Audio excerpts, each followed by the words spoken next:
For over 130 years, our culture of innovation has shaped the lives of millions. Building better, brighter, and happier lives full of color and opportunities.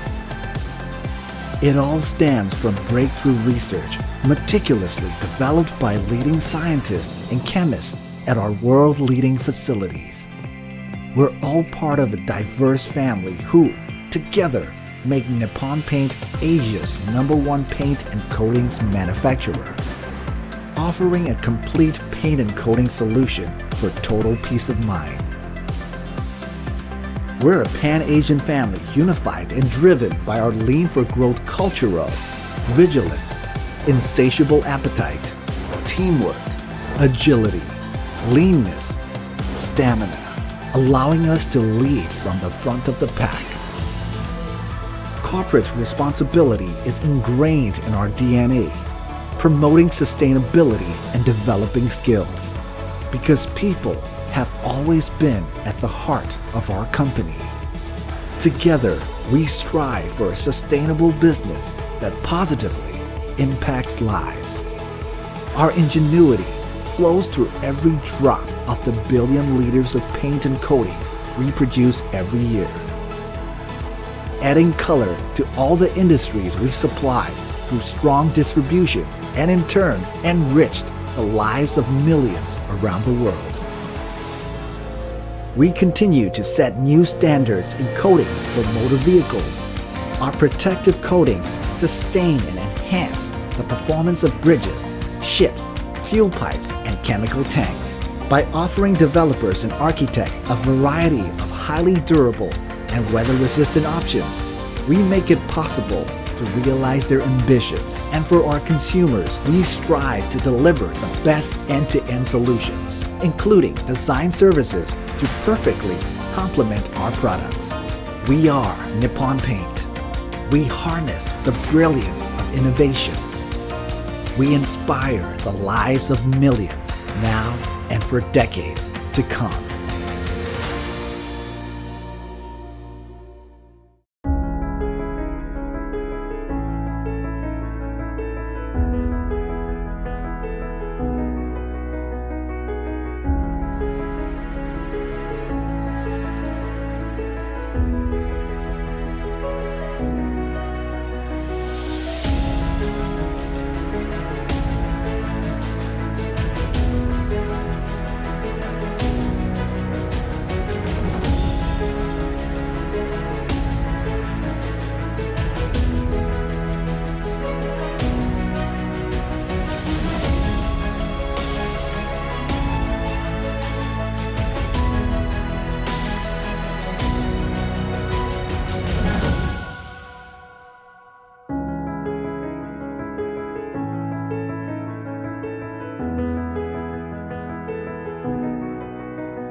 First introduced in 2008, the Asia Young Designer Awards, or AYDA, is part of Nippon Paint's commitment to helping nurture the next generation of architectural and interior design talents. The program aims to help designers of the future develop both technical skills and empathic design capacity through cross-learning and networking opportunities with key industry players. AYDA is more than just a competition platform. Exposure from the AYDA program enables participants to gain practical industry knowledge experience through intensive coaching, mentoring, and skill-building sessions by experienced educators and industry leaders, thus further establishing AYDA as a unique platform for designers of the future.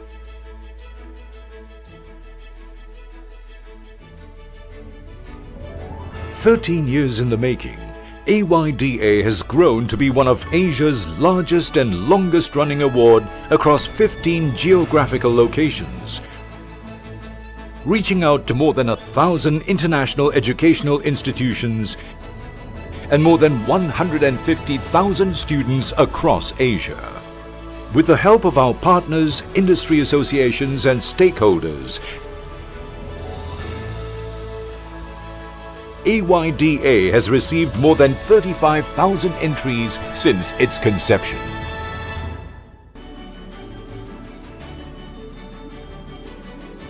Let's look forward to which million-dollar design that will help our finalists land the title of the Asia Young Designer of the Year, accompanied by prizes worth more than $10,000 and an all-expenses-paid 6 weeks Discovery Design program at the Harvard University's Graduate School of Design.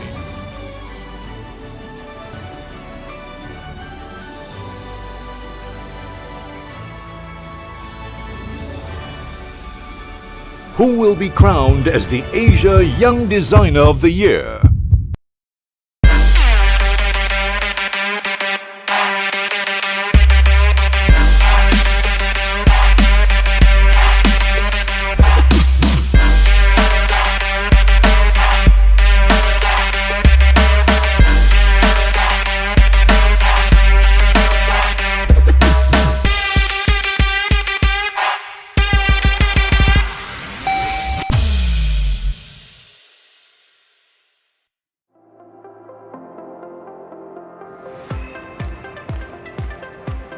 For over 130 years, our culture of innovation has shaped the lives of millions. Building better, brighter, and happier lives full of color and opportunities.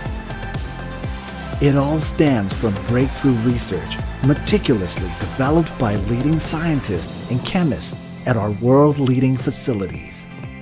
We're all part of a diverse family who, together, make Nippon Paint Asia's #1 paint and coatings manufacturer, offering a complete paint and coating solution for total peace of mind. We're a Pan-Asian family unified and driven by our lean for growth culture of vigilance, insatiable appetite, teamwork, agility, leanness, stamina, allowing us to lead from the front of the pack. Corporate responsibility is ingrained in our DNA, promoting sustainability and developing skills, because people have always been at the heart of our company. Together, we strive for a sustainable business that positively impacts lives.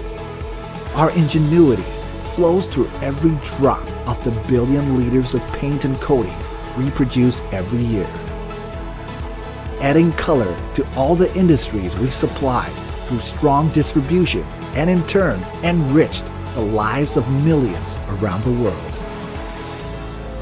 We continue to set new standards in coatings for motor vehicles. Our protective coatings sustain and enhance the performance of bridges, ships, fuel pipes, and chemical tanks by offering developers and architects a variety of highly durable and weather-resistant options. We make it possible to realize their ambitions, and for our consumers, we strive to deliver the best end-to-end solutions, including design services to perfectly complement our products. We are Nippon Paint. We harness the brilliance of innovation. We inspire the lives of millions now and for decades to come.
First introduced in 2008, the Asia Young Designer Awards or AYDA is part of Nippon Paint's commitment to helping nurture the next generation of architectural and interior design talents. The program aims to help designers of the future develop both technical skills and empathic design capacity through cross-learning and networking opportunities with key industry players. AYDA is more than just a competition platform. Exposure from the AYDA program enables participants to gain practical industry knowledge experience through intensive coaching, mentoring and skill-building sessions by experienced educators and industry leaders, thus further establishing AYDA as a unique platform for designers of the future.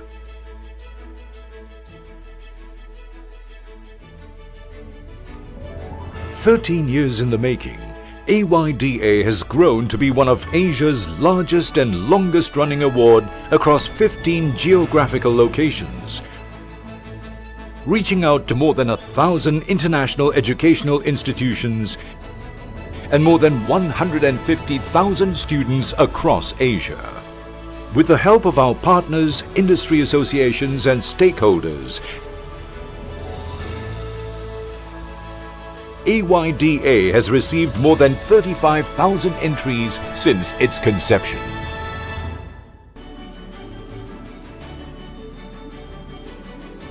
Let's look forward to which million-dollar design that will help our finalists land the title of the Asia Young Designer of the Year, accompanied by prizes worth more than $10,000 and an all-expenses-paid 6 weeks Discovery Design program at the Harvard University's Graduate School of Design.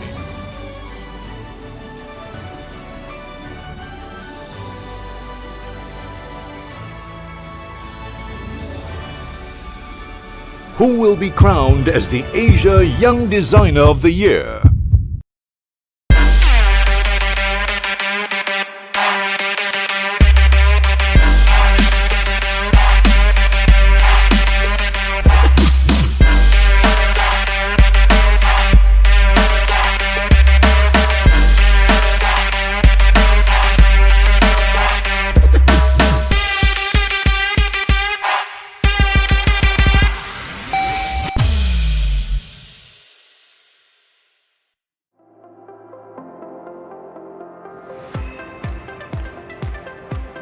For over 130 years, our culture of innovation has shaped the lives of millions. Building better, brighter, and happier lives full of color and opportunities. It all stems from breakthrough research meticulously developed by leading scientists and chemists at our world-leading facilities. We're all part of a diverse family who, together, make Nippon Paint Asia's #1 paint and coatings manufacturer, offering a complete paint and coating solution for total peace of mind. We're a Pan-Asian family unified and driven by our lean for growth culture of vigilance, insatiable appetite, teamwork, agility, leanness, stamina, allowing us to lead from the front of the pack. Corporate responsibility is ingrained in our DNA, promoting sustainability and developing skills, because people have always been at the heart of our company. Together, we strive for a sustainable business that positively impacts lives. Our ingenuity flows through every drop of the billion liters of paint and coatings we produce every year, adding color to all the industries we supply through strong distribution and in turn enriched the lives of millions around the world. We continue to set new standards in coatings for motor vehicles. Our protective coatings sustain and enhance the performance of bridges, ships, fuel pipes, and chemical tanks. By offering developers and architects a variety of highly durable and weather-resistant options, we make it possible to realize their ambitions. And for our consumers, we strive to deliver the best end-to-end solutions, including design services to perfectly complement our products. We are Nippon Paint. We harness the brilliance of innovation. We inspire the lives of millions now and for decades to come.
First introduced in 2008, the Asia Young Designer Awards or AYDA is part of Nippon Paint's commitment to helping nurture the next generation of architectural and interior design talents.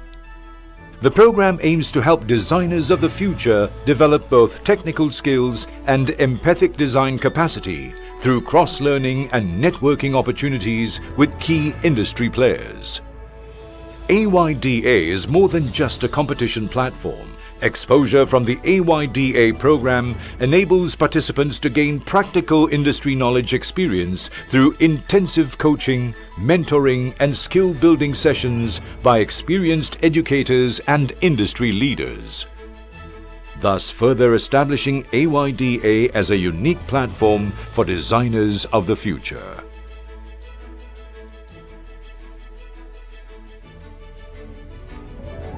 "13 years in the making, AYDA has grown to be one of Asia's largest and longest-running award across 15 geographical locations, reaching out to more than 1,000 international educational institutions and more than 150,000 students across Asia. With the help of our partners, industry associations and stakeholders, AYDA has received more than 35,000 entries since its conception.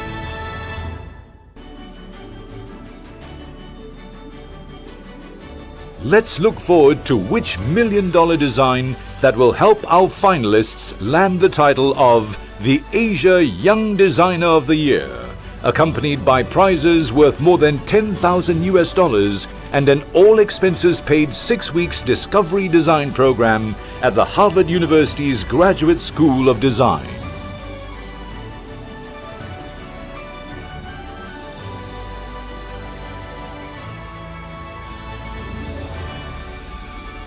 Who will be crowned as the Asia Young Designer of the Year?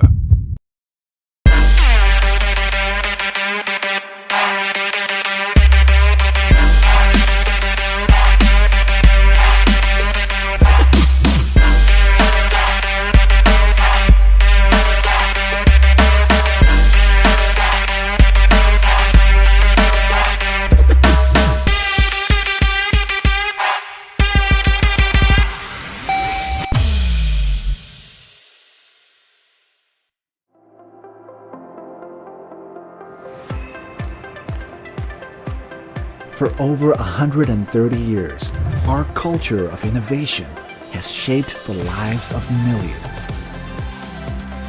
Building better, brighter, and happier lives, full of color and opportunities. It all stems from breakthrough research, meticulously developed by leading scientists and chemists at our world-leading facilities. We're all part of a diverse family who, together, make Nippon Paint Asia's #1 paint and coatings manufacturer. offering a complete paint and coating solution for total peace of mind. We're a Pan-Asian family unified and driven by our lean for growth culture of vigilance, insatiable appetite, teamwork, agility, leanness, stamina, allowing us to lead from the front of the pack. Corporate responsibility is ingrained in our DNA, promoting sustainability and developing skills, because people have always been at the heart of our company. Together, we strive for a sustainable business that positively impacts lives. Our ingenuity flows through every drop of the billion liters of paint and coatings we produce every year, adding color to all the industries we supply through strong distribution and in turn enriched the lives of millions around the world. We continue to set new standards in coatings for motor vehicles. Our protective coatings sustain and enhance the performance of bridges, ships, fuel pipes, and chemical tanks. By offering developers and architects a variety of highly durable and weather-resistant options, we make it possible to realize their ambitions. And for our consumers, we strive to deliver the best end-to-end solutions, including design services to perfectly complement our products. We are Nippon Paint. We harness the brilliance of innovation. We inspire the lives of millions now and for decades to come.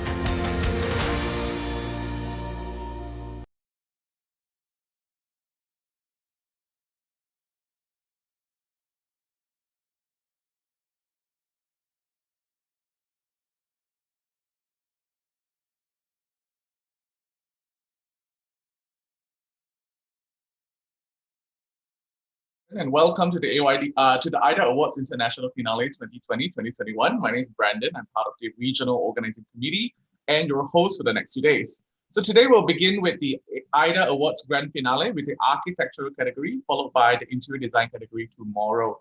The challenge of the year calls for the need to propel human-centered design to a future where ideas and concepts are conceived to address the booming population in Asia and how good designs can change lives for the better. Our 13 finalists from the architectural category have come a really long way from the very first submission at the national level and through months of dedications and hard work, working with their local judges, working with our mentors and lecturers. They're now ready to present their ideas to the world, and specifically our 4 judges. And then also, just to mention, there are 4 different prizes under 4 different awards under the architectural category, including the Nippon Paint Color Award, the Best Sustainable Award, the Best Design Impact Award, each worth 1,000 USD, and the Asia Young Designer of the Year worth up to 10,000 USD, together with an all expenses paid to the Design Discovery Program at the Harvard Graduate School of Design. Before we begin, I would like to introduce our 4 amazing judges for the AR category. First, I have Dr. Arash Ahmadi, founder of Ahmadi Studio. I have architect Daniel Lim, General Director of RSP Architects, architect Lilian Tay, Vice President of the Veritas Design Group, and also architect Sivarani, founder and director of Urban Plus. So just to recap for those who are watching on YouTube Live and our beloved judges, the time allocated for each presenter is 15 minutes. There will be 2 bell rings. The first one is at the 12th minute, and then the second one at the 15th minute to cue our finalists for a total stop. The presentation interpretation will be done simultaneously with a button on the bottom right of your screen for our judges to click, and there will be no added duration for the finalists during their presentation. For the Q&A, there will be a total of 10 minutes, 7 minutes the first bell, 10 minutes for a total stop, the second bell. And finalists who require translation support during Q&A will have a bit more time.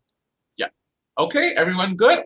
Yes, I am very excited and very nervous. I don't know why. So let's move on to the first presenter of the day. I would like to invite Yurina Kaneda from Japan with a project Specimen Box of the Sky. Yurina, over to you.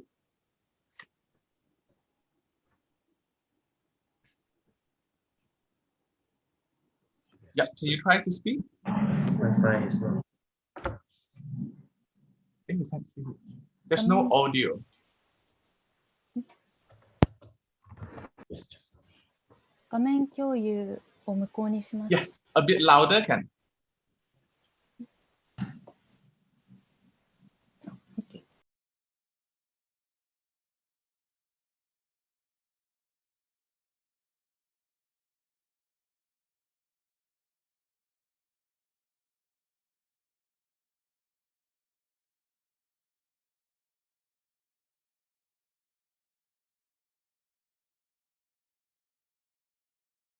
Let me start my presentation, Specimen Box of the Sky. To begin, I'd like you to take a look at this picture. This is the sunset view from the city where I live. I couldn't help taking the picture when I saw the sky changing color over time. Each day, I was mesmerized by the slight changes in color, light intensity, and the overall mood that the sky would impress down onto my town. How do we feel when we see the sky? For me, it was always different. Sometimes a happy feeling, or a reflective feeling, sometimes a sentimental feeling. Each day, we are moved in various ways by the sky. For my proposal, I wanted to use this question as a catalyst for thinking about the potential of light. In that way, when we see the sky, unconscious diverse emotions form within us. However, we are not consciously thinking about nature when such emotions are born. Looking back throughout history, humans have been expressing beautiful spaces by controlling nature themselves. But I think humans have been living without thinking deeply about things they cannot control. That is, the energy of nature itself. In my opinion, we cannot truly coexist with nature just by feeling it or by understanding how it works from our human logic. How to face nature should not be limited by our own perspective. We need to face each other right in the middle of both sides. In other words, a new relationship where the environment and humans can face each other without any bias. Irina, can you move your mic closer to your mouth? A bit louder? Yeah. Okay. Okay. Thank you. I like to think about a way to spatialize this new relationship. It's the theme of the sky, nature that is already close to our everyday life. When considering nature and humans, I have already underlined the relationship between people and the sky. For further consideration, I would like to change our perspective and think about the relationship between plants and nature. If we look at trees, we can see that there are many interesting phenomena. One is about how trees receive the water in the forest. When it rains from the sky, the top leaves do not absorb all the water, but they convey the drop to the surface of the smooth leaf, and the lower leaves drink water equally. In this way, water is carried to the soil, and the roots absorb the water, and again equally spreads the water throughout the tree. Another interesting attribute is about how light is received. The phenomenon of crown shyness shows how trees can operate consciously to mediate the relationship with nature in which trees do not overlap, so that all trees receive light evenly. When we look at one large tree, we can see each leaf is facing in a different direction. Some leaves are oriented to receive strong, direct light, while some leaves are located to only absorb slight, indirect light. Each countless leaf plays a role like human eye, and after receiving different light, the tree as a whole reacts and grows stronger and stronger in nature. In this way, I have become to discover that plants are involved in a new relationship with nature that humans cannot realize, even if we only look closely at one tree. I am very interested in this way of thinking about the world of plants, that are different from humans. How do the leaves of plants see the world? I'm sure it's different from the world we humans see. Please take a look at this picture. This is a view taken from the top of the mountain when I went on a trip. What color do we imagine when we express the color of this sky? Maybe most people will imagine blue. However, if we look at this picture carefully, we can see the sky is a collection of various colors, such as light blue, almost white, and dark blue, depending on the location. Each moment, we are receiving a variety of information from the sky, in the same way as plants. However, we are not consciously aware of it. For example, even though we have two eyes, when we think today's sky is blue, we feel that there is only blue light out there. However, plants purely receive the light that shines down on each leaf and grow as a whole tree based on this acute process. By visualizing this process of receiving a variety of information from a multi-eye perspective like plants, we encourage people to face nature in a new way. If we look at the sky from the perspective of a plant leaf, perhaps we can begin to think of how each leaf sees a different light, like this. I propose a device to create such a complex view. This picture shows the overall form of the device. It is made by installing 9 optical glass masses with different directions on the ceiling of a simple box, which takes the form of a multifaceted skylight. First of all, to understand what is seen from the skylight, I started by cutting out the part of the sky and photographing it and making a specimen of the sky. The polarization filter eliminates scattered light from the surroundings, so we can accurately capture the color of the light in that direction. In that way, I carefully collected images that receives a specific kind of light from a specific part of the sky, one by one.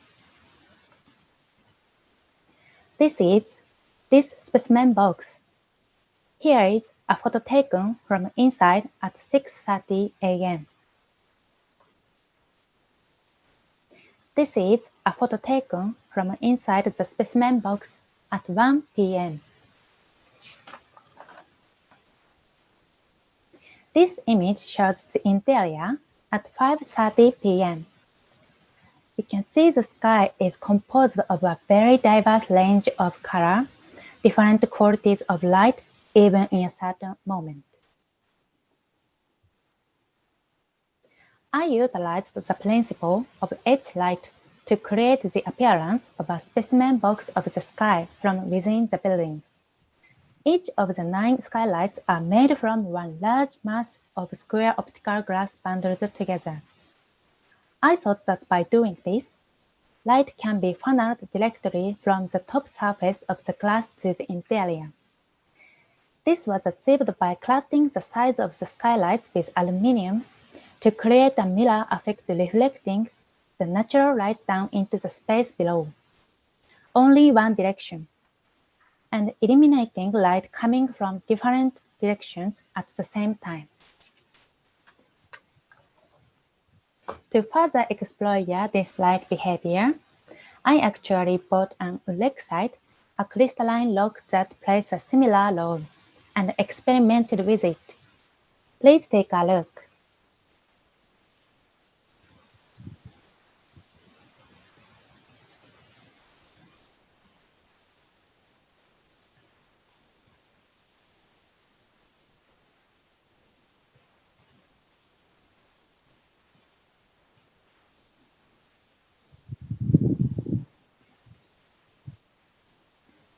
In this way, like ulexite, Optical glass leads the actual color of the sky to the space.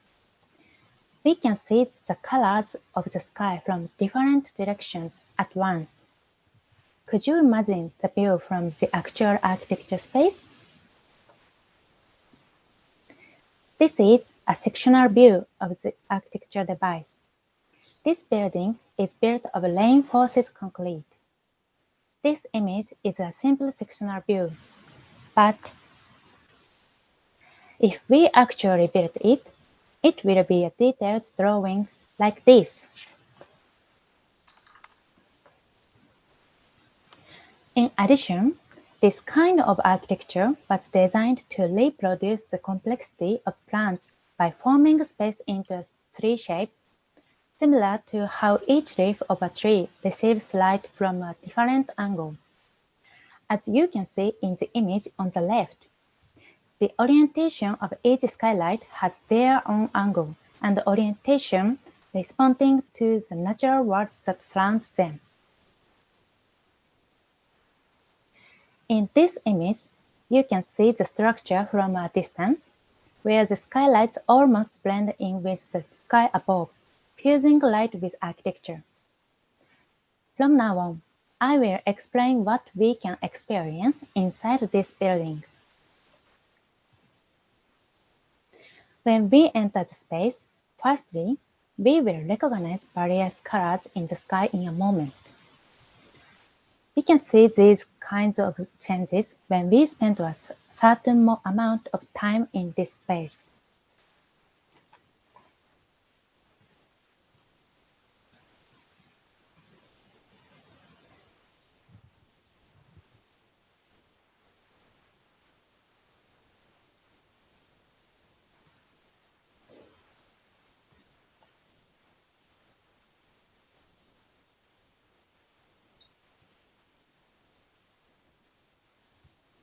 We recognize the colors of the sky changing continuously, not only in the sky for a moment, but throughout the day.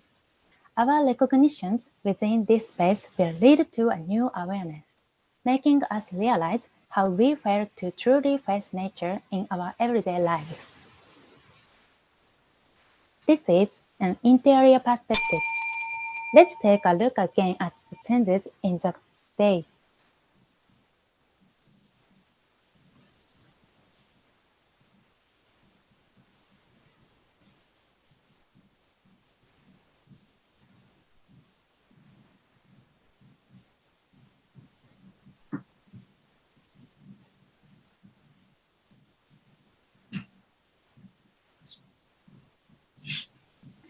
For this kind of architecture, I did not want to limit the experience by giving it a specific program. I thought it was important to create an experience that was not extraordinary, rather more of an everyday experience that anyone can engage with.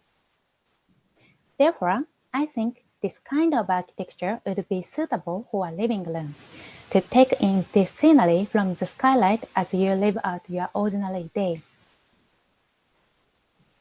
I also think we could bring this scenery into the classroom of a school like this.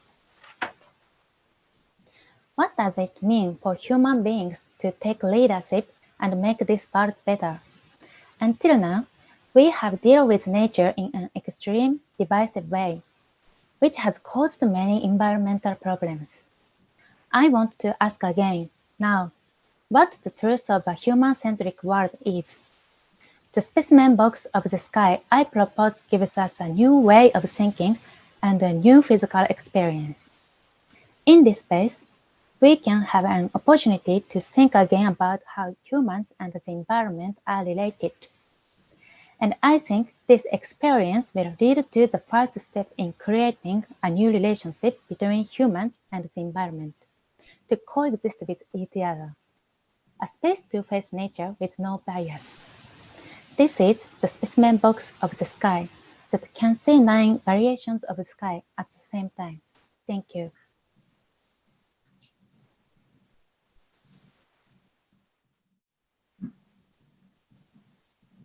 Okay, thank you, Rina, for your presentation. Judges, would you like to ask any questions? I can see it was Architect Sivarani. Would you like to ask first? Yeah. Can you? Yeah. Yeah. Hi.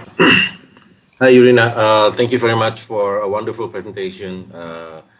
It is very poetic, in my opinion, and one can probably feel very. We forgot how to enjoy this kind of experience and lights and colors from the sky.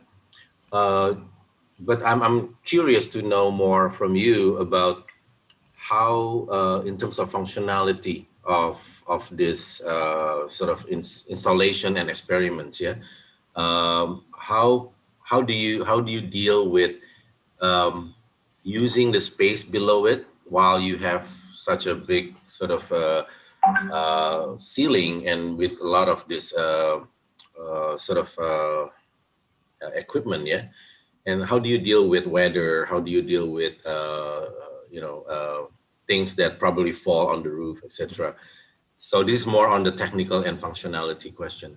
If you can elaborate on that, thank you. Sure. Thank you, Architect Sivarani. We'll have Richa to do the translation. Thank you. Thank you. 素晴らしいプレゼンありがとうございました。で、いろいろ見て本当に自然を楽しめる、建築ということを楽しめるという自然なような想像で感動しました。それはありがとうございます。私の質問は、これのコンセプトよりも、ちょっと機能性の観点からの質問ですけれども、まず1点目は、このような広い空間でこのような天井を作り上げると、下の空間の使い方に関してどのように考えてますでしょうか。それは1点目。2点目は、このようなガラスの天井ですと、例えばそれの、掃除だったり、上から物が落ちた場合の、それの片付けとか、そのような観点からもちゃんと考えていただけたかと思いますが、その観点からちょっと自分のコンセプトを説明していただけますでしょうか。一つ目の、質問のその下の空間の扱い方についてっていうことなんですけれども、今回その私の提案では、非日常の特別な空間の中にあるものではなくて、その日常の中にあることが大切であるっていうふうに考えていて、それは、何か機能を特定するっていうことではなくて、いろいろな先ほど事例を、示したようにリビングルームであったりとか、学校の、天井であったりとか、そういうものの日常的に沿った使い方を、考えています。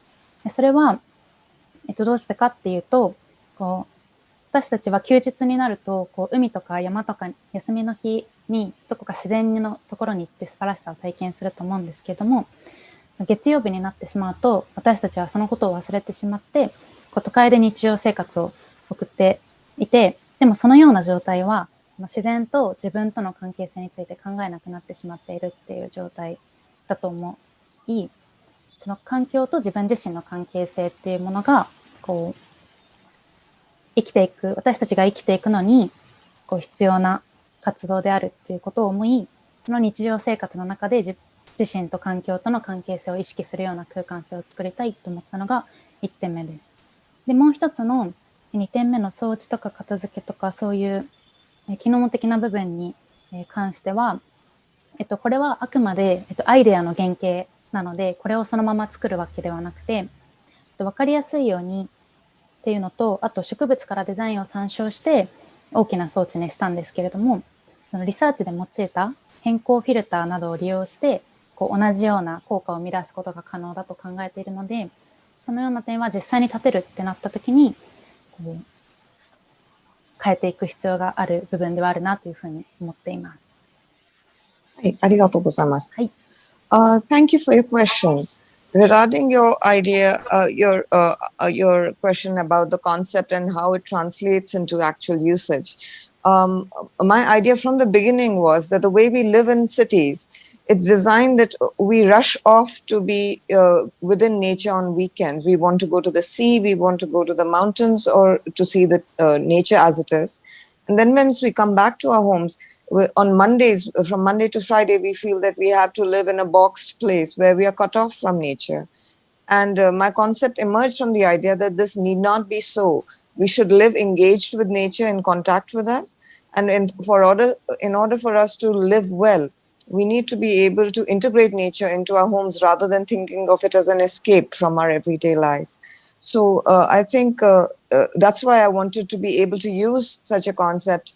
Maybe, like I said in my presentation, even within one part of the house, maybe the living room can have a roofing like this, or we can have it in the classroom so that the children can feel that they're a part of nature even as they go about their normal work. Regarding the second part of your question about the functionality, I'll have to admit this is still a conceptual stage. It's an idea. But what I wanted to make sure is that we need not make it as is. But the idea was to integrate the concept of bringing in nature, bringing in the best part of what the trees offer within an architectural perspective. So we can do this by using certain materials. And I experimented with materials and I found, for example, something like a polarizing filter. It gives the essence of what nature offers without the artificiality. So going forward, if this were to actually be refined into a better actionable concept, I would like to keep that in mind and use these materials to maybe refine the project a little more. I hope that answers your question. Thank you. Thank you. Any fellow judges would like to ask questions? Yes, Architect Daniel, and then Dr. Arash. We'll go in sequence. All right. Thanks. I just want to say that the project that this student has proposed is very experimental, experiential, and focus a lot on the visual and theatrical aspect. And I just wish to see a little bit more in terms of how this very interesting experience and experiment can be implemented in the real world, and that should give an example of that a little bit better. Because, for example, of let's say applying it in a house, in the living room, and in a classroom especially, I think there's a lot of functional and practical reasons where it can becomes problematic also. So actually, my comment is just that I would appreciate if the students has given a bit more thought into the practical and functional aspect of how this very interesting concept could be implemented. I mean, as a judge myself, I think I would like to understand how this model can be put into practice in the real world, in the practicing world. Yeah, that's all. Thanks. はい。私は質問よりもちょっとコメントです。今回のプレゼンテーションを見て非常に想像力を使ってくださって、ビジュアル系で体験的なコンセプトをプレゼンテーションしていただいたのが非常に感謝です。非常に関心深い内容ではありましたが、実際にこれの実現、実践ではいろいろ問題が出てくるかもしれないということも私には見えてますね。で、例えば特にこれはリビングに使ったり、学校の教室に使ったりすると、機能的にはこれはどう稼働するかがちょっとそこではちょっとプレゼンの内容が足りなかったような気がしたし、せっかく非常にいいコンセプトなのに、機能的なところまでちゃんと見通せてないかもしれないというところがちょっと正直なところ感じたわけです。プレゼン自体は、コンセプト自体は全く問題がなくて、非常に素晴らしいものだと思いますが、今後に関しては、建築家を務める中では、ぜひその機能的なところまで考え通していただくように、人ごとの勝手ながらのアドバイスです。ありがとうございます。Thank you. I appreciate your input. All right, thank you. Dr. Arash, you have a question? Hi. No, just like more a comment. And first of all, it's very interesting how she's actually interpreted this important aspect that nature will give to us that maybe we didn't focus on it. The only things that I want to follow also the previous comments and the questions is regarding more yes, functionality and application, but especially regarding materials. Actually, because she put a kind of attention on the natures and regarding the trees. And then when I saw the aluminium, this an element, this heavy, more rigid elements, maybe it can be interesting if she can evolve and develop the idea and with an application using more natural materials. And maybe the suggestions of architect Daniel regarding to implement the idea to apply maybe in one space, as she tell us, to understand better how we can use more natural also materials to make it more sustainability, and but do not lose this poetic aspect, because I think that can be very interesting, but maybe you have to be more developed. She have to develop more a little bit more the idea. はい。私からもちょっとコメントの程度ですけれども、まずはこの自然の重要性に関してちゃんと考えた、非常に美しく解釈したことに感動しました。で、機能的なところは先ほどのダニエルさんも言いましたように、もうちょっと考え通すべきだったかもしれませんが、それに私から一言言い加えますと、素材に関してですね、今回はアルミニとか硬い素材などがいろいろ使われてますが、せっかく今回自然をテーマにしたものだったら、その自然的な素材を使ってみてはどうでしょうか。まあ、これを本当にもうちょっと熟成させるためには、今度は例えばナチュラルマテリアル、自然な素材を使ったり、そういうこと、機能的なことをもうちょっと考えたりして、まあ、言っていきたいと思いますが、とにかく今は非常に哲学的な詩人みたいな想像力はいつまでも持っていただきたいですね。それが一番重要です。これからも頑張ってください。ありがとうございます。All right, thank you. Architect Lillian, would you like to have any comments? I think she should be commended for a very spiritual and beautiful question that she has posed about how we see the sky, how we appreciate light. But I think she really needs to bring her solution down to the everyday. And I think her question is most critical for high density, high-rise urban situations where we don't get that sense of nature and sky as much. And her solution is I don't see a solution for that type of environment. If you are in low-rise in the countryside, you just have to step out of your house without all that technology to do what she wants you to do.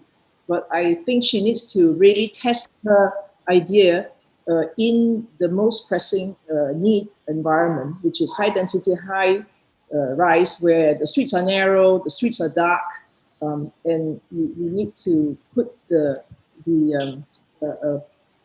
test it, to test her idea there. But it's nice to see such a spiritual approach, I think, to design, but have to always connect to human beings' very basic earthly needs.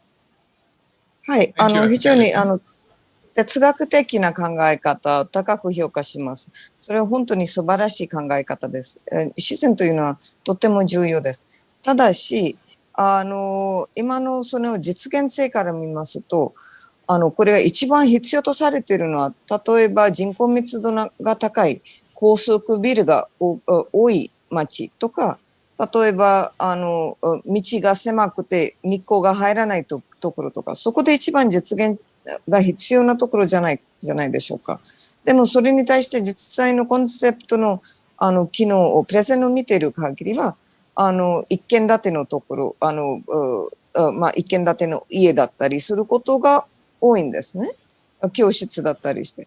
で、そこよりも、せっかくこれを考え通すんだったら、毎日の生活をより豊かにするために、狭い高速ビルのアパートでどうこれを活用するかまで考えていただけたらもっと素晴らしかったと思います。とにかく、この哲学的な考え方と、せっかくの努力は高く評価します。頑張ってくださいね。ありがとうございます。Thank you. Architect Daniel, we have one minute left. Yeah, just a short comment. I think this is following up on architect Lillian's comment. I think the premise that she started on nature and how the leaves of the tree positions itself naturally to capture the sunlight and everything is so interesting. And I really wish that she would have taken architect Lillian's advice to say, take a real example and see how the form of the building then is transformed in response to the lighting conditions and all that, and how the lights filter through the roofing material and all that would reflect on the inside space and reflects on the quality of the space created internally. So I think it's a very interesting project, but it's quite a missed opportunity. I really wish that she had done that on a real example and see how the form of the building takes response to the idea. はい、リリアンさんがおっしゃる通りですね。ぜひ彼女のアドバイスを真剣に考えてください。せっかく素晴らしいコンセプトで木の葉っぱがどうやって角度を変えて丁寧に日光を浴びる、それを吸収することは非常に素晴らしいコンセプトですけど、これは建物全体の中のスペースをどうやって広げることになる、もっと豊かにするということまでは考え通せてなかったのがちょっと残念だなと思いました。ぜひせっかくコンセプトをきちんとしていれば、それを実現性や活用性の観点からもちゃんと見通してくださいね。All right, thank you. Thank you, our judges. Thank you, Irina, for your time. You may log off now. Thank you. Great start for the day, judges. Thanks, Irina. Bye-bye. Now, next we have Liang Jiawei from China with his project on Eco-Fantasia. Let's see if he's online, if he's here. Jiawei, are you here? Hey, okay. Yeah. Can you show your video before we start? Okay. All right. OK， 现在是可以开始了是吗？Can I start right now? Okay, judges, there will be an interpretation button, bottom right. Okay, 嘉伟，你可以开始了。好 ，you can start now. OK。OK，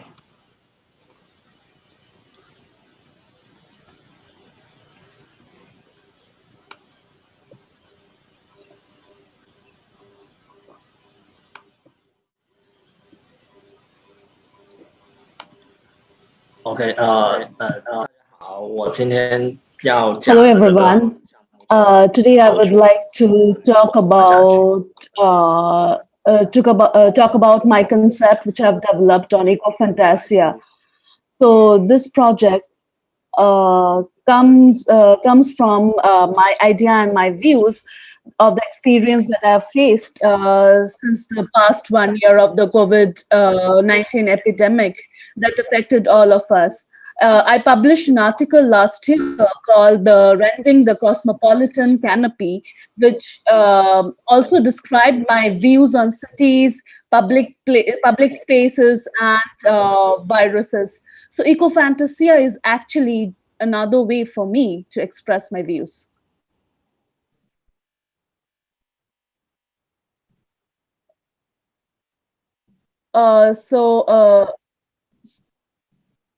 Therefore, it can be seen as an imagination of the future and a speculation based on the present as well.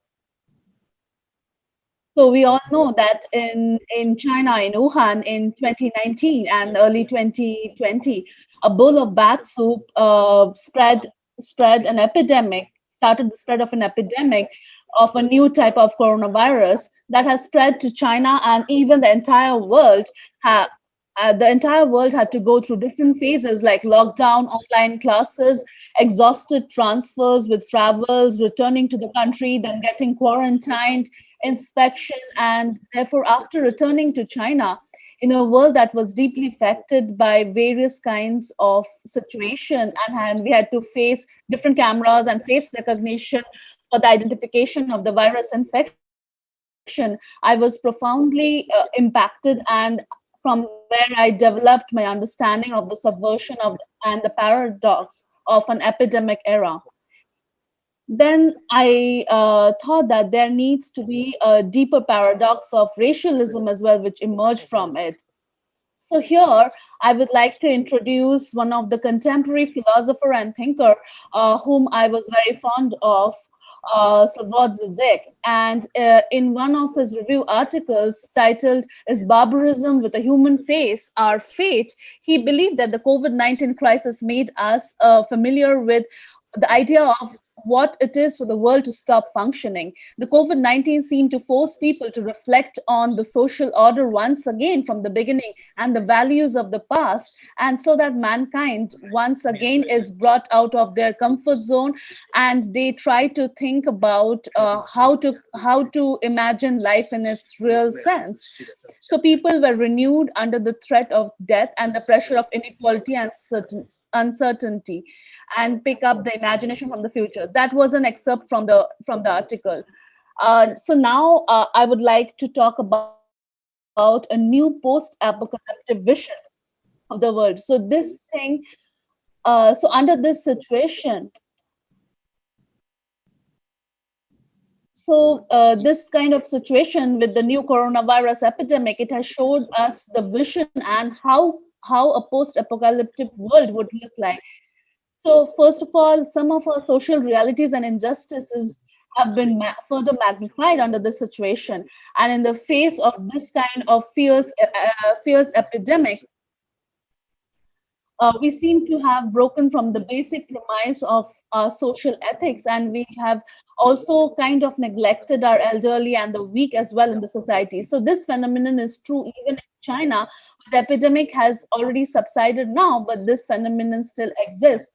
So here I would like to establish the relationship between nature and technology. In the spring of 2010, a cloud which caused a volcanic eruption in Iceland caused the suspension of so many European flights, which also reminds us that we humans, though we have the ability to transform nature, but in spite of this ability, in the end, it is just another extent of the species of the people on Earth and the planet Earth, which matters the most. The development of technology makes us more independent in nature, and at the same time, we rely more on strange events that keep happening in our nature. So this is a storyline and a plot I made for my project. After the pandemic of the new coronavirus, the world seemed to have stopped all of a sudden, and we could see that there were some large scale, there were workers wearing protective clothing, the PPP kits all the time. And some of the world's leading figures have also made comments that in order to stabilize people's hearts, and what do we do? And the streets have become empty. So under this kind, it's almost like there is not even a single person on the street. So what do we do in a situation like this? So, and every step that we take requires for us to quarantine, to take protection. So it revolved around a world like this. So our current life has become kind of online. We are working online, we are exercising at home, wearing masks all the time. And scientists, architects, therefore, they have a designed habitable collective house to suit this kind of a situation as well. So we see that today our life is kind of a consumerist life, where we focus on how we live in our house, and it's totally based on a consumerist idea. So I have designed this kind of model through which I look into the society and how it works actually. So therefore, under this new model, I see that our life, which revolves around the city, the vulnerabilities, and at the same time the disciplines that we are required to adopt in order to cope up with this kind of a life.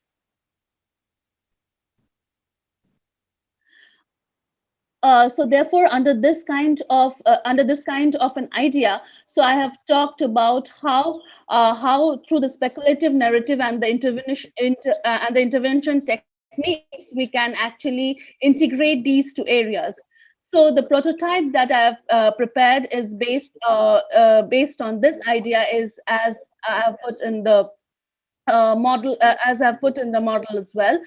So I conceived an operating system and a model to adopt and design to this community, starting with the urban future eco-criticism methods and expansion of food city urban vulnerability and the discipline that we are required to adopt under this epidemic as well.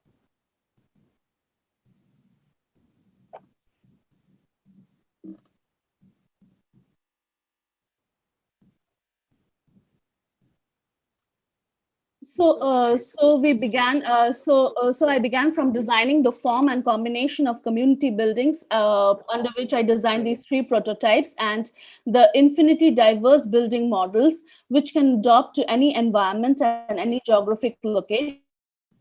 There are actually 8 types of housing units for residential purpose, from which residents can choose from. And in addition to the residential units, there were also kind of landscape units and service units, which could improve the infrastructure of the entire building to suit to the needs of the people under this kind of situation.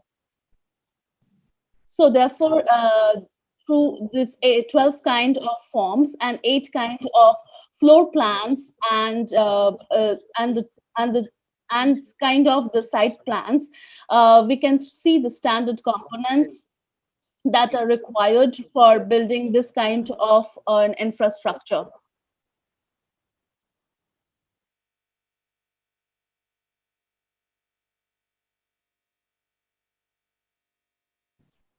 So therefore, we see that through this kind of a prototype building, then we could actually execute this plan.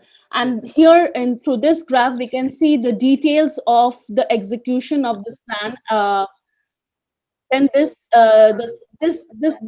detail talks about how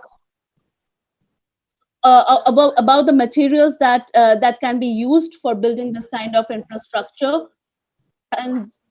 And then this graph explains about the application of the green building, and the application of this kind of idea as well.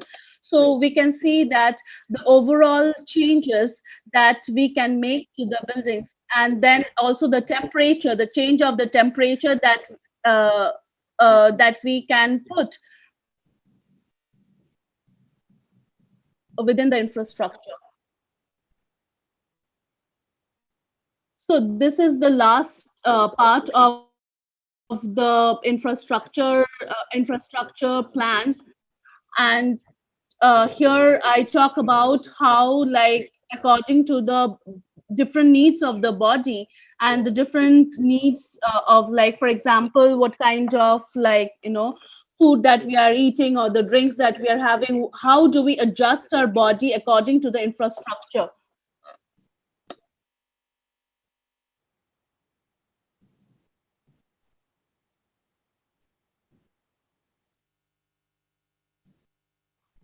So this is like a final revelation of how the infrastructure would look actually under this kind of prototype.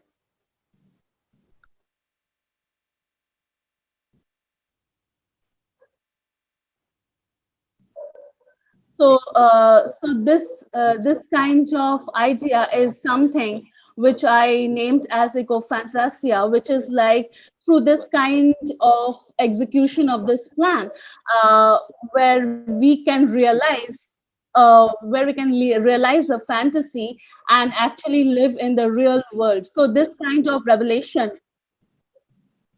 through the engineer's hands, this kind of revelation of the idea where ecology and one's fantasy can actually be brought in together through the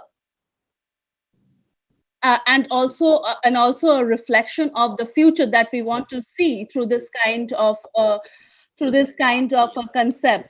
So thank you so much, and this was my presentation. Thank you so much.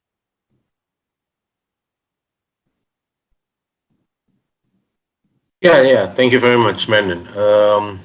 Jiawei, I think it's a very I would say, deep and elaborated philosophical narratives. Yeah, in the beginning, you try to create that kind of relationship between the pandemic situation and how that can probably inspire you to come up with certain sort of solutions. But I fail to see the relationship of this hypothesis, yeah, the theoretical hypothesis, into your application of the design.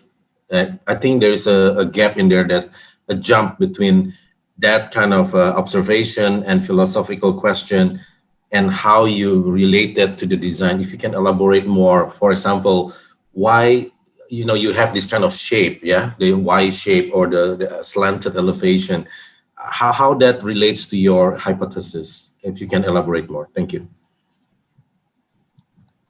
这位先生，首先感谢你，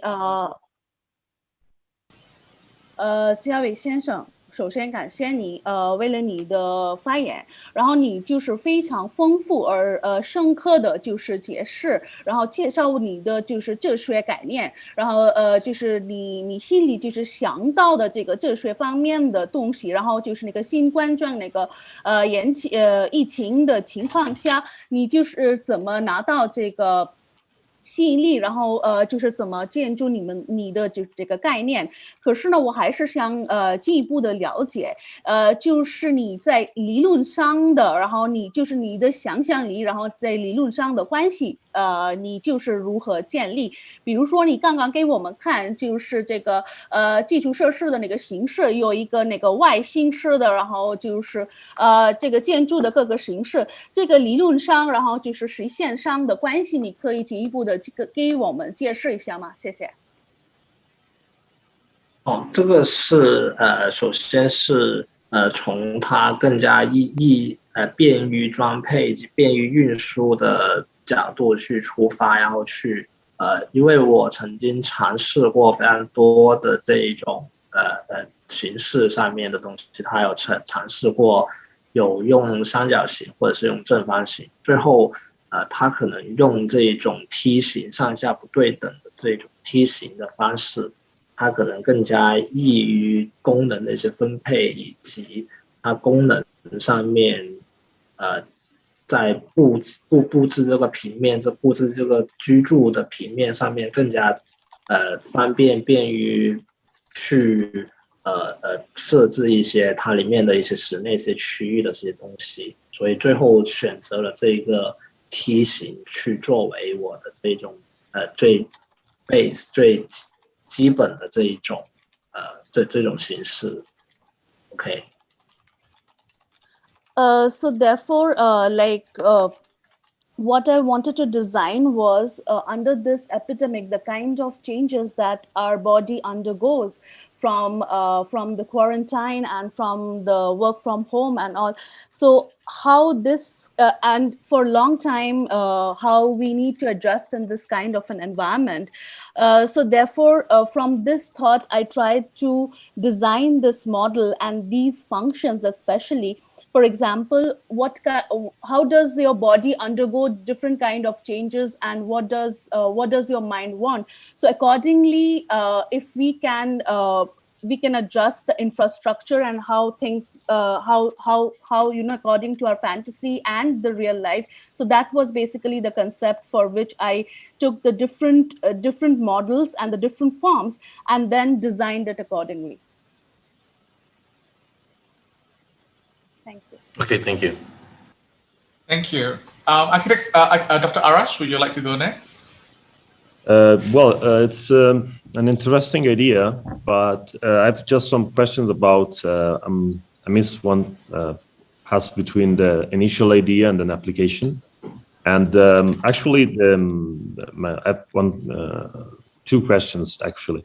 If the technology innovation will be only the green wall that you apply on the building, and as I understand from the section you put it on the both sides, so you have also an inside area where you pass the natural lights, like the shape that you show, and also if the functionality distribution, the functional distribution of the building will support your initial idea regarding also the aspect of pandemic impacts to actually, and the other environmental aspect that you put on your initial idea that promote your concept.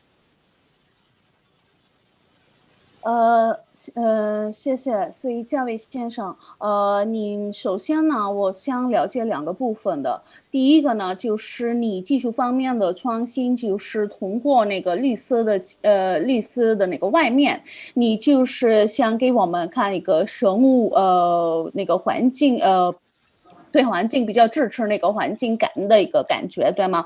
然后就是里面就是有那个自然的那个光，然后也是通过各种各样的形式。然后我想问的问题就是那个功能性，你怎么就是在这一建筑里面就是怎么分配这各个方面的就是以包括这个环境的概念。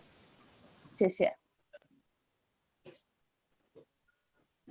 首先是它里面在基本的平面布局里面已经展示了它对于建筑里面的功能以及他们的一些服务的一些东西的一些展示。然后因为对于怎么样去对环境会有所提升的，会有所改善的这个方面，在这个方案可能没有涉及到非常多关于这一种环境，或者是说它对于绿色建筑方面的一些东西。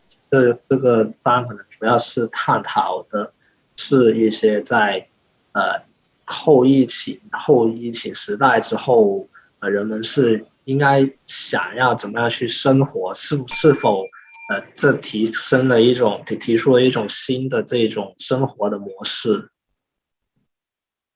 对。Thank you so much for your question. So, firstly, basically, I wanted to experience something which would show through the exhibit in the infrastructure.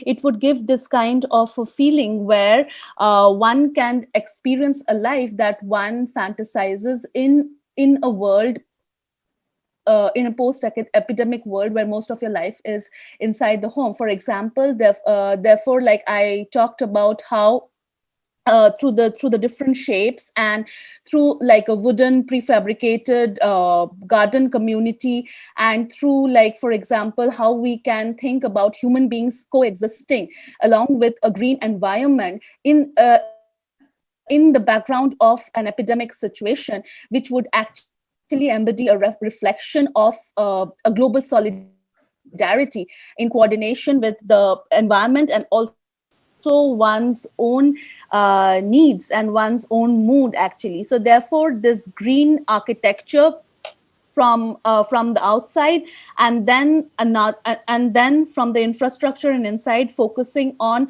an environment which would actually make it easier for people to meet with the epidemic and the situation that it has brought to us. Thank you.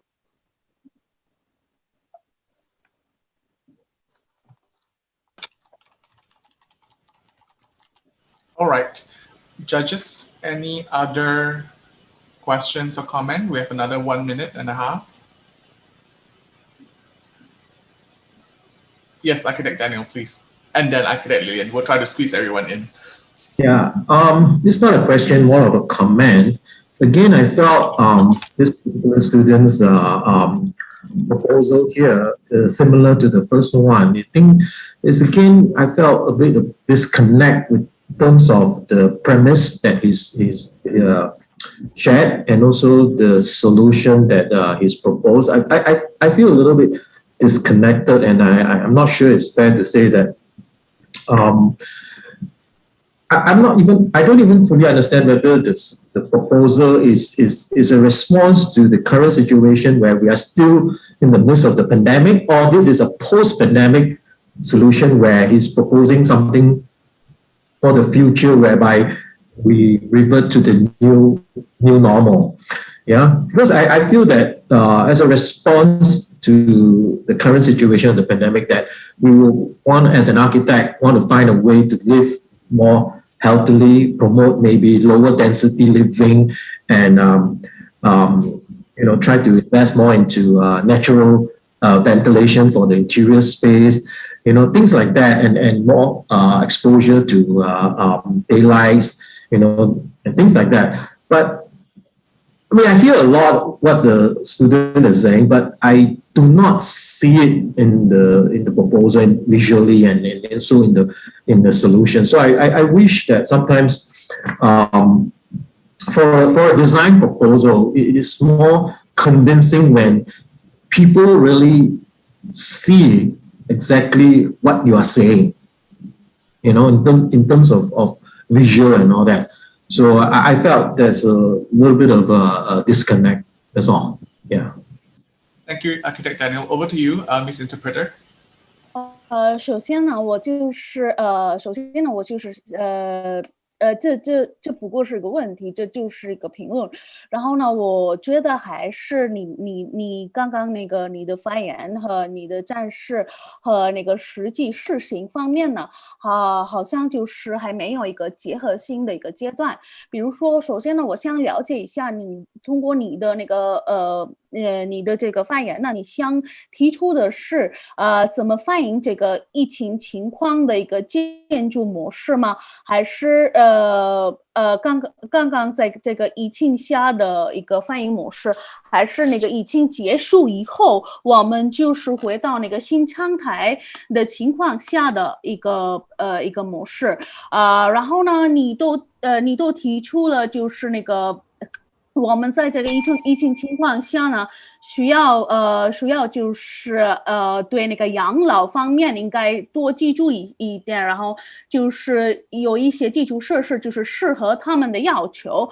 可是我还是想在你的那个设计方面，可以看得到你需要就是做到的东西，因为对一个设计师来说呢，就是如果我们还是可以说的，然后做的实践呢，就都可以看得到，对设计师来说就比较好。谢谢。好 Thank you, Architect. And Architect Lilian, your turn, please. I think, like Daniel, perhaps it's more a comment than a question for Jiawei.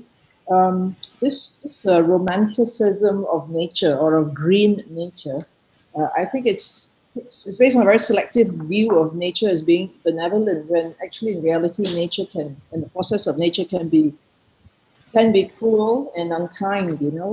I think the process of nature itself created the COVID virus, I believe. I don't think it's any sort of national politics. And my concern is that this over enthusiasm for greenery as a solution to architecture, it really reduces. I mean, his scheme reduces building form to just a subservient skeleton for planting to grow, and architecture is reduced to a role of just mimicking nature, and all the other important things like appreciating light, appreciating the quality of space, and the quality of the and also the forms, the beauty of forms. I really worry, what Ken Young has done, led the world on this route of subverting all the beautiful forms in light that Corbusier talks about to skeletons as a structure for greenery. So I would like to see Jiawei also find a solution that is a bit more architectural, and to understand the two-faced side of nature. Nature can be devastating, and it's not just it's not always benevolent. Thank you, Architect Lilian. Okay, interpreter, you have to go a bit faster. Thank you. 谢谢你。首先呢，我只想提出的观点是，你刚刚介绍的是你对那个生态那个幻想去，可是我想提出的是大自然呢，不只是一个好东西，就是对我们带来一个好的感觉，可是也是有一个不善良的方面。比如说呢，比如说我们这个新冠状也是大自然带来的，对吗？所以呢，我都知道你对这个历史化的积极性，可是我还是希望你可以在这个美好的形式，通过你美好的那个光和美好的那个美好的基础设施，你也可以理解，或者你也可以展示大自然的两个方面，一个是善良的方面，一个是不太善良的方面。谢谢。好，谢谢。Thank you, everyone. Thank you, Joey. Thank you, judges. You may log off now. And judges, we have 2 more presenters, and we'll get a 10 minutes break. Next on, I would like to invite Anthony Ng from Hong Kong with his project called Synthesizing the Sham Shui Bo Urban Layers. Anthony, are you ready? Yeah, can you hear me?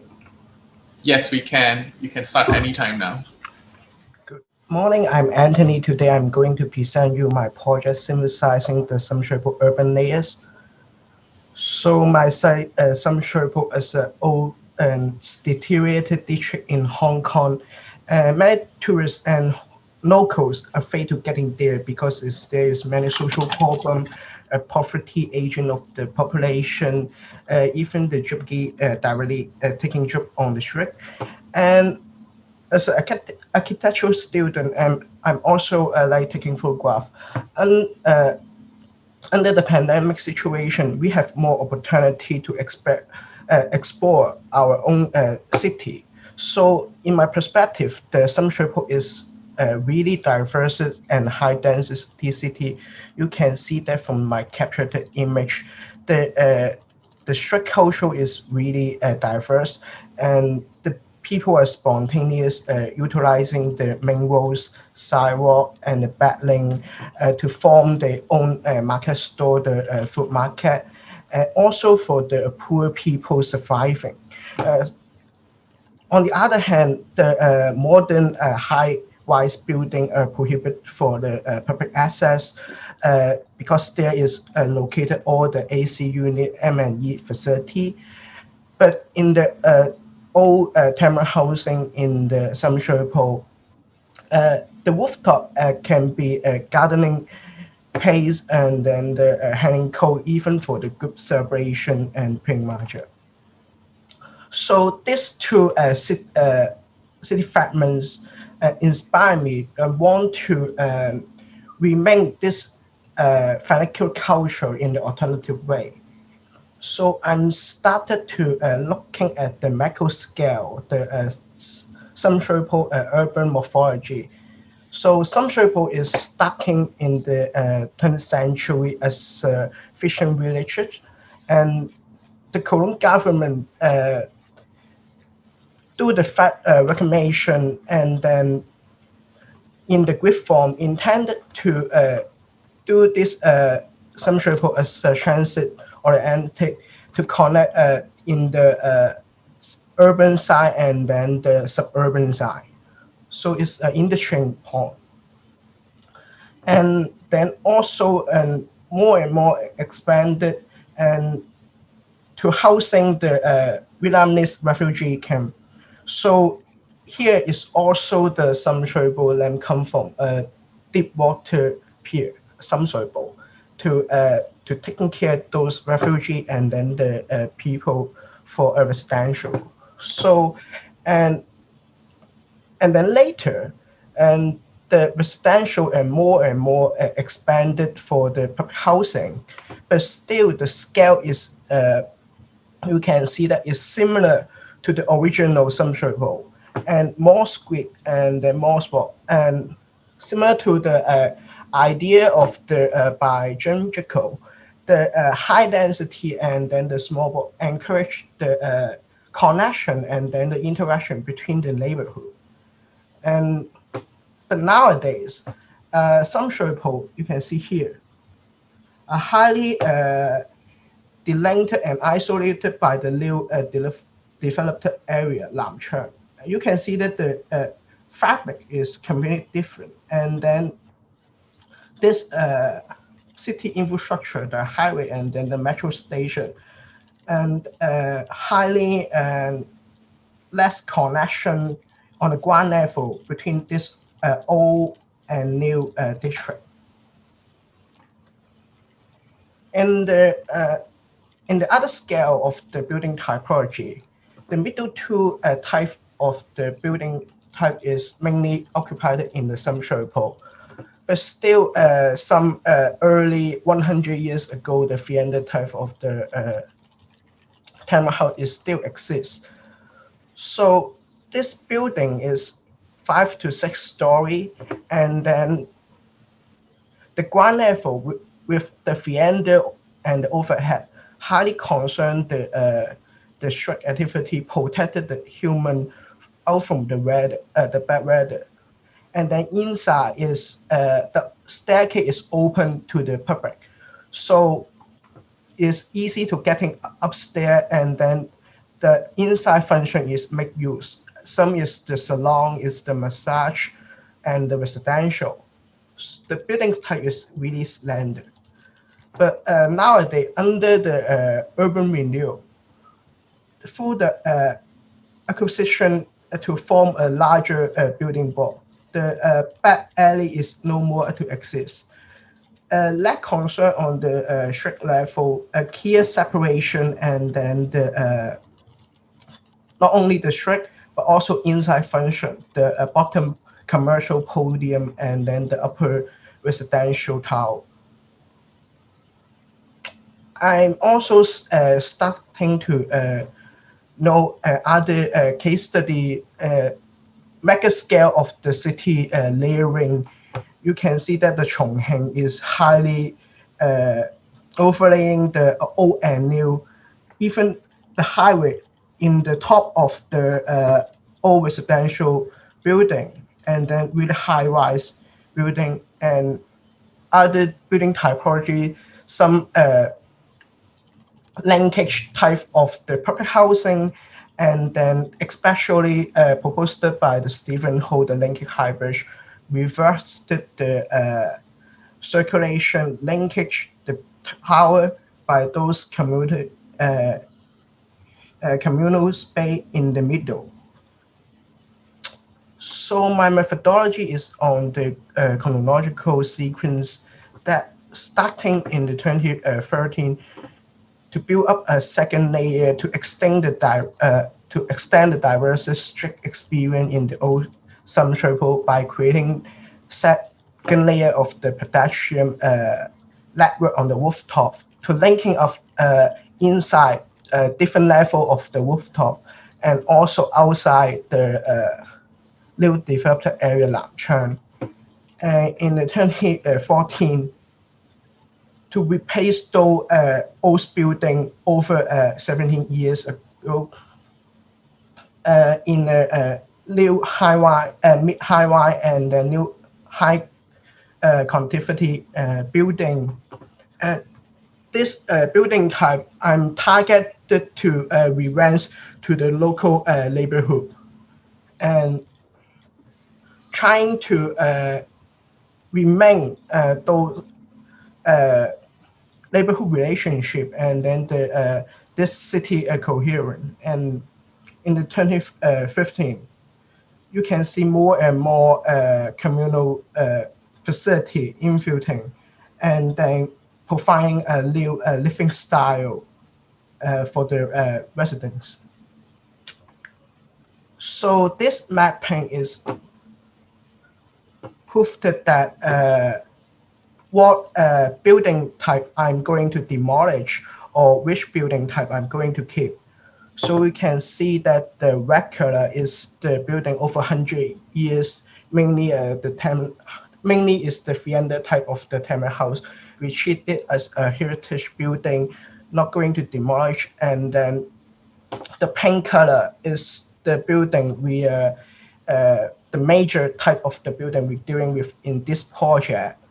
And you can see the other situation, the blue color is forming more and more larger block. So you can see that the urban renewal is inflation for the whole city. So so this is also my starting point. I think this is a good opportunity to deal with the urban renewal on that time. So you can see that in the 2030, from the perspective, the one activity is still exists, but the new elevated network is created to connect the new developed area Lamchun and connected those different rooftops. So they can not only passively seeing each other, they can going to the other. And also those old building, the staircase can access to this network. In the 2014 and 2015, and you can see that the new building is built, and then more and more sport network, sport facility infiltrating, and the idea of the granite level is blurred out because the resident, while they're going to this elevated network to getting to the sport facility, the communal facility, some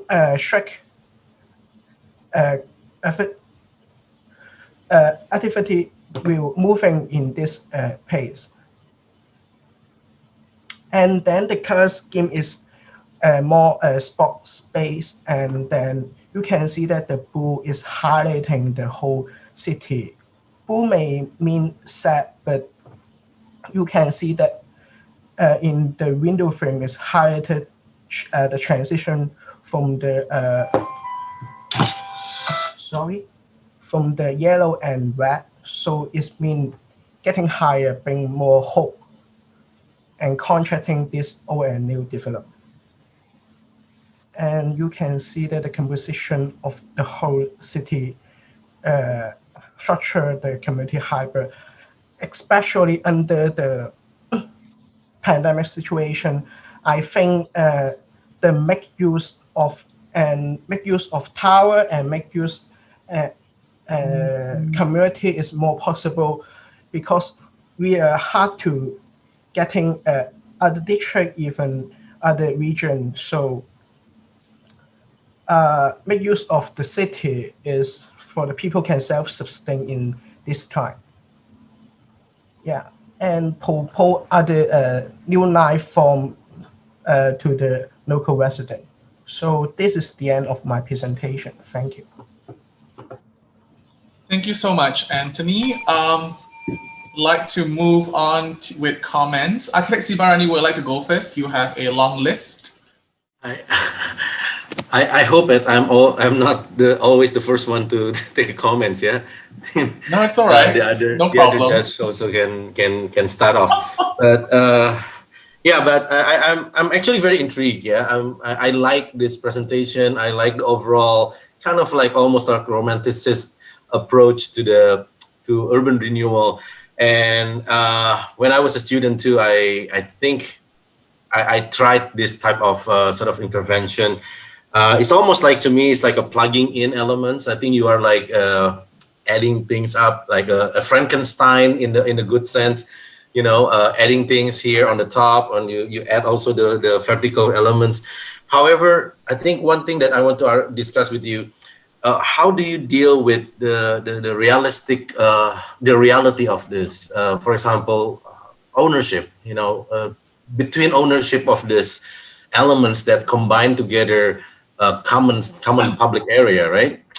It is going to be difficult for different ownership that is so fractional in there to integrate them, and also how to implement them over the time. You know, you're going to have to construct things one after another, and there will be a constant construction on the site, and also security and operation. You know, jogging on the 12th floor or 20th floor, and you are looking over somebody's window, all these kind of privacy issues. It will be the challenges that that you will face. But I think I like your idea as an academic exercise. But in reality, I think you may want to explore a bit more about how to push it forward to the public realm.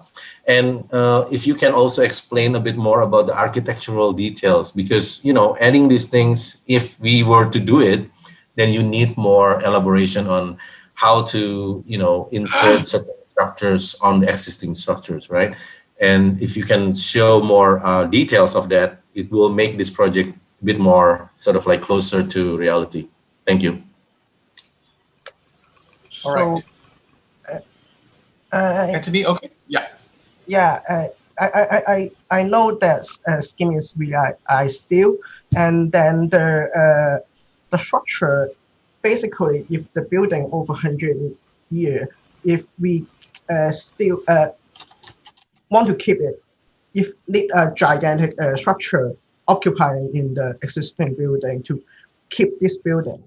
But so is my detail is to still keep the gigantic structure and the column to actually support it to the roof of the spot field, the communal facility. And then for the ownership, I think because since 2000X, the first development in the Central Pole is mainly dealing with for the elderly. It's not for other people. So this is a private residential project. Is only for investment, particularly in this area, and I think it's not that suitable for this old and poor district. I think the government should take the responsibility and develop this area is more like social housing, public housing.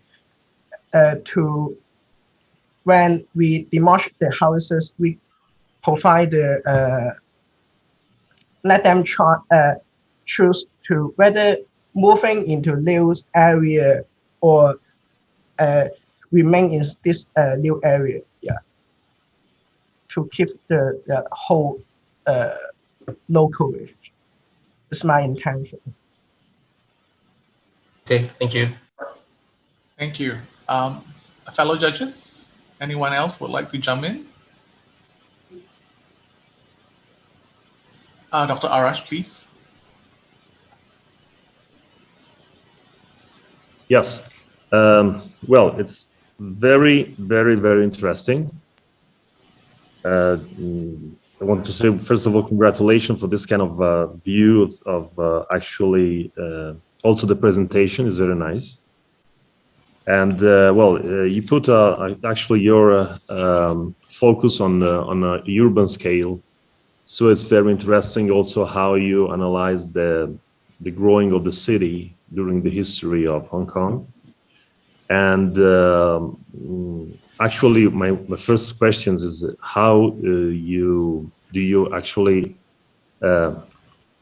understand this kind of high density in a different 10 years by 10 years to actually apply in different layers? That is very interesting because it's a part of the history of the city on the city. So it's the first question is how do you think it's real needs to build too much density like this? And the second one, it's regarding the shape of the buildings. If we think about in the next 20, 13 years, the different layers that you saw, that in layers 1, 2, and 3, and actually I expect on the layer 3 that the shapes of the building can be different, like this actually how can I say really common shapes that you put on the vertical buildings. So I think that you can push more on this, and this is my opinion, to invite you to push more on this kind of shapes of the buildings, and also on the more maybe more on technology.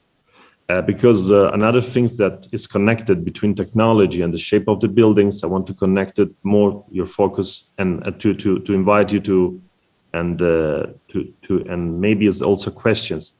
If you use too much gray color,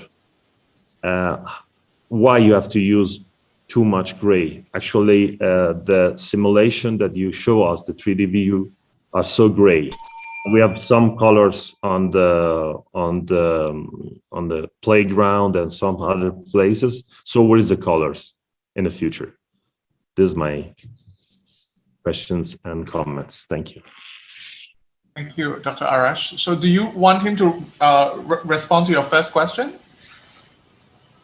Okay, as you want. I think it's more questions because we don't have too much time. It's a very interesting project. But okay. I think that you can answer as you prefer. No problem. Sure.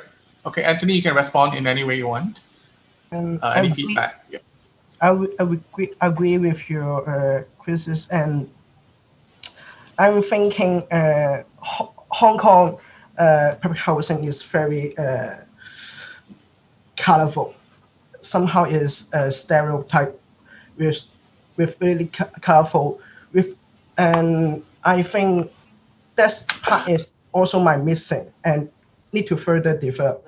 Is this the facade or especially the rooftop is a sky garden and then the green facade? You can see that my urban planning is the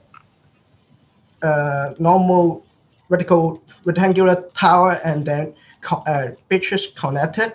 So each highly encouraged the ventilation comes through the building. I don't want another city canyon in this old district. So yeah, this is, I think, maybe not good to be that great, but yeah, the future I think is more other green technology can be introduced.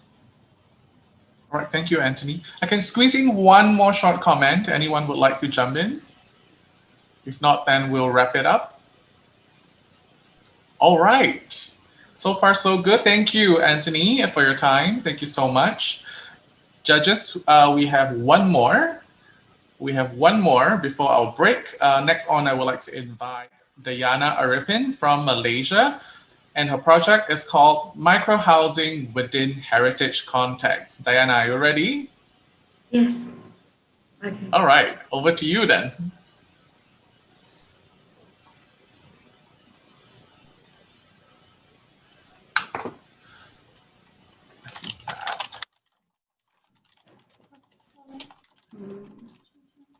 Okay.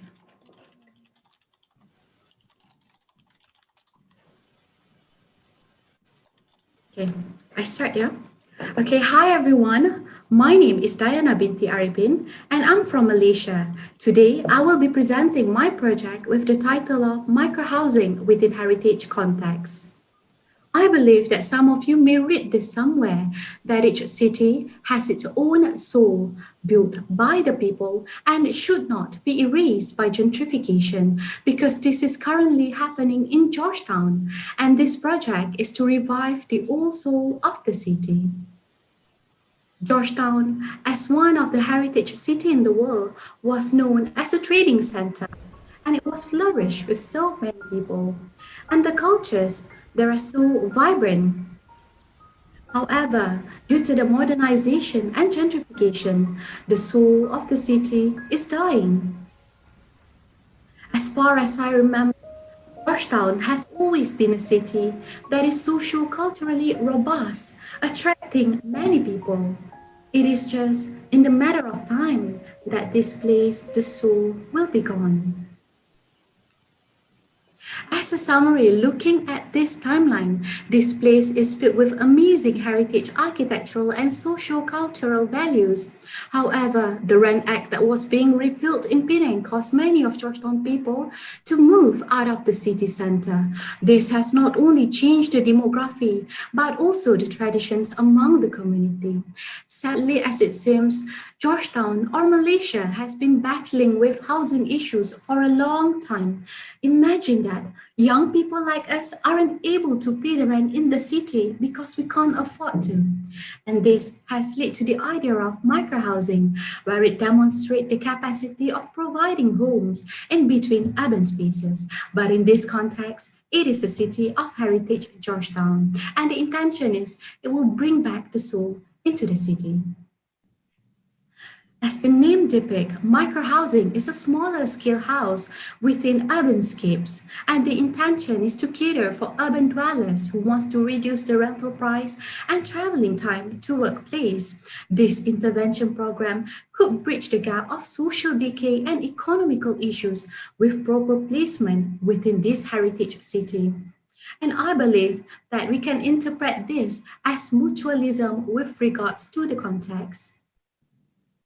Technically speaking, the dying cultures can only be preserved only if we allow the older generation, such as artisans, hawkers, and craftsmen to pass their traditions to younger generation, especially in the current time where isolation is needed.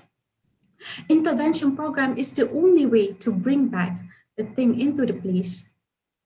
And the idea is to bring in current generations into the site. Hence, the documentation of daily activities based on the demographic study is being done here. This is for us to understand the placemaking ideas within the design. With this, we get to understand that the coexistence of the urban heritage components along with different backgrounds of people will combine and turn into some memorable place. The beauty of Georgetown lies in the architectural languages that we could find here. The notes that attract people, landmarks such as Jetty that give some sense of placemaking, districts of shop houses as well as the fishermen villages are amazingly captured within this UNESCO heritage zone. And the site, it is divided at Victoria Street. The reason to do so is to play with two different urban components of where parcel number 1 that is located at Beach Street have a lot more of heritage buildings, while parcel number 2 that is located at Welky area have a lot more of empty lots and few are filled with insignificant replacement buildings. And regardless of how playful the intention to be within the zone, the site must be respected. As we are walking into the site, we could see the first thing we need to do is the revitalization of the program for the heritage program at the perimeter area. Adaptive reuse can be the perfect way to breathe in new life into the old shop houses, and microhousing can be placed into the second layer, secluded behind the shop houses. Well, this exploded site axonometry sums all the strategies. Let's say on the first enclave, we give back the tenancy of the old and new shop houses to rattan and signboard maker. It would encourage higher demography into the site, and the heritage as well as the soul can be sustained for the future generation, while microhousing, as it will be placed into the second layer, could be turned into some daycare facilities, while we can turn the third enclave into communal activities, and this could create some sense of community and connectedness among the people. Now, I want you to imagine that you are in Georgetown, or possibly in this image, walking from Armenian Street to Artist Street. Then you stop by at some small lanes and you could see hawkers selling hot dogs or ice creams, and you are even amazed by the artworks. Wouldn't it be a wonderful day to enjoy? Suddenly you saw kids riding bicycles and you managed to see your friends or daughter eating at kopitiam. If I were you, I would greet them with smiles because I know what I had that day was like down the memory lane. These are some kind of experience that would be making me want to interact with people more. So this is some kind of the urban elements that I am trying to tap into. And if we look into this overall image of this project, we must give consideration not only to the hardscapes or the softscapes, but to the emotions and well-beings of the people here. After all, the elements are corresponding to each other.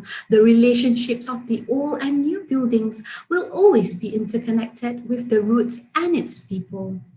And that is why it is important to understand the city fabric based on the layering of the space and time and understanding the soul of one place.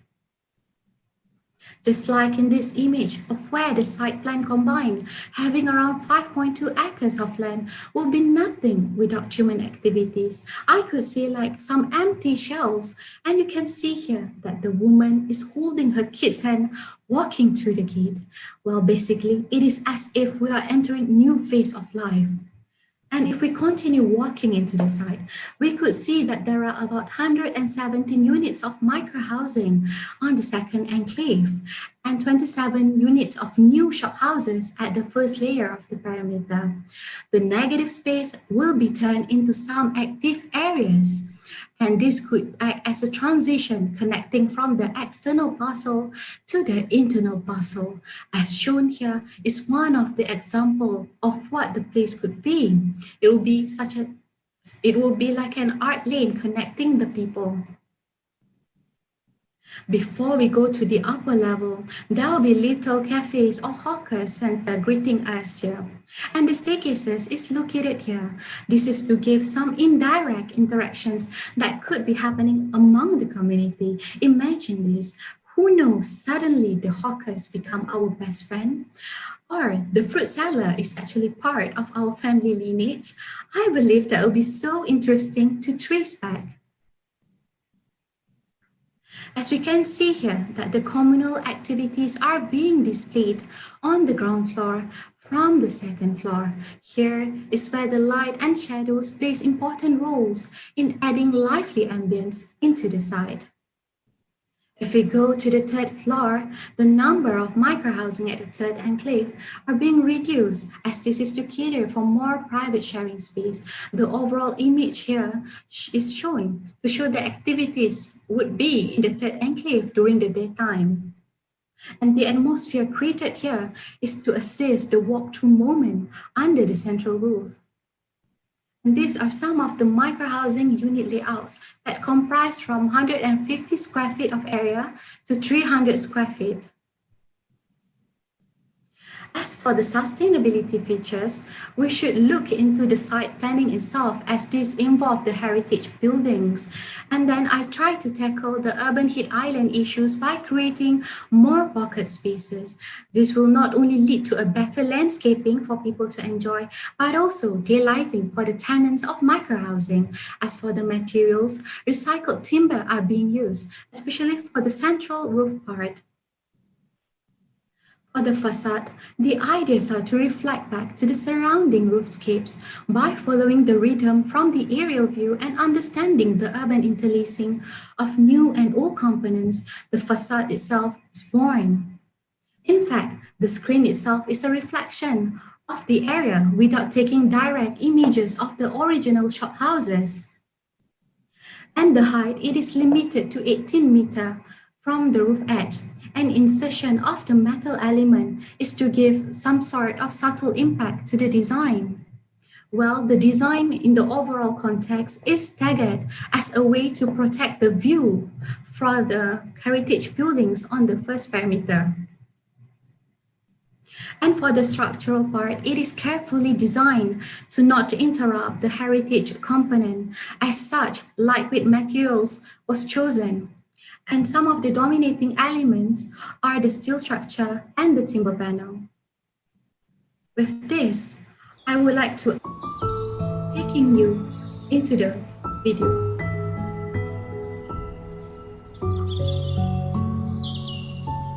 Created to reminisce a wonderful Georgetown, we begin our journey from Archie Street.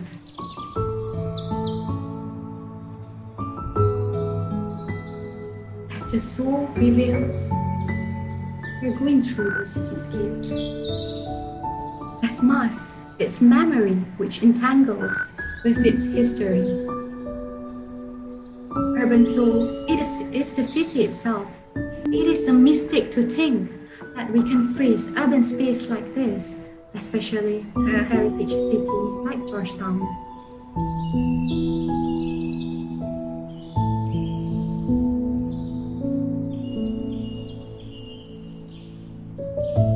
Microhousing project as shown should unite the difference in historic time, preserving the soul of the city and at the same time allowing it to move forward and keeps its dynamic character. The light and shadow will be the important components within the design. Creating wonderful moment for the Georgetown people to enjoy.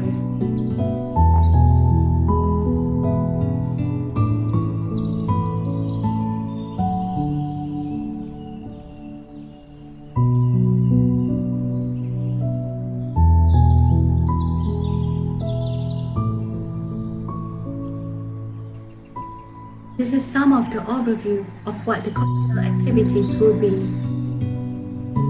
along the streetscapes, within the small lanes.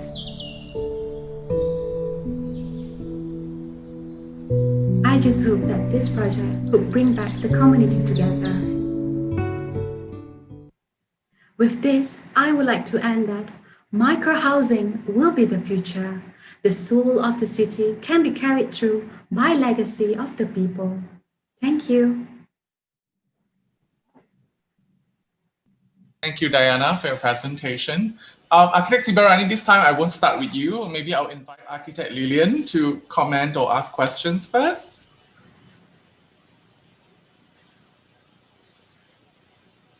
Hi, Diana. Well, I think first, please commend you for your very thorough and obviously very carefully and well organized and detailed study with a lot of care and empathy. And I think essentially urbanistically, I think it's quite an effective proposal to densify and stitch together the sort of residual space behind the layer of heritage buildings. So I think it's a very practicable solution, and it's quite sensitive in terms of trying to match and integrate into the existing shophouse typology with the typical terracotta pitch roofs. But I think in a way it meets, she has really tried to meet the brief literally, human-centric spaces. But in terms of your first aspiration, which is to touch the soul of the city, I think there is something that there's a certain sameness and levelness about the solution that does not sort of give you that inspiring, wow moment.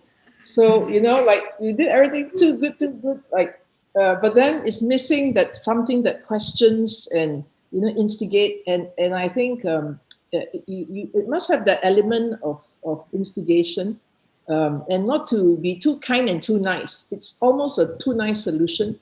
So sometimes, to bring a point home and which is, to capture the soul of the city. And Penang is a very enterprising, resilient city. It has managed to keep much of its rich cultural, including live culture, not just architectural and city fabric. It's actually already there, and it's how to enhance and really crystallize and make it maybe more iconic. That it already has. So I think careful, but maybe you need to be a little bit less, a bit more bold, and try to do something that's not too safe. I think usually for competition, that's what we're looking for, to take a big leap forward that is not predictable. All right, thank you, Architect Lillian. Architect Daniel, would you like to follow up? Okay. I'd like to commend this student, Diana, for her excellent presentation. She has a very nice voice, and the way she presented the whole project, there seems to be a very good flow to it, and it's easy to understand. So I'd like to commend you for your presence and your delivery. I feel that there's a lot of very positive things about your project. Firstly, in terms of the scale and how you utilize the vernacular pitch roof form of the traditional architecture that exists there, and then done it in quite an interesting way. Although I think I do agree with architect Lillian that the solution is a bit safe, but yet I still think it is quite interesting, whereby there is a lot of element of daylight into enhancing the quality of the space that has been indicated. And I also like to commend you on your visual presentation. It's very easy for us as judges to kind of understand, the way you present your project visually. So I think that's very well done. And maybe it's difficult to understand the full intention of how you integrate the old and the new into the fabric of the Georgetown urban area. But overall, at least on the visually, it seems quite well integrated. And I think the scale, the forms, the material use, the daylighting, the functional use, the use of activities in terms of public and private spaces, I think it is really quite interesting. I personally wish to see such kind of development being implemented in a city like Georgetown. I'm from Malaysia myself. I would really I wish to see the revival of the inner city done in such creative and interesting way. Yeah, very positive. Thank you. Dr. Arash, would you like to add on? Yes, thank you. I am completely agree with the architect Daniel that the presentation is very nice and very clear. And regarding the project, I have put some note about that, and because it's something really similar to the approach that you put on the refurbishment of one area of the city that exists in the city. So needs to have very high respect, need to put a lot of attention to balance everything. And but in one part on side, because this is a competition, so I think that she can put and push more on the integration with them. Actually, what we see is very clear.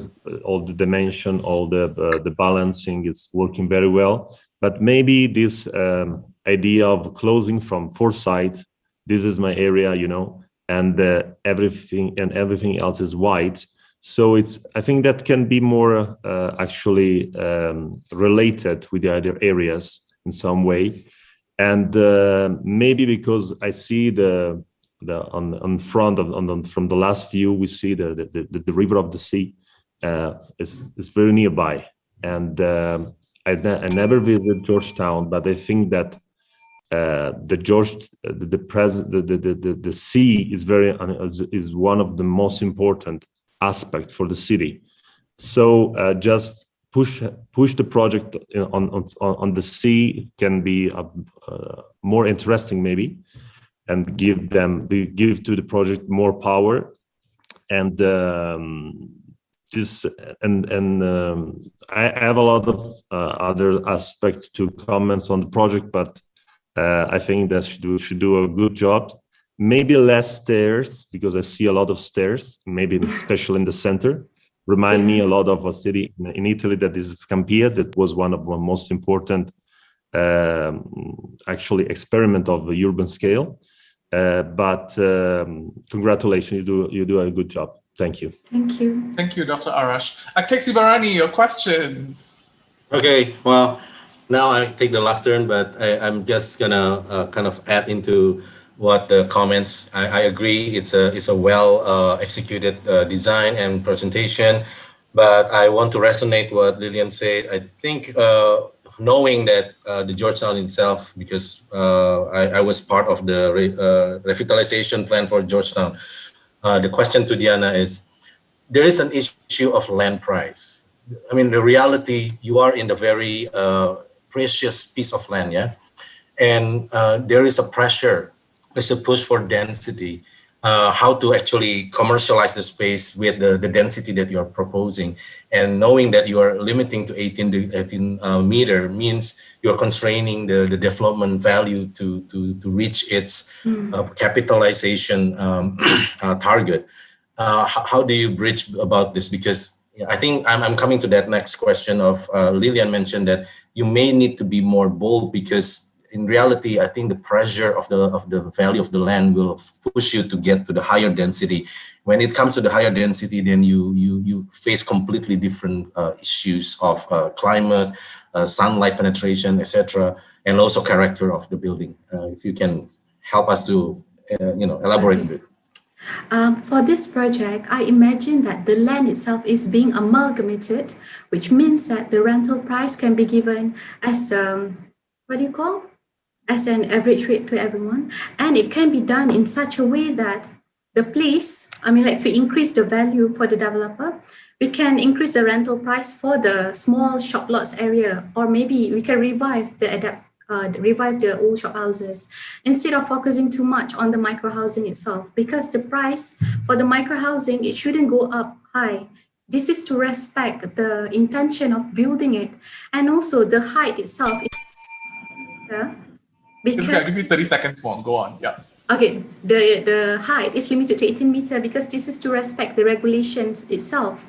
So in a way that maybe we can play with higher number within one strips of micro housing, because the micro housing itself is following the shop houses strips. And long time ago, shop houses has a lot more of maybe like 5 to 10 people within one shop houses staying in one building. So this is like the reflection of that. All right, thank you. Thank you, Diana.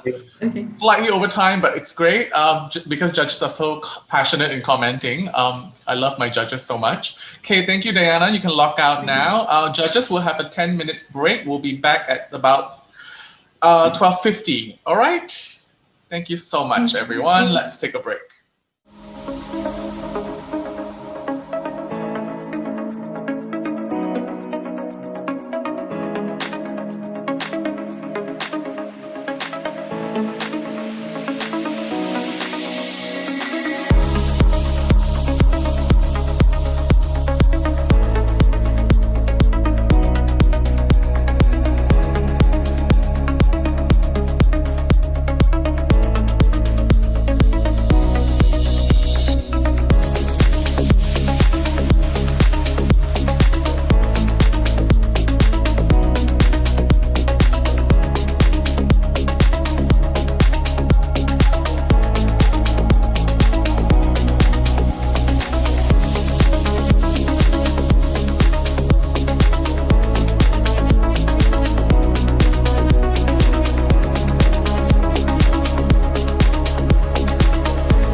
All right, ladies and gentlemen, welcome back to our segment 2. We have a slight adjustment. We're waiting for our judges to take place. Then we will proceed with the rest of the architectural category today. Paul is already online from Philippines. Give us another minute while I wait for my passionate judges to come back. I know it's very nervous and nerve-wracking to sit there and wait for us, but you'll do fine. Everyone will do fine. Welcome back, Dr. Arash. Yeah, let's just wait for the rest. Okay, thank you. Welcome back, Architect Daniel.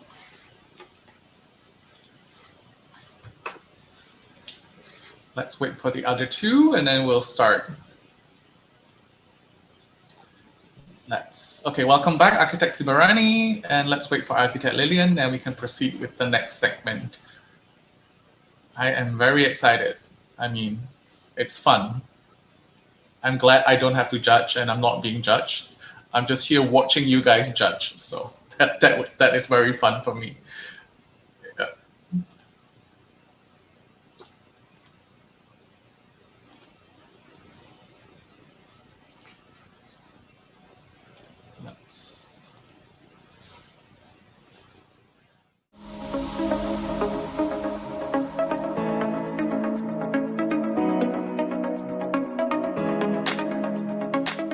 Ceremony will be hosted at 5:30 p.m. on the 8th of July, Singapore time. So please do sign up. We do have a seat of 500 that you can join us in a virtual hall where you can see the exhibitions and the projects that our students have contributed. You will get to hear our judges' commentaries, and of course, you get to witness the birth of the designer of the year. So yeah, that's very exciting. In the meantime, let's wait for our judges.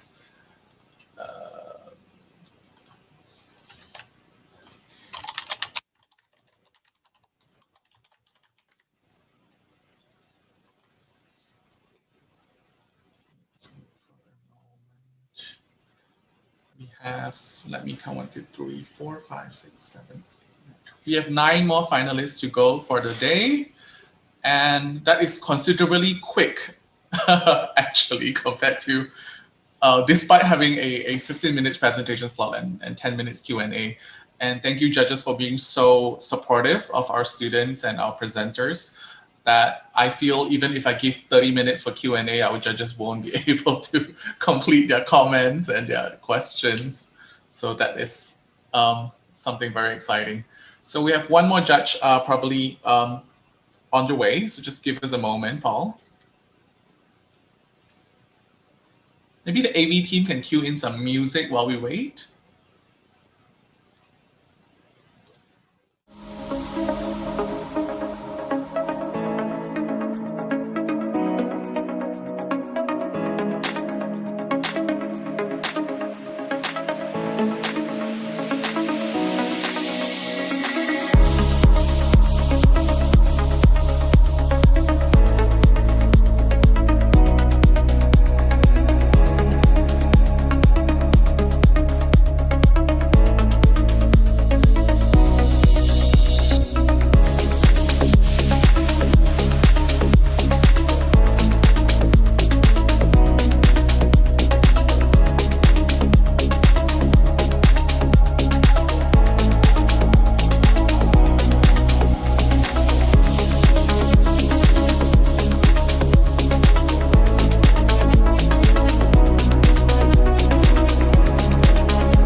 All right, everyone is back. Judges, let's get ready for the next segment. I would like to put our hands together to Paunjal Handok from Philippines and his project titled Silong. John, are you ready? Paul, sorry, Paul John. Yes, sir. Yeah. All right, over to you.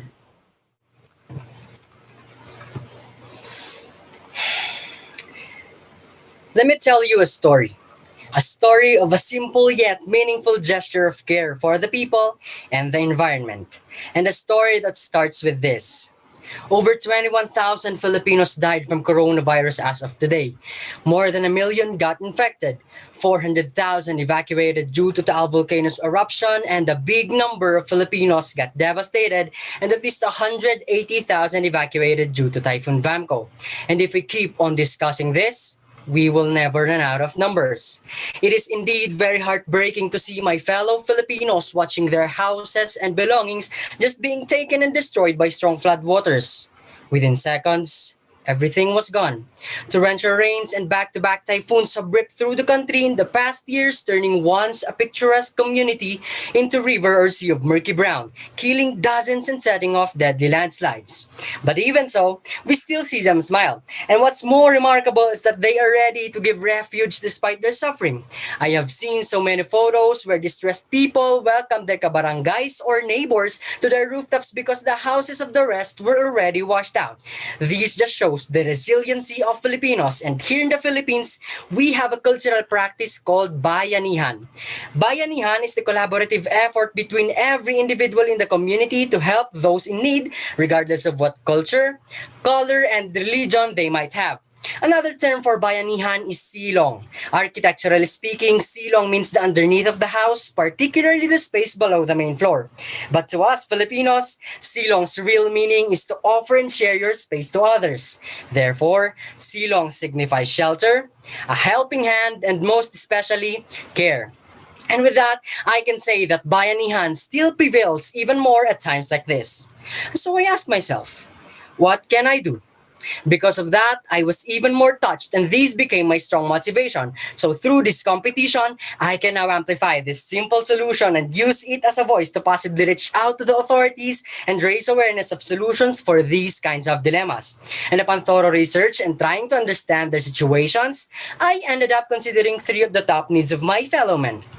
And those are a house, an evacuation center, and a communal space. I took these three considerations, fused them all together, and I formed three Filipinos laying side by side, depicting the concept of togetherness and concord. And so I came up with an all-in-one shelter.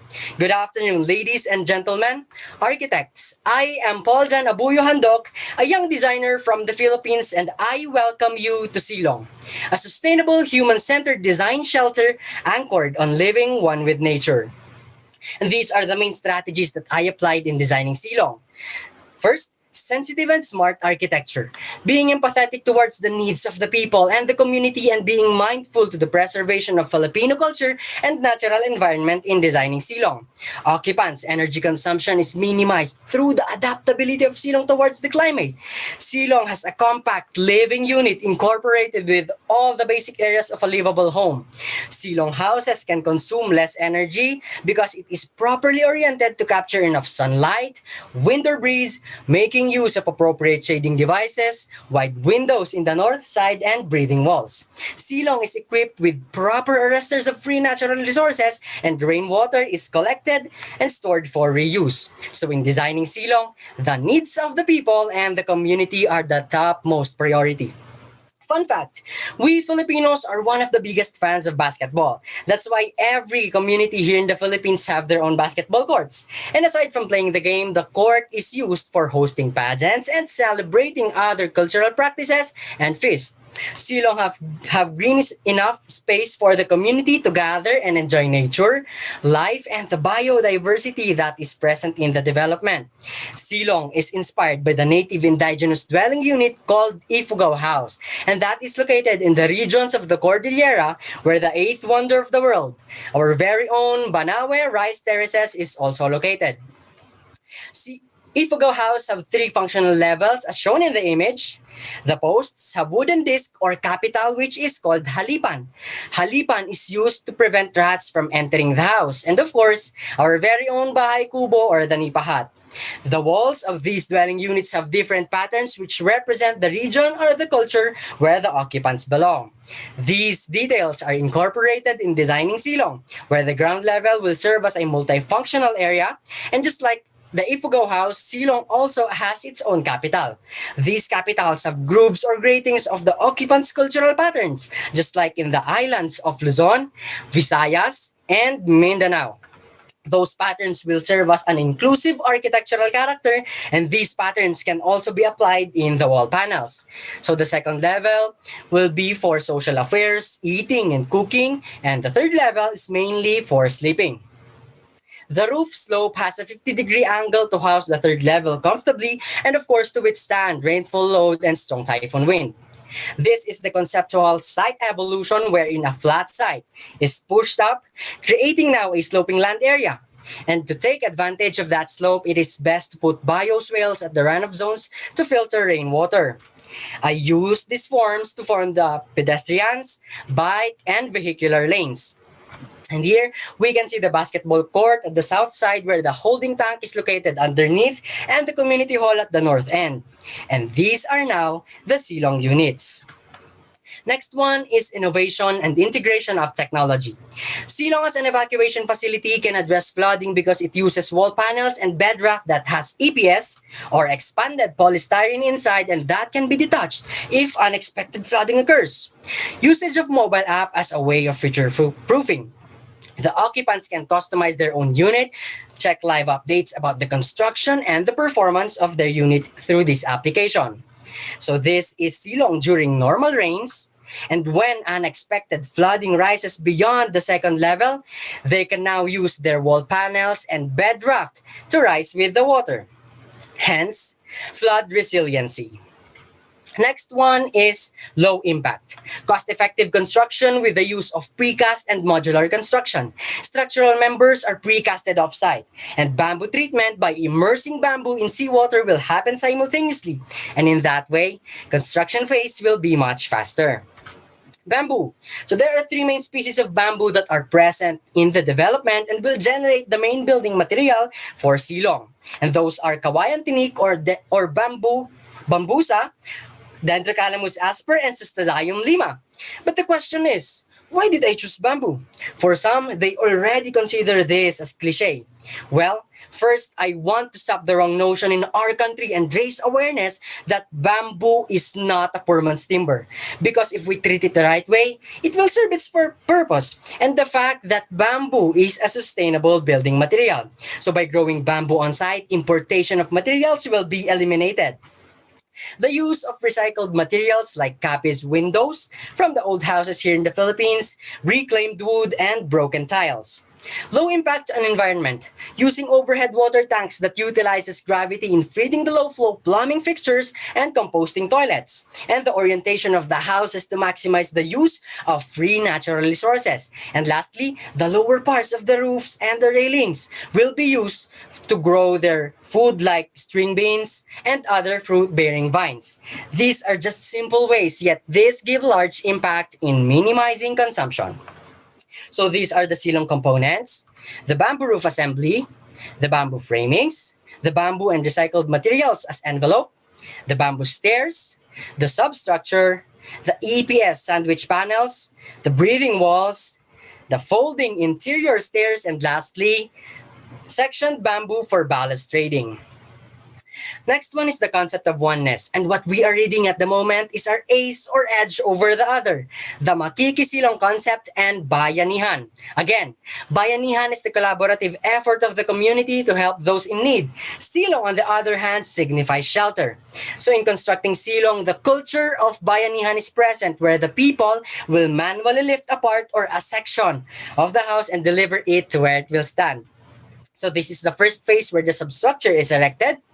Phase 2, platform is assembled, lifted, and attached to the beams. 3, this shows the 3 sections of Silong units to be lifted and manually moved by the people. Hence, Bayanihan culture. 4, bamboo and recycled building materials as placed accordingly. And finally, finished Silong unit. Silong has the simplicity of design and construction. Therefore, replication in all parts of the country is possible. And imagine if every community here in the Philippines or even parts of Asia have this. What kind of a beautiful change will it be? Now, the question is, what can the community get from participating in building and designing Silong? 1. A shelter. As mentioned earlier, it is a compact living unit incorporated with all the basic areas of a livable home. Second, a refuge. Silong is flexible. It can adapt to health crises, disasters or calamities, and emergencies. For instance, flood. This pink space is ready to be offered to another victim. And another timely example is COVID-19. The pink space will serve as an isolation area for the affected member. And during calamities like earthquake, fires, volcanic eruption, and the like, these pink spaces can be offered to other evacuees. And so Silong can accommodate up to 4 families and they can share a common service area. And the third benefit of Silong for the community is to be one with nature. As mentioned earlier, Silong is climate responsive. These simple design techniques will minimize energy consumption and of course for the occupants to enjoy the available free natural resources. Bioswales and bamboo forests that could boost biodiversity. This is Bamboo Grove where people can have their picnic, kids can play around, and it is where the community can assemble Silong components. And lastly, mimic and preserve the natural colors of nature through Nippon paint.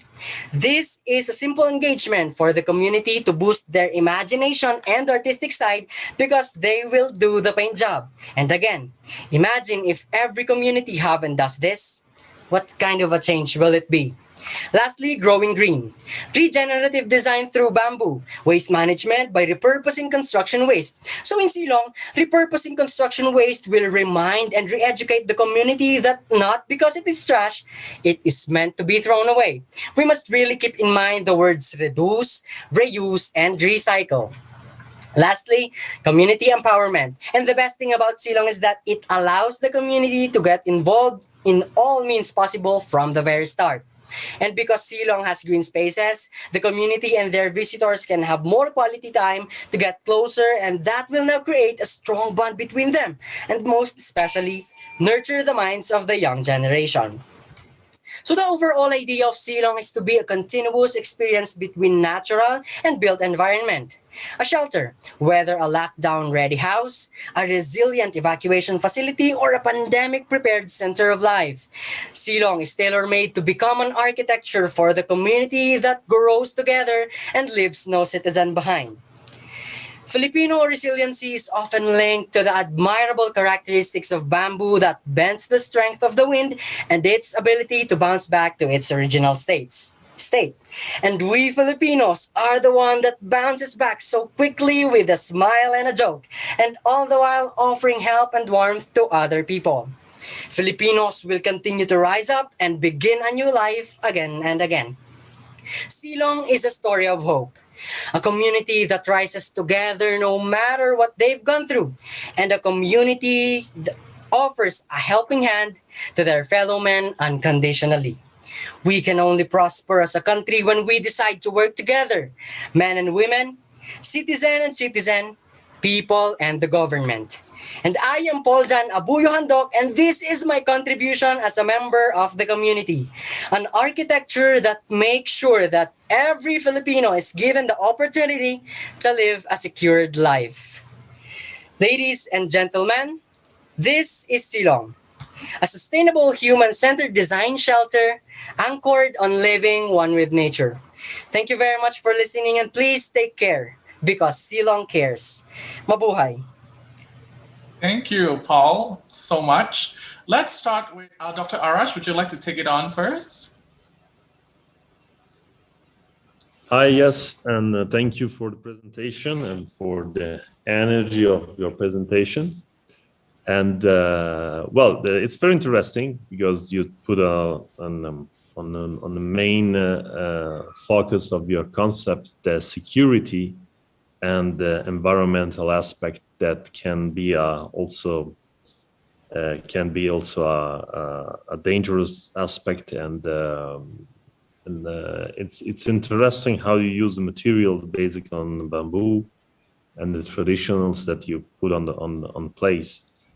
And one thing that I actually understand, it's that you have this approach of the shape of one land on the hills, And this hill project, it's very interesting because you have this different morphology, so you can have some advantage.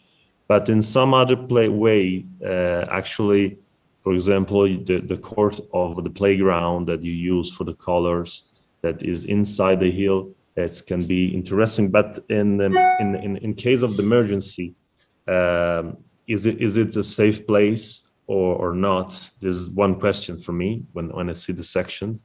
And another aspect is if this kind of shape that you put on it, this actually cross with arc, is the ideal distribution of the Silong, or is just an idea as a general concept, or this shapes of planning is related to security issues? Thank you, Dr. Arash. Over to you, Paul. Yes, sir. So the shape was derived from the three Filipinos, the three Filipinos, and it is a concept because that shape is a representation of we Filipinos laying side by side, and that is kind of signifies oneness. And in terms of the playground or the space, I think it is still safe because it is open, and a lot of people will see the children play around, and the security is not a problem since the rural areas here in the Philippines, they know each other, and they can watch out for the children to play around safely, I think. No, just maybe I just want to regarding the playground security is regarding not for the normal using, it's okay, but in case of the emergency of natural events that you show us when you have a full of waters and actually this kind of situation, the security aspect is in case of emergency. Yes, sir. So that is the job of the Silong units itself, sir. In case of emergency, of course, the children is not allowed, or people is not allowed. So the Silong unit will accommodate them.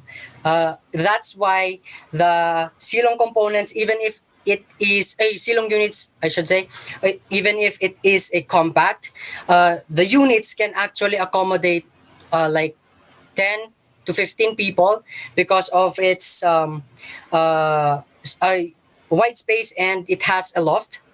So there. All right. Thank you, Dr. Arash. Architect Sibarani, would you like to follow up with your question? Okay, thank you.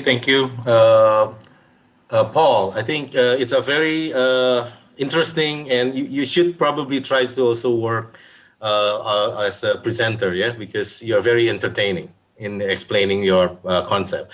I'm very kind of like feeling very safe, yeah, knowing that, looking at your concept, that I can at least get to second floor and third floor, and I can float on the raft. I think you prepared your disaster readiness really well. I think resiliency is at your heart, and you take no qualms about taking the disaster to the extreme level. Yeah, I mean, you Filipinos and us Indonesian, we have this kind of situation in our country.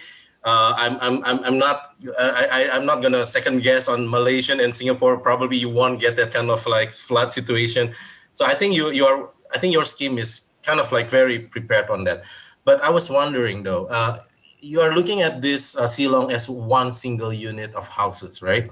Whereas as a community, as a bigger picture, one would think that the role of the barangay, I think shouldn't be understated, because you do have a bigger space for people to congregate, to get certain services. Medical and evacuation is definitely normally happens in the barangay, right?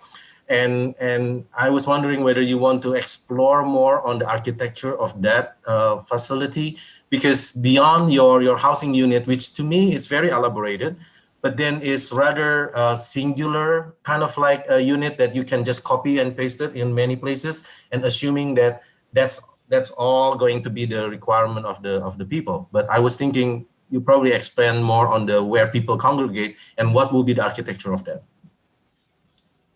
of the barangay. Thank you, Paul. What's your perspective? Yeah. I would definitely look forward to that.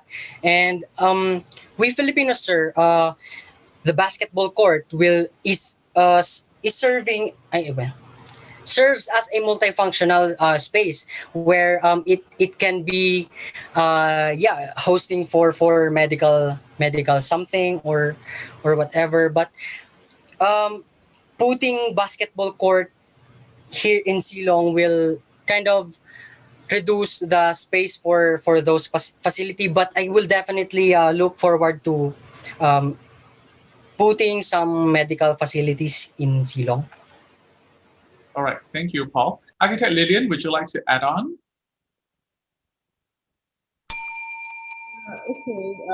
Yeah, true. We don't have.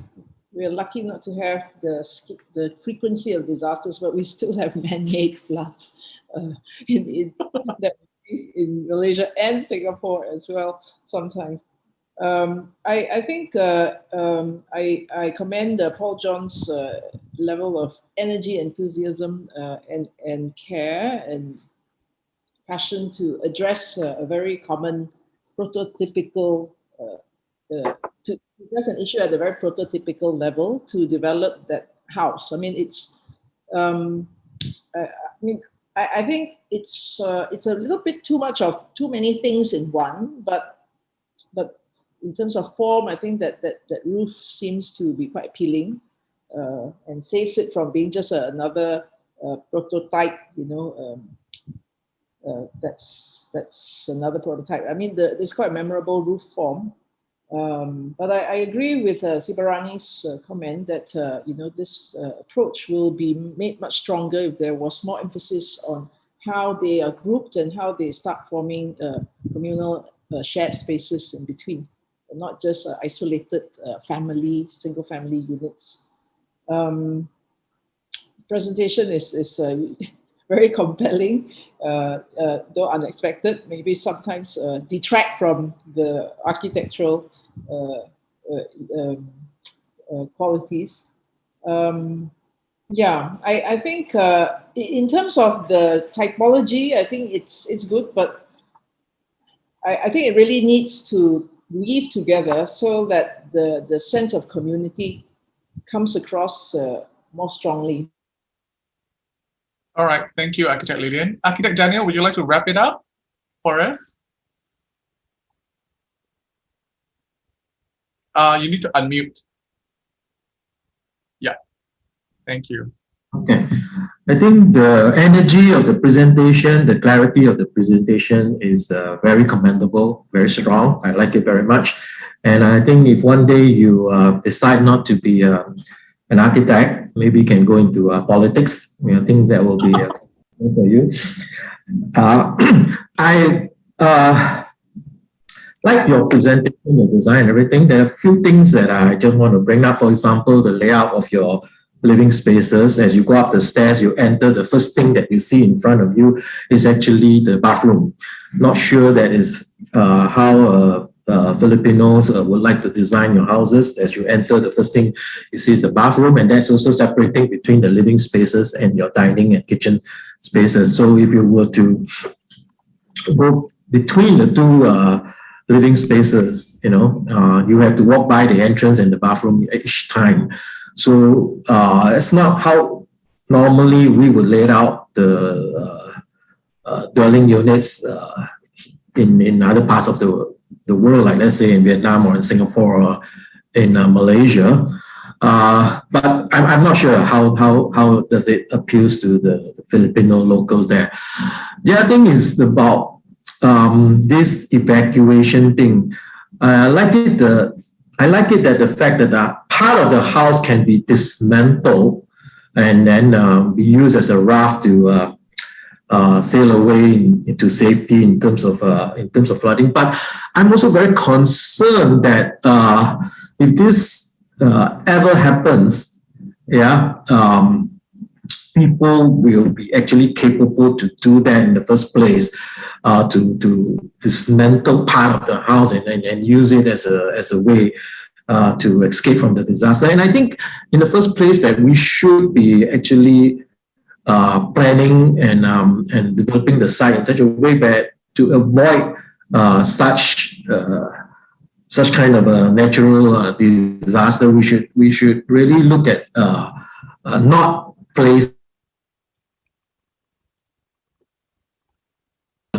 a low area near the river where this kind of thing can happen, because I think prevention is definitely more important than trying to solve a problem when it's already happened. But other than that, the other issue I may have is just, I think the creativeness in terms of the design of the dwelling unit and how it's used as a single family dwelling and in normal times, and also as a multiple family dwelling in the times of emergency is good. But the repetitiveness of the housing form itself, I think that needs to be looked at, because not every family probably wants to live in the same exact type of unit, and I think it can be better integrated with more interesting combinations and more interesting combinations also. Yeah, for family, bigger family, maybe 3 generations under one roof or something like that, kind of thing. So I think what is lacking here is in terms of the forms, the excitement of different kind of housing forms, different type of roof form and things like that. Individually, as a unit, I think it is sufficiently developed. Yeah, that's all. Thanks. All right, thank you, Architect Daniel. Thank you, Paul, for your presentation and for your time. You may lock off now. Next on, ladies and gentlemen, I would like to invite Eldon Ng from Singapore with his project, The Factory. Eldon, are you ready? Yes, I am. Can you guys hear me? Yeah, a bit louder, maybe. Oh, okay. I'll try to speak up. All right. Okay, sure. I will be sharing my screen. All right. Good afternoon, panelists and audience from around the world. I'm Eldon from Singapore, and I would like to share with you about my project entitled The Factory. Before I begin, I would like to play a short news coverage about the COVID situation in New York back in October last year by the South China Morning Post to set some context to my design intentions.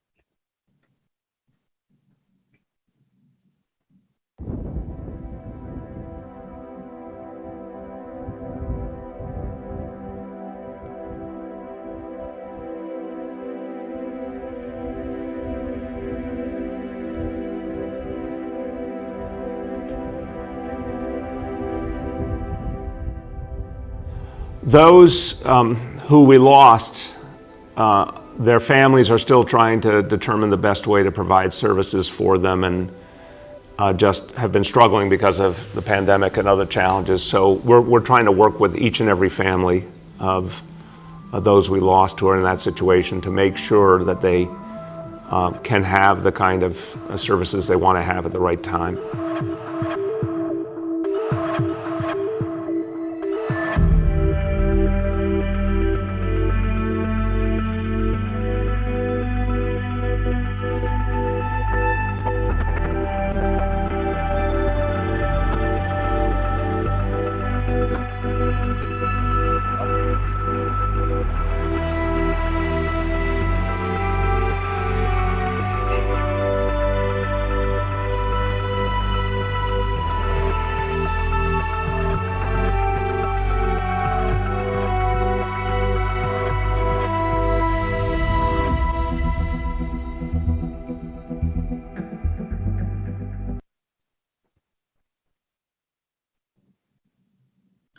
Now, as someone who questions the meaning of life, of existence, and of death, I often wonder how our temporal and insignificant existence can influence and impact the world. Watching that video definitely sparked many thoughts in my head back in October. And I'm sure that all of us, at some point in time, have also pondered upon this very question. What is the significance of our death? And with this question, along with the current pandemic situation, I have created a piece of architecture that could perhaps bring hope to the world. Now, death is something we can't escape from. It is a reality, and a reality that the pandemic COVID-19 has made very clear to us. COVID-19, like other pandemics, has taught us many lessons, but more importantly, it has shown us our ignorance as a species, that we've placed our lives and dignities above other animals. Yet, as the pandemic situation worsens globally, we quickly witness the eradication of such prideful attitudes in the way we handle death and the disposal of bodies, whether in cremation, burials, or storage. The initial inspiration to the project began when I read the news that the Americans were storing corpses within refrigerated container trucks for the sake of efficiency, and not to mention the overwhelmed healthcare system, just as shown in the earlier video. As if these deceased are mere pieces of meat and flesh with no dignity nor identity, just piled on each other. Reading this was horrifying yet humbling. It was the pure acceptance of our nature as living beings that there isn't much to existing and death. We are all mere organisms struggling to survive. And I wondered if such a mentality to our existence can actually be beneficial to society. And hence, I've taken on the American approach, using the container module as a basis to the design to further develop a crematorium that handles the disposing of the human body in a manner that is efficient and beneficial. The factory is that offshore crematorium. Its design is to be easily constructed and replicable. Every element places emphasis on function rather than form. This is to ensure that it does not cater to any religious group and is perfect for countries of all development stages. Though I have to admit, there is a subconscious effort to ensure its monumentality. This current project is depicted to be out at sea. However, it is also capable of being realized on land. Now, the factory facilitates three main processes: the transportation and cleaning of bodies, the upcycling of the remains, and lastly, the expression of grief and remembrance. Its goal is to replace crematoriums and graveyards in hopes of redefining and redesigning the way we understand and embrace death. Now, this process starts at the arrival, where ships deliver these containers full of corpses and they are being hoisted up into the structure by a gantry crane. The bodies are then aligned and hung as if in a slaughterhouse to maximize the use of space and the efficiency of transfer. Before cremation, the bodies are cleaned with no distinction between male or female. After all, we are one humanity. Post-cleansing, the bodies undergo a process that I would like to call the giving. This encapsulates the extraction of healthy and usable organs, the cremation process, and the creation of a portable vertical farm. The extraction of organs happens before the aquamation process. This opens up new opportunities in the organ donation market, and I can hardly imagine a better way to give back to society, let alone a way to live on. Now, whereas cremation uses a lot of energy and creates emissions, aquamation uses a natural process called alkaline hydrolysis. In fact, aquamation uses just 10% of the energy used in a typical cremation process, and there are no air emissions. The deceased is placed in a clean stainless steel vessel where water, heat, and alkaline are gently applied to accelerate the process of hydrolysis. Our bodies, being 70% water, will undergo this natural process that simply returns us to a natural form, and the water is used as a natural fertilizer to a portable vertical farm system that is attached to the sides of the factory. Now, because aquamation does not dissolve bones, the fragile bone remains can be grinded and mixed with concrete to create the shells of these portable urban farm pots. This not only provides a viable upcycling of the remains, but also creates a sense of remembrance and identity to the deceased. Grief and remembrance is now no longer about the individual, not about the individual's grave nor urn, but rather a communal spirit that these farm pots embody, which not only allows room for empathy, but by reducing the needs for graveyards and columbariums, we open up space for other developments as well, in the earlier analogy of the slaughterhouse, it doesn't end at mere physical resemblance, but rather in spirit, that nothing of the human body goes to waste, and all of us are equally capable of giving back. The site, being coastal, is not merely for calming views as we depart from our loved ones, but also for the easy deployment of these farm ports. Global crises, such as civil wars and natural disasters, often lead to famine and starvation. Being out at sea allows the factory to respond quickly to provide aid. Providing food is only the beginning of many opportunities. There are studies and projects that suggest that we can even rebuild artificial reefs with a similar concept, and I'm truly hopeful that there are more ways to give back. Now, regardless of how different or alike animals, even animals need to grieve. That is a fact I cannot disprove. And hence, the factory does choreograph that final goodbye.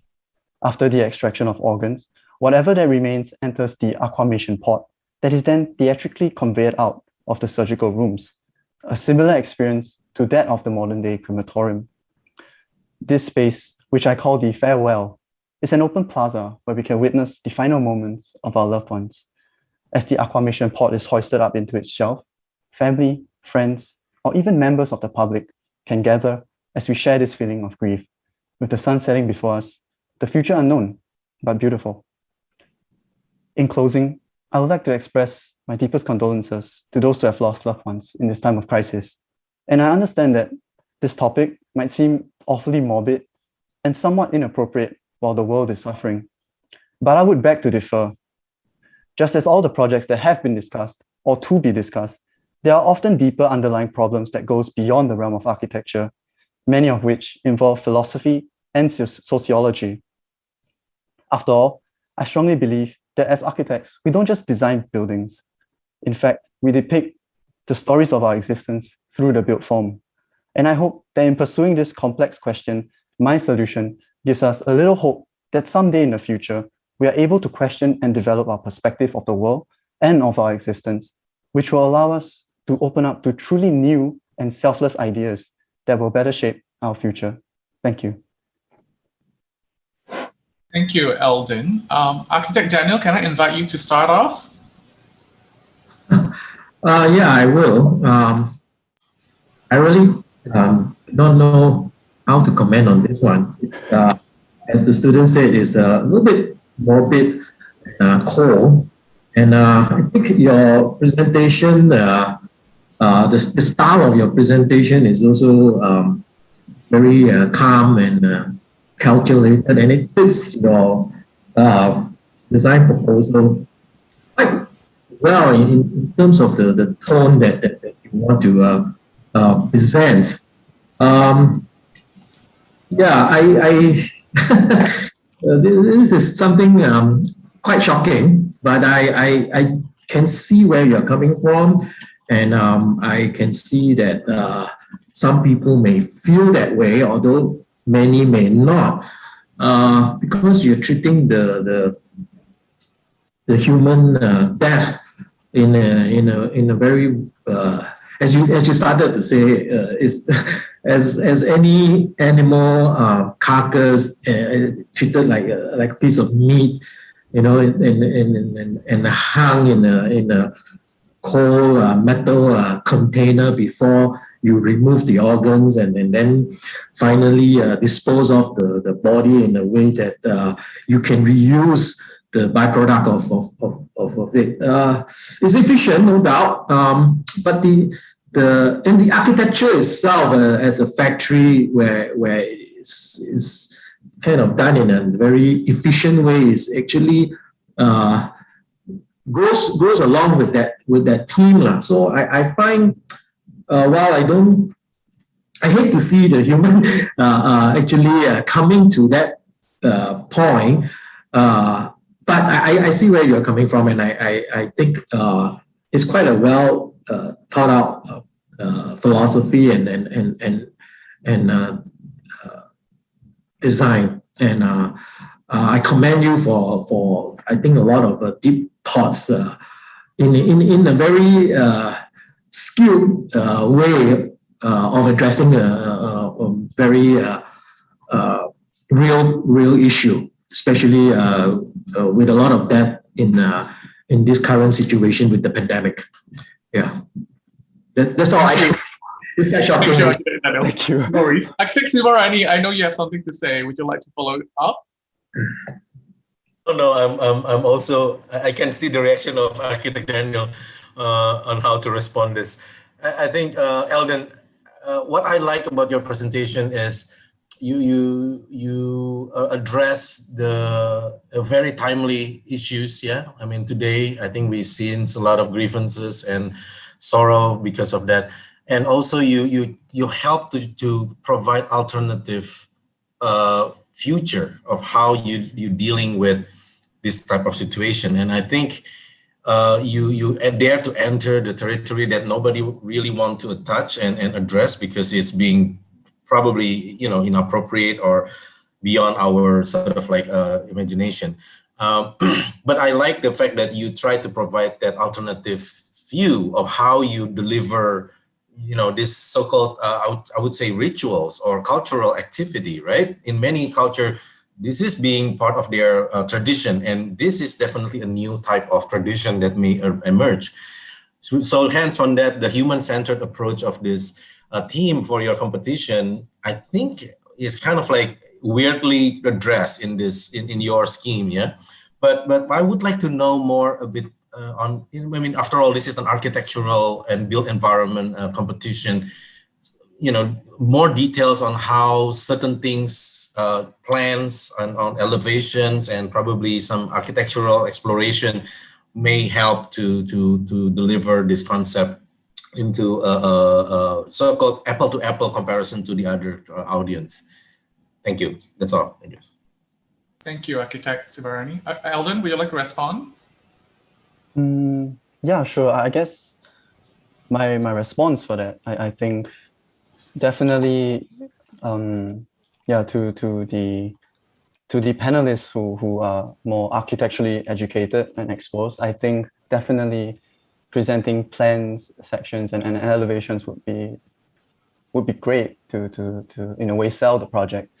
But the way I see it, and definitely I do agree with that, but in thinking of curating this presentation, I was really trying to address a larger community of showing how something as simple or in a sense as complex as death should be a narrative that unfortunately is really difficult to express to the layman through like very two-dimensional drawings. So I was hoping to show more perspectives such that the average person can truly understand the space, because I think one of the comments, or most of the comments when people look at this particular project is, why would you want to die there, and I think what I really want to convince everyone of is actually this is not so, it's not so morbid. Actually, it's, in my perspective, really, really hopeful, and I hope that it really starts to generate thoughts and really starts to make us question, as you said, like culture in that sense, hence more of these illustrative graphics rather than the more standard two-dimensional ones. But thank you though, I think that's a great comment. Thank you, Architect Sivarani. I'd like to pass it to Dr. Arash. Would you like to add on anything? Well, it's a very particular actually terms, and how did you actually approach on it? It's really actually the title also that you choose, maybe it's the factory, isn't it? And maybe how can I say, maybe the name is not so actually, because you put on the attention of the value of the humans when they passed away, and put the name of the factory, maybe it's not so actually in line with your sensibility, and because it's very, you have a high sensibility when you start to design a place with this kind of destination of actually also, because you want to put, you focus the video of New York with respect the the person who die and the family that they have, and the other way you put the name of factory, maybe another name is better. In terms of architectural aspect of your design, maybe, I don't know, it's too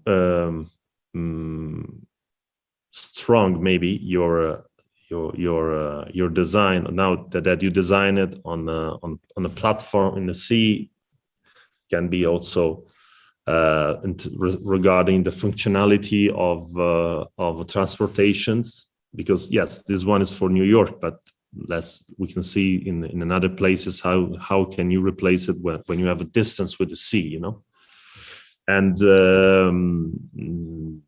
in this case, maybe the colors of gray that you use for the presentation and also for the architecture, maybe it's the right colors. But when you say that is a hope, maybe with the hope we can have another colors. So it's just this kind of comments from my side. Thank you, Dr. Arash. Architect Lilian, would you like to wrap it up for us? Wrap it up. Okay, of course, we commend Eldon for his fearlessness and willingness to take on such a morbid, usually unhappy subject of dealing with death and the physical remains, and facing the physicality of death. I think that's very bold. And his at first I thought, oh God, he's maybe another screwed up kid or something like that. But I think the solution is speaks, I think, of his good intention. And I'm just impressed by how clever his whole process how cleverly he has worked out that whole process. And I think it's quite seductive. I think the whole story, and at least to an architect's audience, because we like to see the evolution of the concepting and then its transformation into a compelling form. And I think he has achieved that. I'm not so sure whether the lay person will receive it that way, because, I think we also need to deal with how people come from various different diverse ways, and the processing and the, really crystallizing the processing and the mechanistic way to deal with it can also have the total opposite, impact on others who look at it more emotionally. I saw myself ticking the boxes, and I feel like, oh my God, he ticks a lot of boxes, because when you break it down, it's a very clever architect's solution to a very difficult problem. Just not sure whether the normal, ordinary people will think the same as architects when it comes to having your dad or your grandmother process and send into this factory thing that looks like that. But thank you, Architect Lilian. Actually, Daniel, I know you have one last line to add. I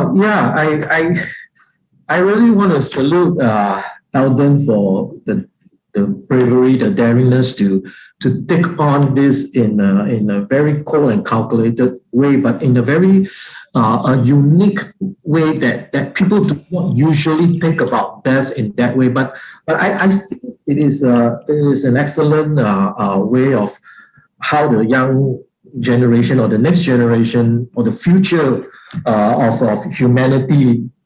I think your project can serve as a social critique for the future of humanities. I'm not sure in the right way or wrong way. I don't want to subject my own personal judgment to that. But as a project, I think you have achieved what you set out to do, and I really think it's quite fantastic. Thank you. All right, thank you, everyone. Thank you. Thanks, Eldon, for triggering our judges. Thank you so much for your time. We would like to move on to our next presenter. Eldon, you can now log off. Next on, judges, I would like to invite Lin Hong-en from Taiwan with his project. In Mandarin, it's called 纯净的力量. In English, it's called Pure Power. Hong-en, are you here? Yeah, okay. Oh, yeah, there you are. All right, I'll leave it to you. Oh, okay. No.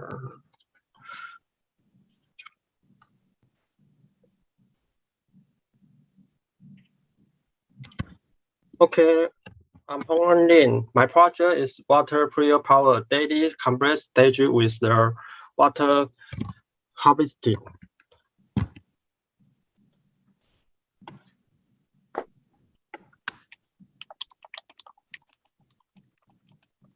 First, let's watch a video.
洪恩，你的视频是有声音的吗？对 ，yes。我们没有听到哎。What？ 对，你可以can you repeat the video with audio maybe? Oh. Yeah, judges, can we repeat the audio? Yeah, please. Okay. Okay. Okay. In America, the people have to face the problem of traveling long distance to fetch water.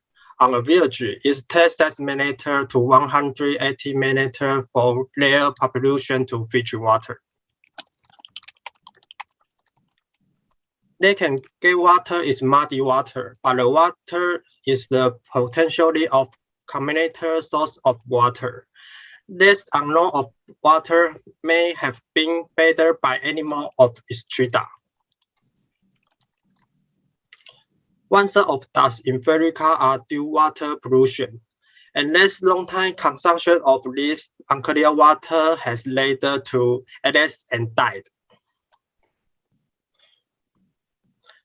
Therefore, I want to create design that allows them to get clear water and with long distance water fetching, so as to improve the problem of the water and shortage. Home is the most important place in life. From photos show the most people in America living is very shabby condition. However, their clothes are very colorful.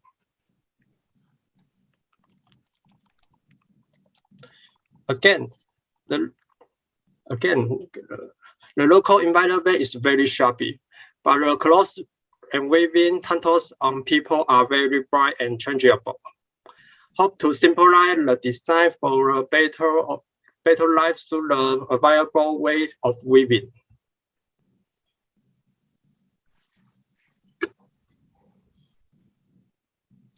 American weaving culture is stopped because of chronic poverty. Let most very thing to the people create a woven. Simplest and most economical items are often the most amazing.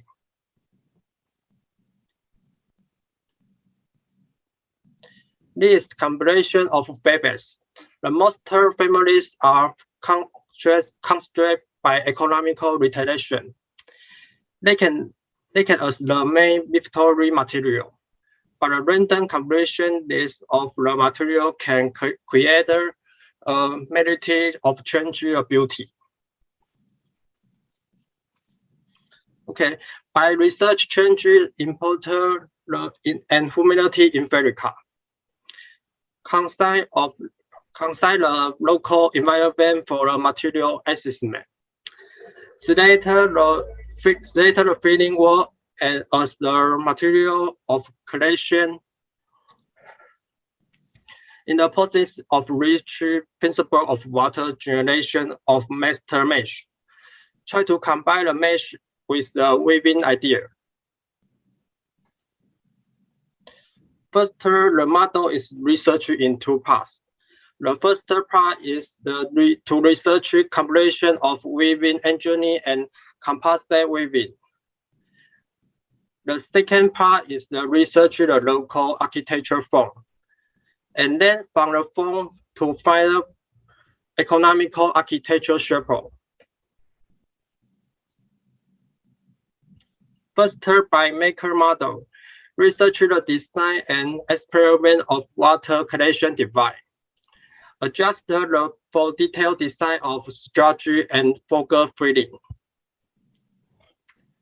In the process, has been thinking about to collect with the local material and can be real building to carry out the design.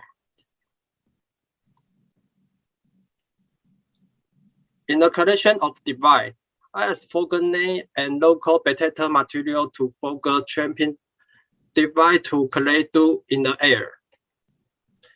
Water is collected by us through from condensation by converter of hotter and colder air, estimating that one can produce 20 liters of water a day.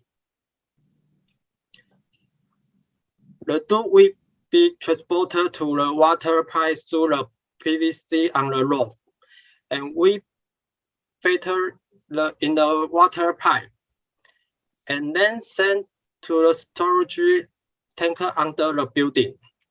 When people need it, they can use the menu pump to fetch water. Because it is having a temperature in America. So I add wooden glass to outside of the building, and open a lot of windows indoors. Increase indoors air circulation and reduce the humidity and sultry environment. Therefore, a large amount of local timber and brick is in the design. And simple simulator of worker is a very low-cost design. Everyone can participate in the construction of persons.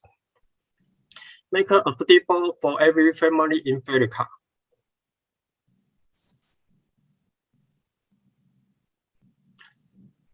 Through a solid model can be more clear design detail and circulate is mainly solve local problem and create design good living space.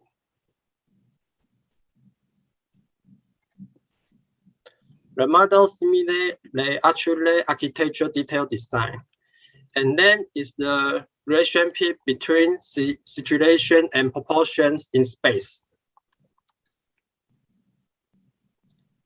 As a local material to a feature economical construction, in line with the local culture characteristics. So that about the building close to the state of life.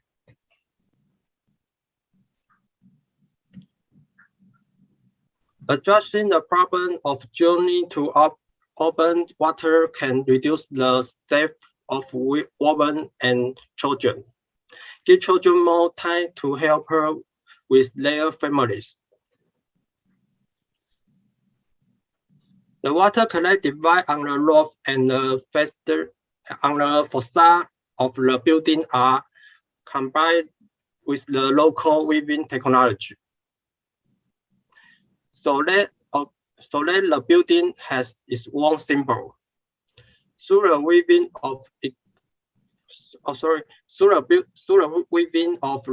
each family, create a look its own home. So that each building has one sense of belonging. The skin of wooden glass is added to its history of the building to give more shadow to the semi outdoor space of the building. It can allow people to have a more indoors active inside, have a cool space.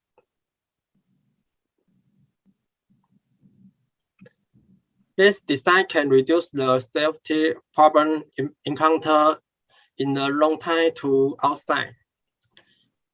Can provide land with the clear water, so that every family can ensure water safety. Final, this processing of creation. I have been thinking about how to create friendly design and creativity to solve the problem of to have a greater influence and help more people and in need. Oh, it's final. Thank you. All right, thank you. 谢谢你, Hong'an. Thank you. Judges, would you guys like to start commenting or ask questions? And then our interpreter will do the translation for Hong'an to respond in Mandarin. Any volunteers?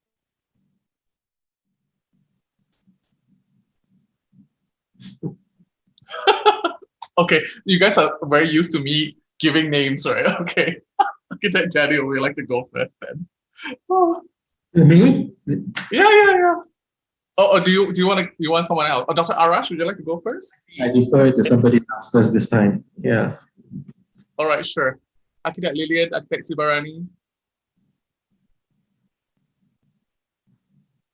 Okay, I'll go first.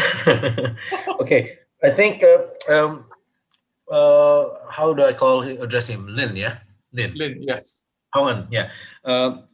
I like your illustration and your rendering. It gives that kind of context and flavor of this is Africa, and it kind of like it has this kind of contrast between it's very real. You can see the material and the simpleness and the humbleness of that, but then it's also contrast with the fact that such an elaborated structures and such a very, I would say, the effort to harness this water and to store it and to make a certain layers of roof gardening, etc. Does it seem more like an overkill for such a remote situation and also such a difficult sort of like context in there? And I don't know how to strike a balance between trying to harness water, which is also essential, but then is there any simpler way and probably not that difficult and tricky for to be applied in condition like Africa? All right, I think that's all from me. Hand it to our interpreter. Yeah. 亨根先生你好，首先呢，我想表示一下，我就是特别喜欢你刚刚就是展示的那个概念，然后就是你提供给那个非洲的一个特色，就是非常现实的，然后我们都可以看得到那些材料，然后是非常淳朴的，然后你就是就是止水，然后就是在头顶上也是那个有水的那个仓库，可是呢，我想了解的是怎么可以建立一个平衡呢？比如说在这样那个边缘的地方，然后就是一边就是止水，然后一边就是建立这样的基础这样的设施，就这些，谢谢。我主要的话是在屋顶上收集露水，那它露水会透过就是屋顶上的 PVC 收集到地下，就是我在地下会预埋的一些管线，那它可以就是把水出到地底下，那再透过手动帮浦来取水，大概是这样。Yeah, so my concept was like basically to have this roof garden and then using PVC and a pump to bring it to the ground level, and then again like harness it in this fashion. Thank you. Architect Sibarani, I hope that answers you, or would you like him to elaborate further? Yeah, I'm fine. Yeah. All right, sure. Architect Lillian, would you like to add on? Well, I think it's commendable. He wanted to to address a very prevailing and simple problem faced, particularly in Africa. But I'm not quite sure how this fog catching thing transforms. It just seems, I just don't feel the solution is convincing in terms of the water harvesting portion. But the spaces that he has created in this little cluster of homes is quite seductive. He obviously is quite good at understanding how light works with spaces and how light can make spaces beautiful. So his skills as a designer are obviously highly skilled. Just that when you take on such take on a problem, the solution needs to be clearer, and I'm not convinced on the science of the solution, and that it actually addresses what he set out to do, which is to make water accessible to the home and that they're independent. But it's a beautiful effort to be commended. Thank you, Architect Lillian. Interpreter, over to you. 谢谢洪恩先生的发表。然后首先呢，我就是想跟你提供我的意见，就是我觉得你是非常美好的，展示那个非洲他们现在面临的问题，然后你把这个怎么设计到你的设计里面。可是我还是不太确定，具体的那个解决方案，特别是这个治水方面。对你刚刚给我们看的那个设施方面，那个那个光，周边的那个光，然后那个空间你是怎么建立的？我觉得这个非常有吸引力，然后对一个设计师来说呢，你的技能是非常有帮的。可是具体上还是怎么找到一个解决方案，怎么可以建立一个可持续发展的一个解决方案，怎么可以这个连接这两个方面，这个方面我有点不太清楚，谢谢。好 ，Thank you， 谢谢洪恩。Architect Daniel, would you like to add on, or we can wrap it up? Okay, I have similar concerns as with Architect Sibarani and Lillian. I find that the premise is good about water harvesting, water conservation, and things like that. But the proposed solution is a little bit fresh, and I'm not so sure how it works scientifically. The whole thing feels like it has a double roof, and there is like the house is going on a paragliding kind of thing where you have like a sail on top of the house. It's definitely an architecture feature of the house, and I'm not sure in terms of the height. The scale definitely looks quite huge. I mean, when you show the perspective of the human people, and then the size of the dwelling itself, and then this roof feature. So I'm not quite sure how it works in terms of actual size and things like that.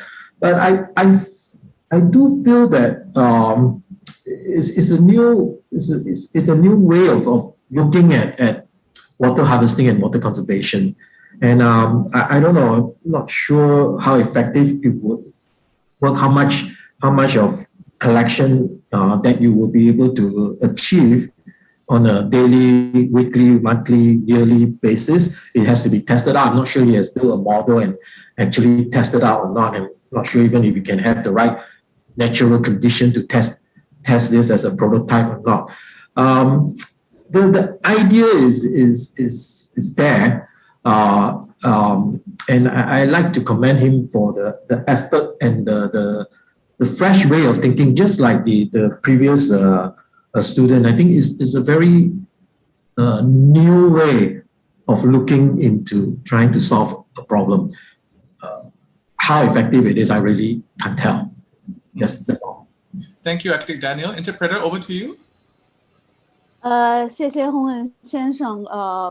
首先呢，我也是跟以前的2位评委有一样的想法，就是你刚刚提出的想法是非常有棒，然后这都是包括这个治水，然后这些方面。可是我还是不太了解、不太确定这个课税方面的建筑和建筑条件或者建筑方面的。然后你刚刚给我们看的是那个土地上就是怎么建立那个建筑的那个条件，然后好像如果我理解的对，就是有2层，然后就是这里面呢就是要实现你的这个概念，可是我还是就是想就是具体的规模会多大的，然后可不可以实现，然后就是怎么看这个治水的方面，效果会怎么样的？比如说，如果你已经建立了你的一个模拟，然后一个模式，然后我们还是需要试一下，看看这个模式具体的可不可以实现。比如说，我们可以每天或者每个星期都要看看实现这个治水，然后就是连接在这里。可是最后我还是想提出的是，你的概念是非常有帮的，然后跟我们以前的学生，我想对你表示我的感谢，你就是这么努力采取一个新的概念，然后就是找到这样的解决方案，还是祝贺你，谢谢。All right, thank you so much. 洪恩总结一下，就是老师觉得很创新，只是可能执行逻辑还有最终的效果，可能要进一步去证实，去考察，才会有更好的结果。就这样子。All right, 谢谢你，洪恩。Thank you, everyone. Thanks, 洪恩 for your time. You may log off now. Next, I would like to invite Marietta Stefani from Indonesia with her project Unsighted, our last candidate before our lunch break. Marietta, are you online? Hello, can you hear me? Yes. Okay. Let me share my screen. Sure.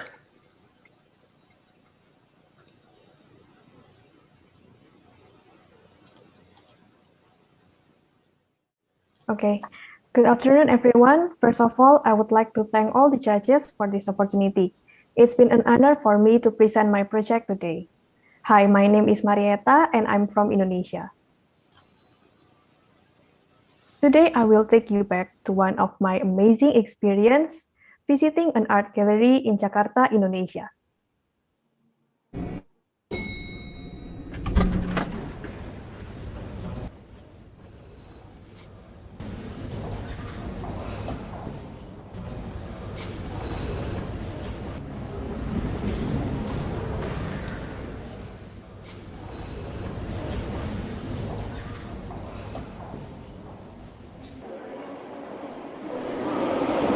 But what if we were all blind?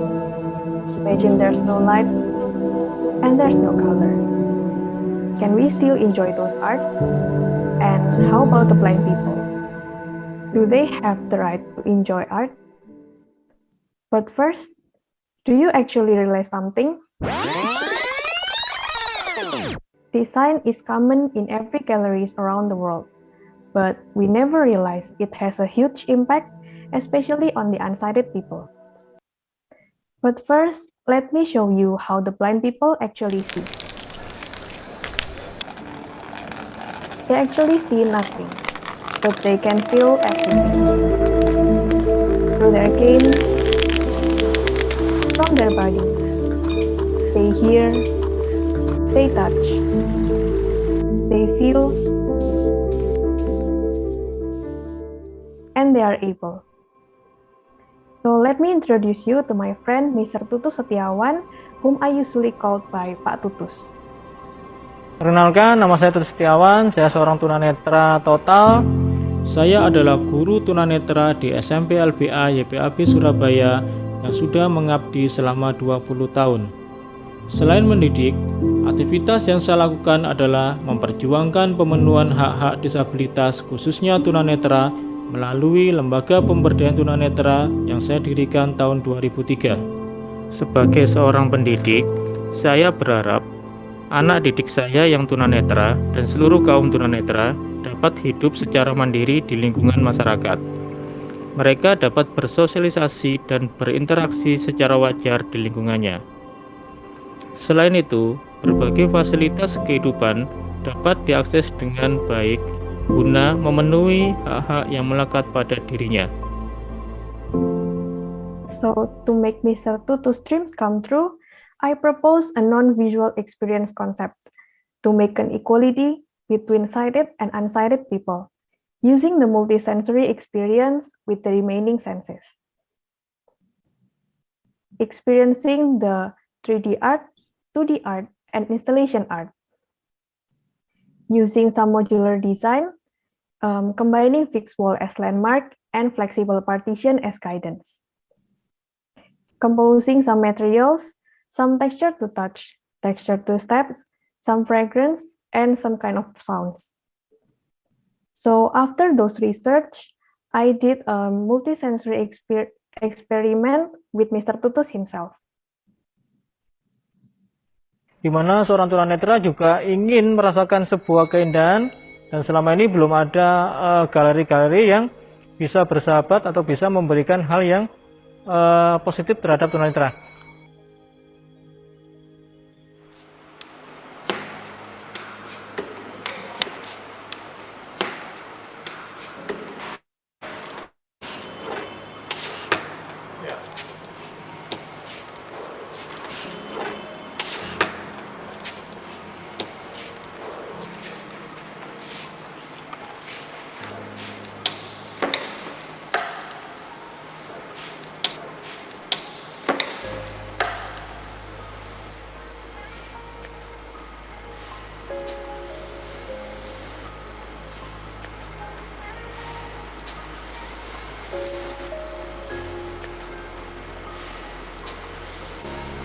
Ya, sangat menarik ya Mbak ya, dimana baru sekarang saya bisa mencoba untuk mengunjungi sebuah galeri yang selama ini bagi saya teman-teman tunanetra itu kayak nggak mungkin dinikmati. Karena apa? Kita sulit mengakses ke dalam, dan kita juga tidak bisa menikmati hal-hal yang ada di galeri itu.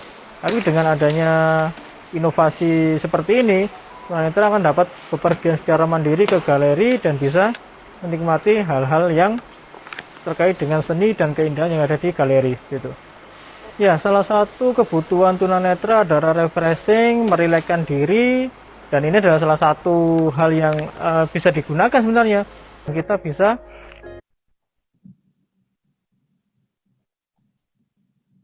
yang beraneka ragam, dan kita bisa meraba karya seni dari seniman-seniman yang sudah berkarya gitu. Di mana semua orang bisa menikmati tanpa terkecuali, termasuk juga dengan tunanetra. Bisa diraba, bisa didengar untuk tunanetra, dan bisa dirasakan. Misalnya ada bau-bauan atau suara-suara, dan juga ada rabahan-rabahan tekstur-tekstur yang bisa dirasakan oleh tunanetra. So, what if the same logic applied to a certain architectural building through a sequence? So, this is the layout of the building. The building masses divided into 3 main zones. There are the installation gallery, the 3D gallery, and lastly, the 2D gallery. All of them connected by a multisensory corridor. So now, let me take you for a walk. This is the building from across the street, with a rectangular shape contrasting from the surrounding, with no visual pleasure, no details, and no ornaments. As we get off the vehicle, we will be introduced to the drop-off area. On a pebble surface, our cane will explore to find the entrance. Getting through the alley, surrounded by the rough wall, a lining surface, and an abstract one.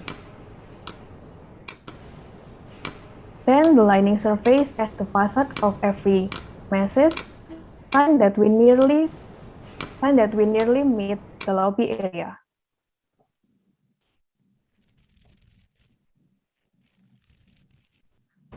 Then the operational receptionist will greet us and giving a certain information. Up to 5 people each group guided by a narrator to start their journey.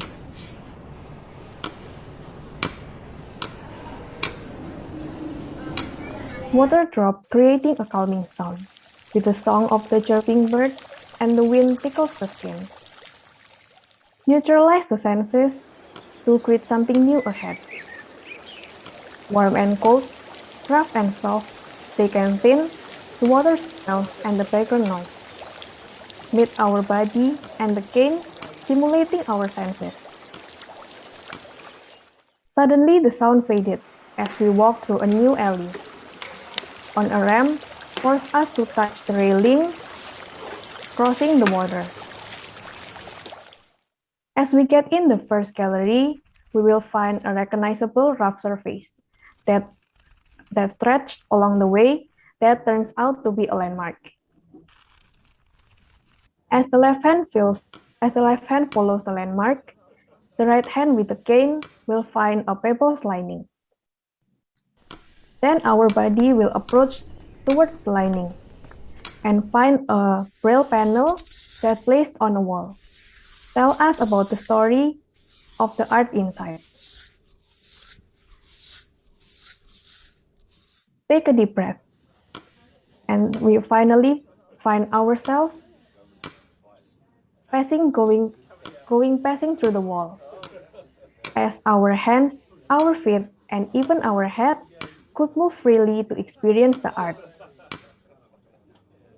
After finishing the installation gallery, the unsighted people or the blind people could easily remember each of the materials there.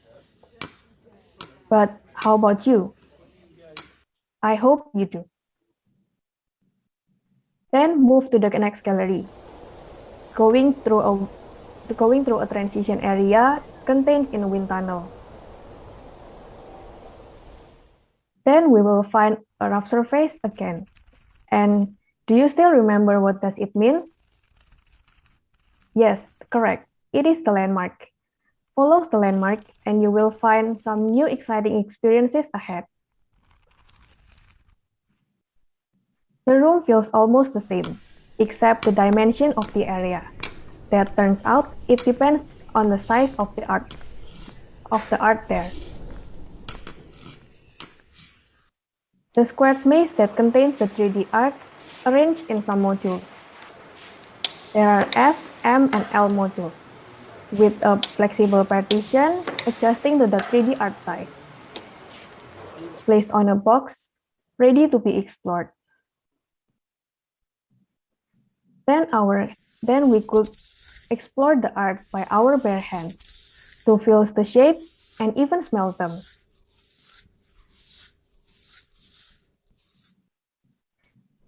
Now we learn that the rough surface tells us to move to the next part, while the soft blank wall being a mystery until you find the story from the art itself.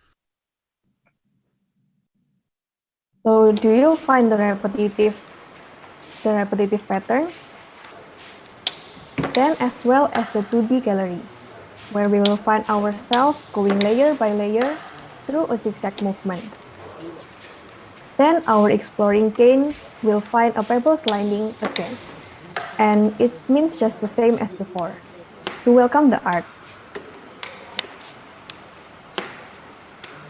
Then our hand will start exploring the walls, finding the materials, the textures, the linings, and hear the explanation from the headphone attached that tell us about the story of the art itself.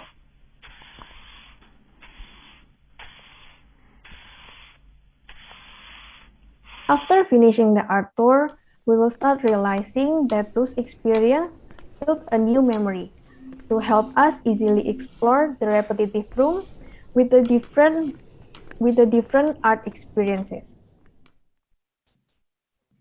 Then the last room, where the teacher will give us a new experience to create the art by ourselves.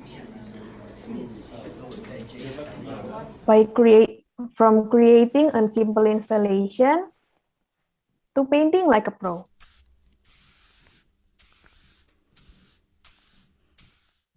Then after those remarkable experiences, there is a communal space for the blind people to make their community and express themselves independently.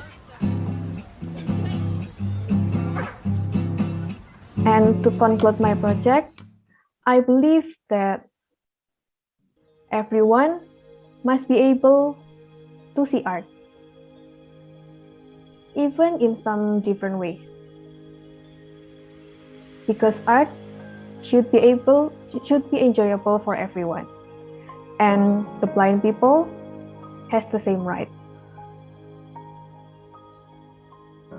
Thank you. And by the way, this presentation is also available for the blind people. Thank you so much, Marietta. Thank you so much, Marietta. Judges, anyone would like to start?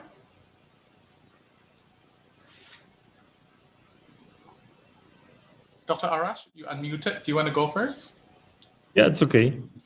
And okay, thank you, Marietta. Very nice job. And congratulations for your attention from this STEM. It's very important. And I would like to congratulate also with your other colleagues that everybody put an attention of very important aspect that we don't have to forget it. And regarding your project, and also I would like to appreciate also the contribute by Mr. Tutus that give this his direct opinion that is very important, I think. And regarding your project that you showed for your galleries project, that it's very interesting. I think it's very good thinking about how do you distribute it, and also the diversity of the materials that you use, from the stones till the waters, till also if you can use also the sound as a materials, and how that can help him to understand better. But one thing that I miss in this project, if I can put a note on it, is the color. Actually, I didn't see colors in the project. I don't. It's not only in your project. I've seen in the different projects that you guys use a lot of gray. I don't know how much it's nice, but it's too much. I think it's too gray, because also colors also understand, especially when you talk about arts. And we didn't see any colors, and in an art gallery, it's very strange. And it's because I think that especially in the idea of this competition, and also your personal idea, your personal project that you present today, it's I think that you can use more the power of the colors in this case, especially in your project. I miss these things. But I would like to ask you if it's something that you want to, or it was something that you was more concentrated in other aspects, that you didn't use colors. So for my project, I make this project especially for the blind people. So this presentation also, I hope the blind people could imagine, I hope everyone could imagine how the blind people actually see. So I want to put the audience in the blind people's shoe. That's why I make the presentation black and white. That's why. But actually, for the building itself, it actually has some colors. But for the blind people, they don't know about the color. They only know the color by the description. Like for example, like the color of red, they only knew red is like the description of red. Like red is bright. Red is like tomato, like that. So I want to put everyone in the shoe of the blind people. So I make the presentation for us to imagine how the blind people actually see. Thank you. I think Thank you, that's all. Marietta. Dr. Arash, is that okay? It's okay, but in another just one little point about when we're talking about some spatial aspect, we focus. It's my opinion, and we have to be very careful when we design a project that, for this case, that for the people that cannot see, or they have the reduced actually functionality to see, but a piece of art, you focus on a piece of art, you focus on a gallery, art gallery. So we don't have to make to actually emphasize this diversity or this actually situation. I think that they have to see a Mona Lisa painting as we see, and we have to give them the opportunity to understand how the Mona Lisa painting is. But we cannot think that to make a black and white Mona Lisa paint, because in this case, you have you emphasize the diversity, in some way you have to give them the opportunity to understand how it is, so, and also the color of the space have to be very important to communicate it to them, that there is a place that where everybody can enjoy on it. And this is remain my congratulations to you for your project, but this is more an invitation for the future to put attention of the diversity, but don't emphasize it to make two different places and just for this person or just for that other person. Thank you. Okay, thank you, Dr. Arash. Architect Daniel, you want to go first? Yeah. Marietta, I trust you know that this design competition is actually organized by Nippon Paint, and that color usage is one of the criteria that you will be judged on. So I'm not sure why you chose your project to be a museum for the blind, because obviously that color is one of the things that will be downplayed significantly. Obviously, you're designing for the blind, right? So I think that's going to kind of affect your scoring in some way, inevitably.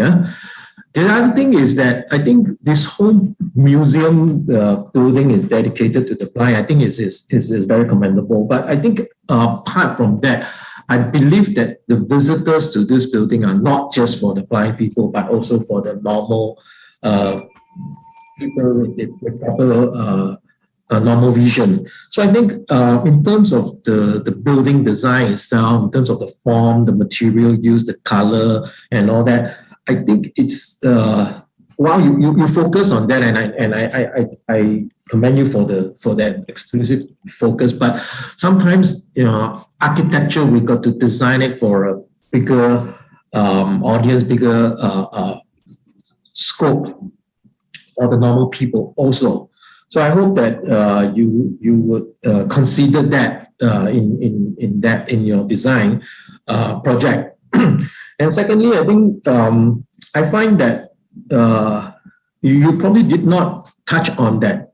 For blind people, there are other senses, the touch, the smell, the hearing, and everything is heightened to compensate for the lack of vision. So and I do not see or hear how you have touched on that in terms of the arts installation, in terms of the design of the building itself, and how those heightened, the four other heightened senses could play a part in the appreciation of the building design, the architecture, and the arts installation. So I wish that you had focused a little bit more on that. All right, that's it. Thanks. Thank you, Architect Daniel. Architect Sabirani, please. We have 4 more minutes. Take your time. Yeah. Okay. I hope it's not a concluding one, because Lillian still it's has also a chance. Architect Right? Lillian. So I think similar with the other judges, I think you are very sharp and focused on on one aspect, which is the blind, yeah. And then I think you want to invite us to through the eye and lens of the visually impaired people. That hence you kind of like monochromatize all the colors into gray, yeah. I just want to check. In the reality, are you going to put color on those building, or is it? Or also you are opening to the non-blind people also to enjoy this gallery? In reality, I use the color for the partly visually impaired people. So I use a color like bright yellow or red just for the signage, and the wayfinding area. But the other else, I want to make the materiality pop out. So I don't use many colors on the other elements. Yeah, Okay. Oh, carry on. Yeah.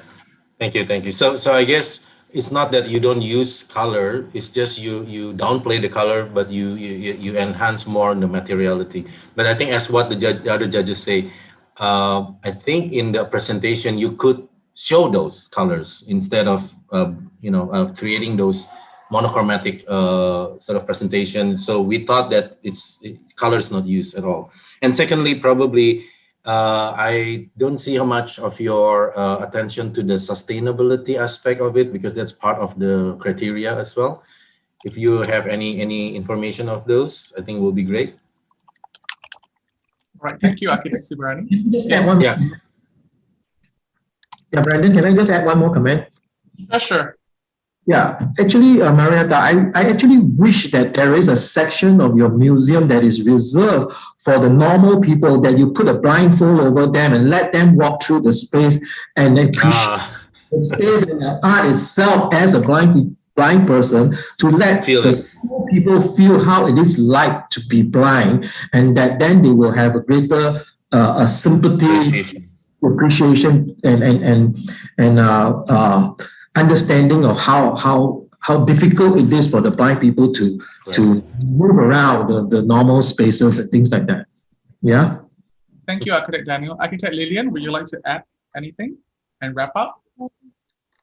Well, I think we can't fault Marietta, because no brief was given. I mean, no specific brief, except to study some aspect of human-centric space, and I think she chose very earnestly to study this topic, and using very simple, back to basics, sort of down to earth.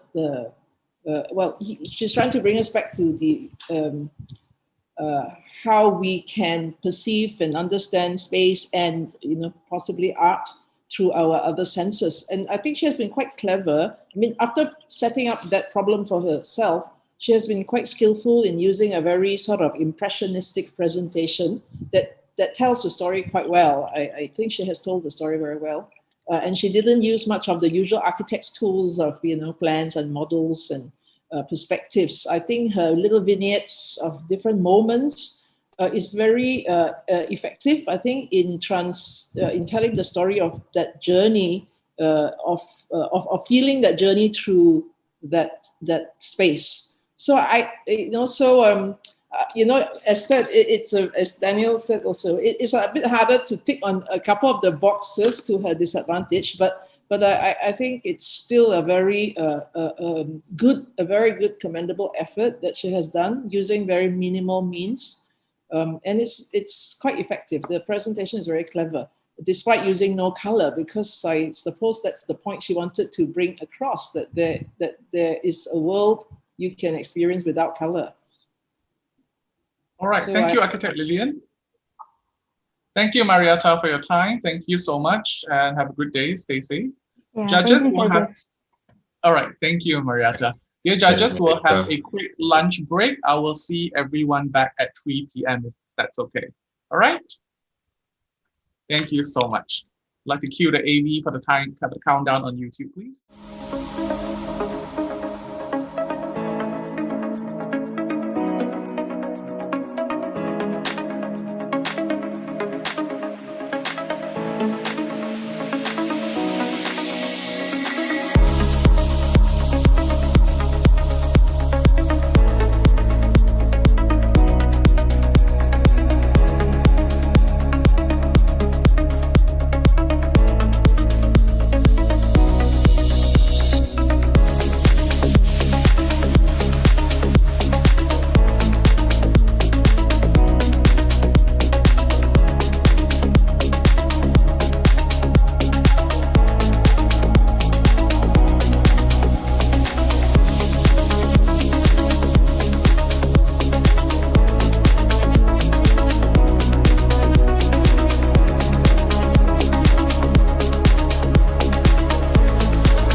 Yeah. Brandon, can I just add something? For the scoring form, the bottom line of the average score is it just total automatically the 1 to 10 score that we put in on the.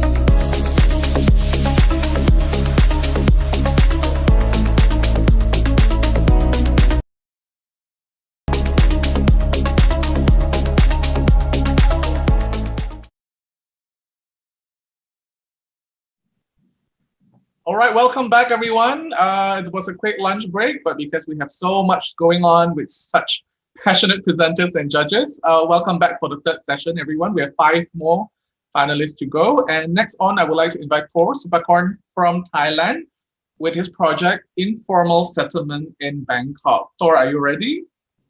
Yep, can you hear me, Brandon? All right, sure. Over to you then. Right. Okay.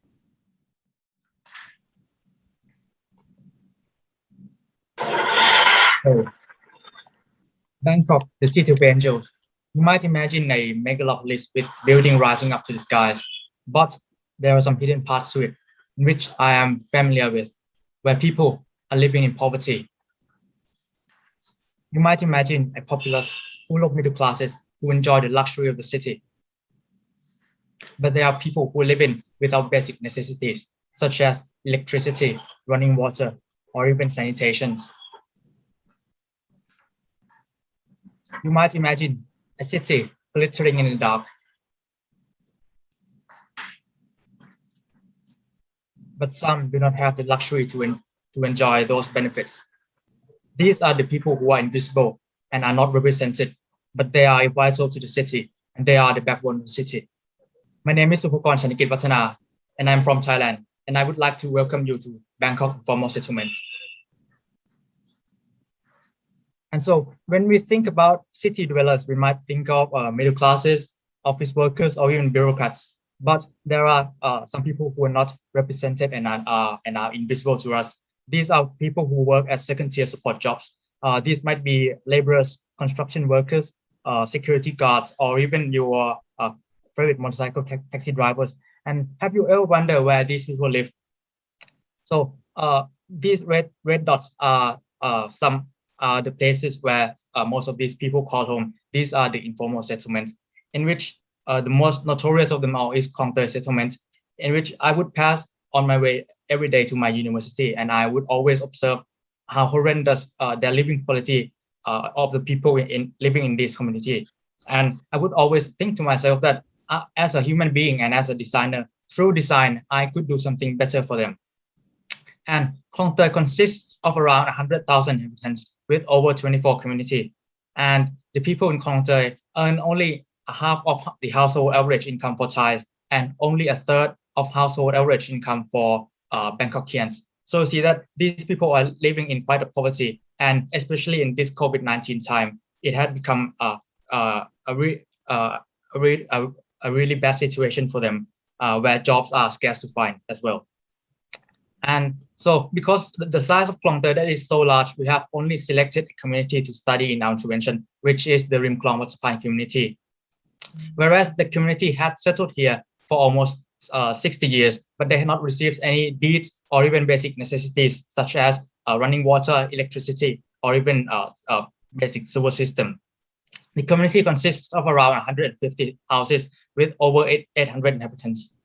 And through interviews, we found out that these people are working at secondary support jobs, which means that they could not live far away from their jobs. And eviction became a really major problem for them, because not only that they have to move their houses, but also that they have to move far away from their jobs, which they do not have the means to travel long distances.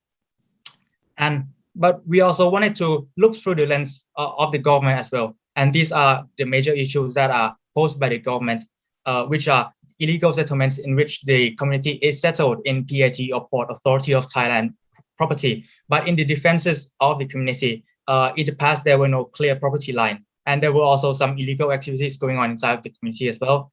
And water pollution is another major issue that is caused by the inhabitants as well, whereas the sewer water are dumped directly into the canal without being treated. But this is due to the fact that the government haven't really provided them with any sewer system at all. And also the issues from the inhabitants, which are, even though they have settled here for almost 60 years, but they have not been granted any deeds or even basic necessities. And of course, the lack of quality outdoor space has become very apparent issues in this pandemic time, whereas the houses in the community are built so tightly together, and it promotes the spread of COVID-19. And Kongte has become a really big cluster for COVID-19 cases. And also the water pollution is also another issue that is posed from the inhabitants as well. Whereas in the past, they used to fish in the canal and use the water in canal to water their vegetable gardens. But now they could not do that anymore because the water in the canal is so polluted. But that is also caused by their doing as well. And as for our intervention, in 2022, there will be an eviction by the PAT. But we don't think that an eviction is the right solution to these issues, even from the government point of view, because the government would lose its valuable workers, and also that the people who are living here would just move elsewhere. And so we propose in our intervention of a relocation to a unutilized site nearby, in which the spaces of the community along the canal would be better utilized by the PAT or Port Authority of Thailand. And as both sides had a stake in this, we wanted to propose a compromise. Our intervention would be a middleman, you might say, where both parties has a responsibility in building this architecture, where the government provide half the building and the inhabitants providing half the building, where the government provide the structure and the building system such as the toilet and the kitchen, and where the inhabitants would provide half the building, which are the building envelopes such as the floor, the walls, and the roofs.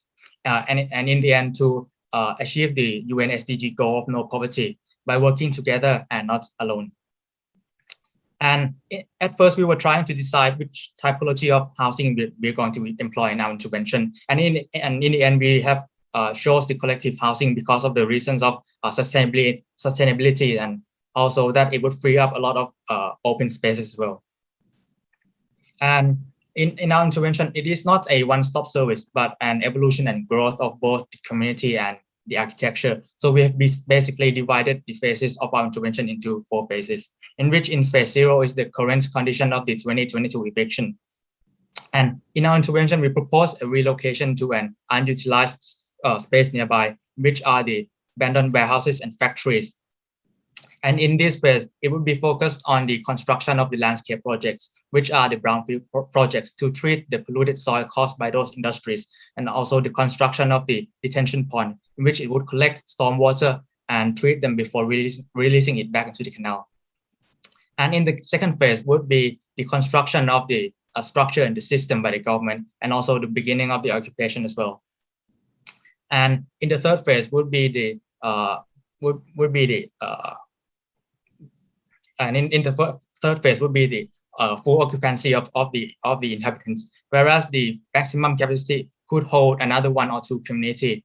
And with the sewer system properly provided and the construction of the detention pond, this would solve the water pollution problem, and we would see the significant improvement of water quality in the canal as well. And the spaces along the canal could be further developed by the PAT or Port Authority of Thailand in the future.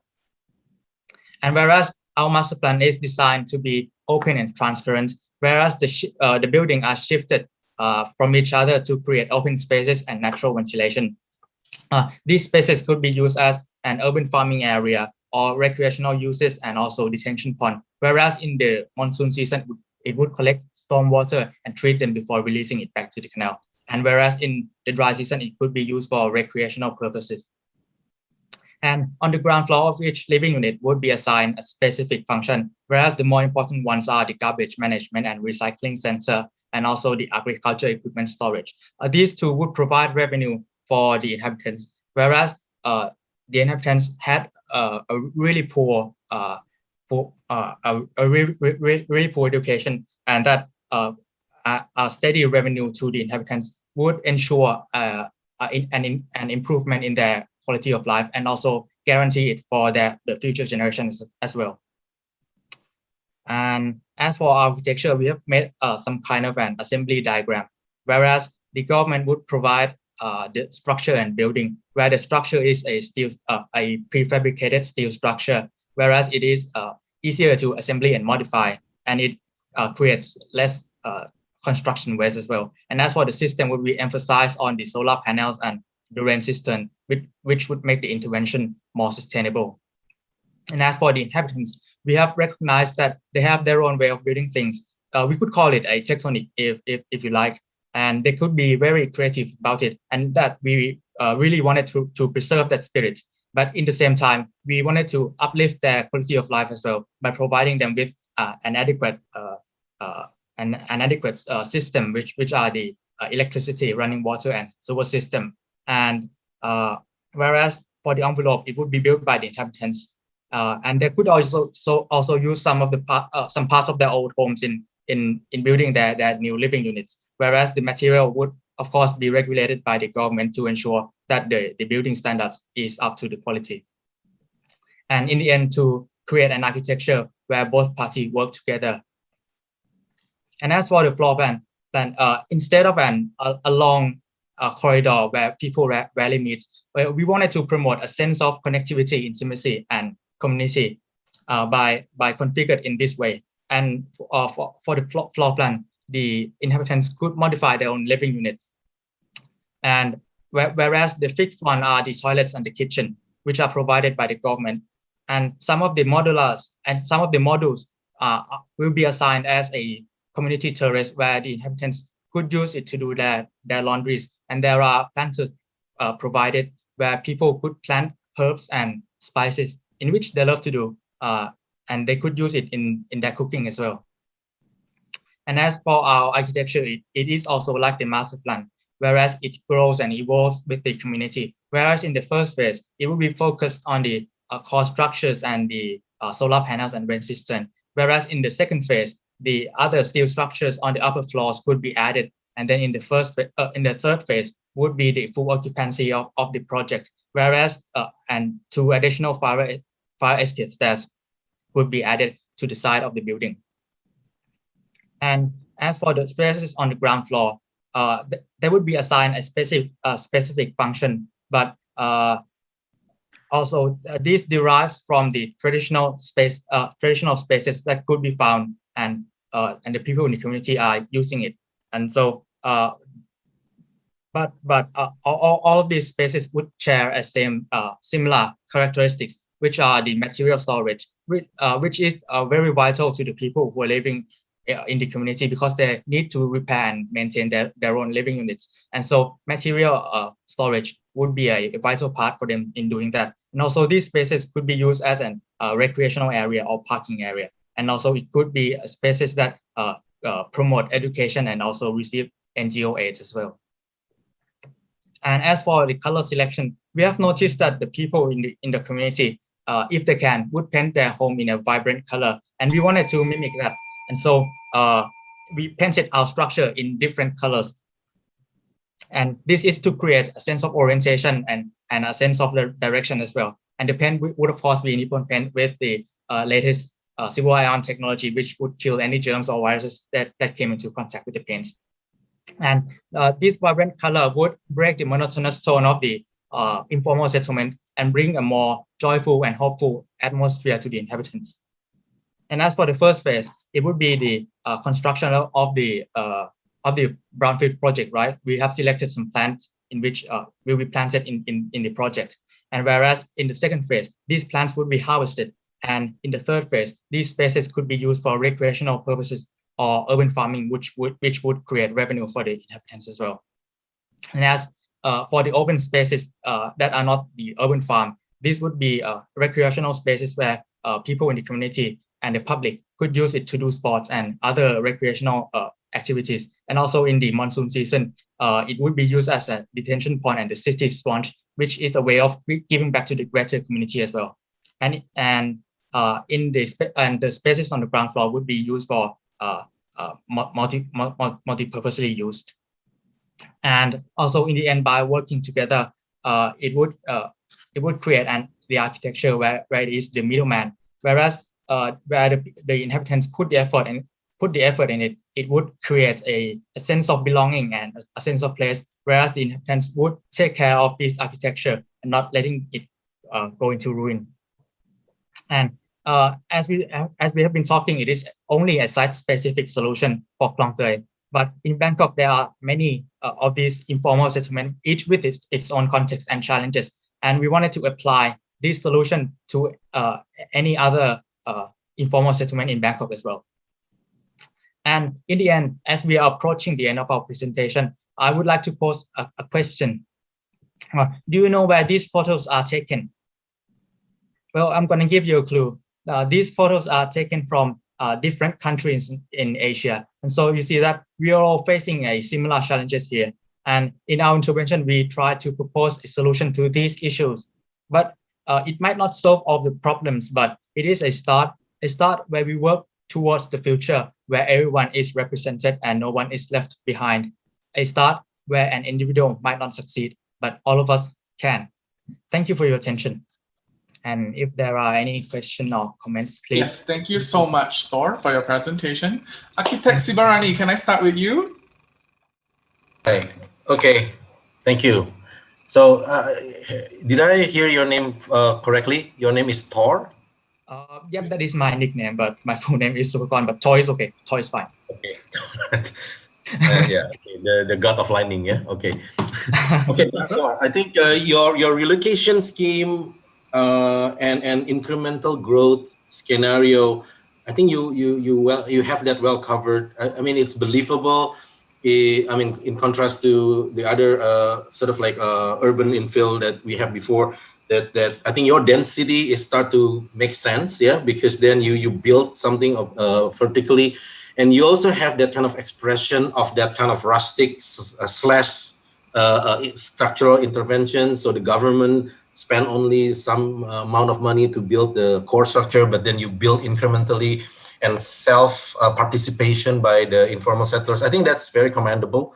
I just one thing that intrigued me though, after you use that kind of one model and then you start to extrapolate it into different places in the bigger scale, then that start to show certain level of repetition and almost like a copy pasting solution. How do you see that relates to the, the informal settlers have certain things like they like certain level of irregularity, informality, and now it's being very well structured, very structured and rigid. How do you see whether the character of the people in that area will relate to the new so-called very kind of like modern looking sort of structures? What do you think? I think that they could employ a certain amount of freedom in their own living units, and also on the ground floor of each housing unit as well. But I don't think that a too much freedom is good for them, because in the end it would result in the same in the same informal settlement in which the government needed to regulate how they build for just a bit, which is the way that we organize our housing. And I think that it is a good enough amount of freedom that we are giving them. I don't know if that answered the question. Yeah, I know that there's a certain level of regularity that you have to employ, but how do you prevent people start to scatter again on that and that green pastures that you have? How to avoid people living back on the ground? Because a lot of these people, they don't like to go on the third floor or fourth floor, fifth floor. Yeah, they like to be on the ground, and they relate themselves to the ground. Right.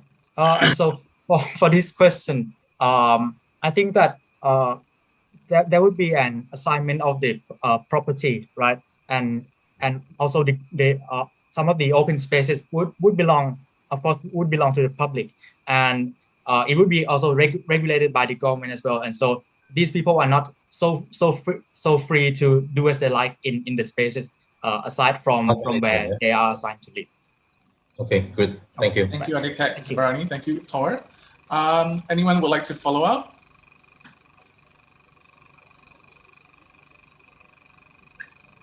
Dr. Arash, please. Yeah. Okay. And it's a nice project. I think it's very interesting, and it's very. I'm agree about your approach of actually modularity on the starting from one main elements, and it's well, in some way the only things that, but it's very in some ways personal to think about one very heavy elements like this that you're thinking about. I mean, it's the singular modular is very light, but at the end the elements of the building is very heavy. So, and it's interesting how you use also the colors about to understand better the different elements. But maybe it can be more integrated with your project, because I think that there is a lot of potentiality. And one thing that actually was interesting for me to understand from you, and this is the question, it's about the materials that you use and how do you use it. I mean, you take the building that are now on the floor, and you bring it on the first, second, and third floor. But the result of 2025, your simulation of 2025, it's something that you just bring this building and put it on the floor, on the third floor, for example. Right. And but you didn't propose inside your modular, okay, a structural and light elements. But do you think that is just that it's enough to take it and put it on the building and on the different levels, or is also a chance, an opportunity to rethink in it and make it in a different shapes, but maybe with the different materials, and to have a more, maybe, I don't know, sustainability, because I think what your approach is also thinking in a way is very sustainability, because you say this part is paid by the government and this part can be added, so can find a balance in terms of financing and economic sustainability. But regarding the environmental and other aspects, and I think I would like to ask you if you have any idea to about or any more clarification about the materials. Okay, right. So this needed to be further developed because I don't really have the time to correct the project. But for the 2025, it would be just the projection of the current material that the people in the community are using. But of course, if the project is further developed as the community it improves in quality of living, right? The material could be something better and something that is cheap and sustainable as well, such as the recycled timber or something of the similar qualities. And so that is my answer to you. All right. Thank you for the answer. Thank you, Dr. Arash. Thank you, Thor. Architect Lillian or Architect Daniel, who would like to go first? I can go first. Okay, Daniel first then. Honestly, I find this project a little bit disturbing, and I'm also a little bit frustrated in the sense that this is quite a serious issue of addressing the poor living conditions that you have mentioned in your early presentation, your premise, and then to propose a solution whereby the government build a skeletal structure, including the floor slab, and then the occupant comes in and fill in the external facade, the wall itself, and then finishing up for it to be a functional dwelling units itself. And then the floor plans that you show just with one center staircase in the middle, no lift, and I'm not sure how many story this is. It looks quite high, and it probably need 2 staircases. It needs to look at fire issues, safety issues, and we're talking about community living and security, privacy. I mean, even very basic thing for the common people. And if you're trying to propose a solution for the poor, and then I don't think it's just going to work. And you are advocating the case of building a building, I mean, certain part of building a building without an architect or without actually a proper contractor. I mean, the occupant or the owner himself were to build this external wall and all that. And you showed the use of corrugated metal cladding as a building material facade, and how I'm not sure how it's going to be even attached properly or not to the building structure, especially if it's going to be built by inexperienced people. And I just don't think it's workable. I just wish that the solution or the proposal is a little bit more considerate in such basic architectural requirements, construction requirements. So in one aspect, I'm actually a little bit disappointed in this proposal. Yeah. Okay, thank you, Architect Daniel, for your comment. Architect Lillian, can I get you to add on or wrap up? Thank you.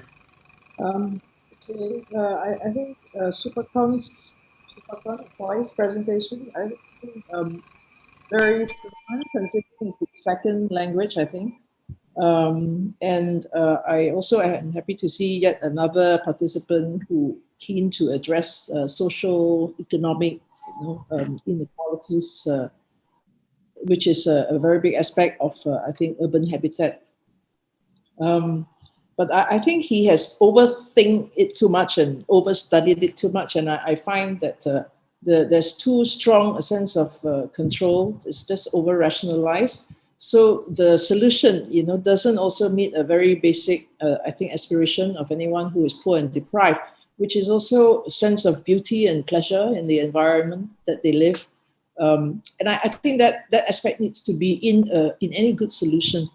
That they have, that they really enjoy the most basic things, how you experience nature, light, whatever, and it's over-rationalized. And I don't think the approach needs to be balanced out by such thinking.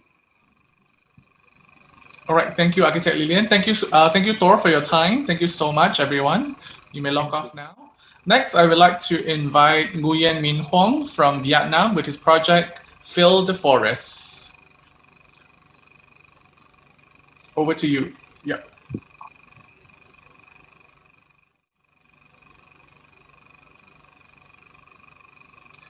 You have to go full screen, yeah? Sorry, hi. Okay, got it.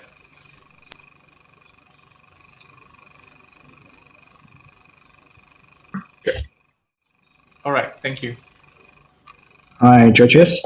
My name is Nguyen Minh Hoàng from Vietnam, and today I would like to present my project called Fill the Forest. Đà Lạt is a city that's located in the central part of Vietnam and is called home of more than 20 ethnic groups. With an altitude of 1,500 meters above sea level and surrounded by mountain ranges and forests for lower, Đà Lạt inherits a characteristic mild mountain climate. Therefore, the forest ecosystem, as well as the agricultural industry, is very diverse and developed. But with the speed of urbanization as well as the new shift of agricultural production, the deforestation in Đà Lạt city is increasing, and the green pine forest gradually disappear. Instead of a rampant construction of greenhouses to grow agricultural products, alternative to the traditional method. The nature and climate in Đà Lạt are important in shaping the culture and the people here. So when the Đà Lạt ecosystem is affected by human impact and the social activities, it leads to the fading in the local culture, followed by the distances between people because of the fast pace of modern life. From the issues above, Fill the Forest project will conceived to bring back to the land the value that seem to be gradually forgotten. In addition, the project also brings a balance between the spiritual value and agricultural economy.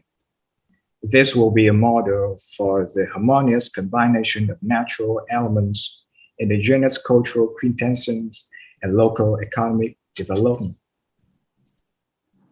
The project is combined by assembling models together. Each model is essentially a square funnel. The selection is inspired by a variety of elements close to the local image. From the image of a company covering the space below, to the negative blocks that look like a longhouse of ethnic people. When you combine these many modules together, the funnel shape will be suitable for growing pine trees above, with the characteristic of pine tree roots. The root system will penetrate deep to absorb water underground. Conceptually, the funnel resembles a structural unit of living tree roots. The created spaces will give the people the experiences of walking among cultural flow, a flow that has been, is, and will live parallel to our lives. The implication will be spread and repeated throughout the project, as well as the people experiences when coming here. The model will be divided into two structures and examples corresponding to two areas of a complex. Model 1 will be a bamboo frame structure with a bottom side of 2 x 2 meters and a mouth of 6 x 6 meters. Model 1 will be used to make a green vegetable by hydroponic method. Model 2 is developed from bamboo frame from Model 1, which is a bamboo reinforced concrete structure. Model 2 will play as a funnel, and each model unit will plant pine tree above. The root system over time will grow in the funnel and plunge underground. Moisture-proof layers will be arranged inside to ensure the quality of the concrete structure.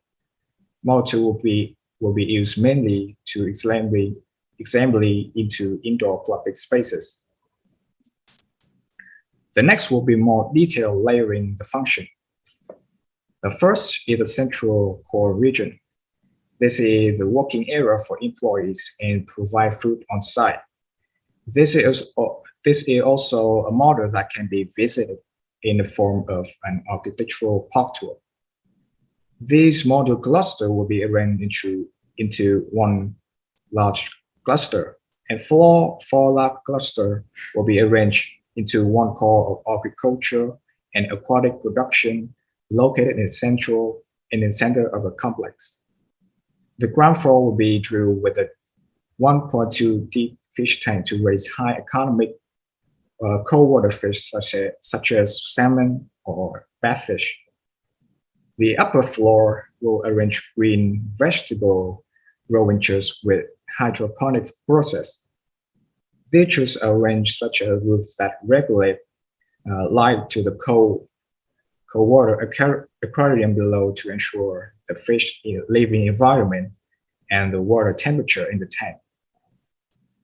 Both are integrated together in a aquaponic process to achieve efficiency, quality, productivity, and energy saving. Next, surround is a public space is made of modules too. Basically, the surround area consists of three main parts. First is area for employee, is a relaxed room for employees, a management room, and common dining room, and storage area. This system of cold storage of agricultural products does not require energy. Its main mechanism of action is a warehouse located deep underground, where my plant is available surrounded by concrete and thick natural soil to keep and insulate. At night, the cold wind in Dalat will be automatically brought inside this warehouse and recharge the temperature. With the design, the temperature in the warehouse can be maintained 15 degrees lower than outside and ensure the preservation of green vegetable. Next is the farmer market, a place to supply locally grown agricultural products, as well as used to organize fairs to promote local products. The walls are carved with ethnic motifs, and in the middle are the atriums that bring natural light into the space. Finally, the museum area is located at the -2.4 meter cold. The area is used to display and preserve artifacts representing the culture of more than 20 ethnic groups in Dalat. There is also a stage area for performances, discussion, or like talk show. A large glass roof over this stage will bring natural light into the interior space. With the specific geographical location of Vietnam to adapt to intensity of natural light that is too strong in afternoon or in early afternoon. Electromagnetic glass technology was put into use in this space. This technology will use electromagnetic current to dim this part of the glass, thereby reducing direct radiation into the space. There is also a library area, a souvenir shop, a coffee restaurant area around. Because it is located in a -2.4 meter cold, the arrangement of the atriums combined with the indoor garden will get enough natural light and ventilation, as well as bring the green campus back into the space. The top layer is a green lounge combined with pine trees to form a landscape area on the roof, a small flower garden, and a surrounding walkway. This area is suitable for outdoor activities such as walking, taking care of plants, picnics, entertainment, or relaxation.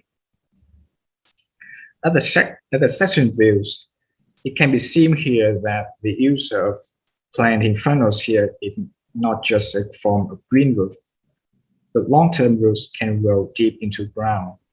This also allows to the top to drain completely naturally as the rainwater seeps through the soil and will be stored and reused for irrigation and sanitation areas. Field forest is built as a multifunctional complex, and its main purpose is to bring people together from participating in social activities to making it accessible to the beauty of a local culture and to understand, appreciate those values more. And here's how it's worked. At 5:30 a.m., people start their day by participating in morning exercise. Walking or jogging around the campus or promenade is a reasonable choice for the morning. This path connects from the ground up to the roof, leading people through different experiences. When gradually going up, this will be a small, colorful flower garden. Next to the road will be two rows of pine tree on both sides, and people will see on the left is a farmer preparing to work. At the end of the road will be a stop area with a view of pine tree forest. At 6:30 a.m., after 1 hour walking, exercising and resting, people return to the starting point, and by the way, they visit the farmer market. They choose and buy food to prepare for the day's meal. 7 a.m. to 4 p.m., teenagers began to go to the library to read books. Some people go to the coffee and talk on the sounds of nature. On the green campus, group of people began to organize picnics in the beautiful weather of Dalat. Worker works on the vegetable farm and take care of fish. The tourist group begins a tour of agricultural park model. At 7 p.m., the complex lights up. People and tourists began to come to participating in cultural performances, visit exhibitions from children, young people, middle-aged to old people. Everyone comes to enjoy. At 8:30 p.m., everyone gathers around the pine forest to watch the light show thanks to the 3D lighting technology. The scene seemed to recreate the beauty of the central highland fire, a scene connecting people with people, between the past and the present, between tradition and modernity. As you can be seen, the activities have a certain interaction. There is no barrier between feeling of each person when enjoying or discovering here. The worker, farmers, to normal people, or even tourists, all are merged into one. All seemingly separate activity are harmoniously integrates into the same place. Feel the forest is the both present of Dalat cultural identity and a catalyst to bring people closer together. I want to bring nature into each space, bring images that are most familiar to the people to help them feel everything clearly with all the senses. Bringing this project itself into people's daily life is the best way for them to have a true experience, thereby having a certain social interaction with each other. Like the name of the project, it not only filling the green areas in Dalat, but also filling the gaps between society and between people. And that's from my presentation. Thank you for listening. Thank you so much, Min Huang. I'd like to open the floor. Anyone would like to jump on first, our judges? If that's the case, can I point names? Architect Daniel, can I start with you? Since you're based in Vietnam, you have a lot of experience with architecture in Vietnam, specifically. All right. I quite like the project. It's quite well conceived. I like the sense of it being modular. There is a strong grid to it. Actually, it's quite creative in the sense of using this square funnel and the emptiness of the squareness of the funnel. Then it's filled in, and then the tree is planted on this funnel. That's correct, right, Min? Yeah. But you keep mentioning pine trees, yeah. But somehow or rather, in your illustration, I don't see that it is a pine tree that you're showing. I mean, if I'm not mistaken, pine tree is like the Christmas tree where you have a conical shape, triangular, with a broader base and a pointed top, right? So what you draw is I think is, in my opinion, not a pine tree, but that doesn't matter. Any kind of tree suitable for the dalat context will be fine, I guess. I like that you create this green roof effect, and then the negative space between these two square funnel, when it's joined together, actually create this pitch vaulted roof space, which I think gives it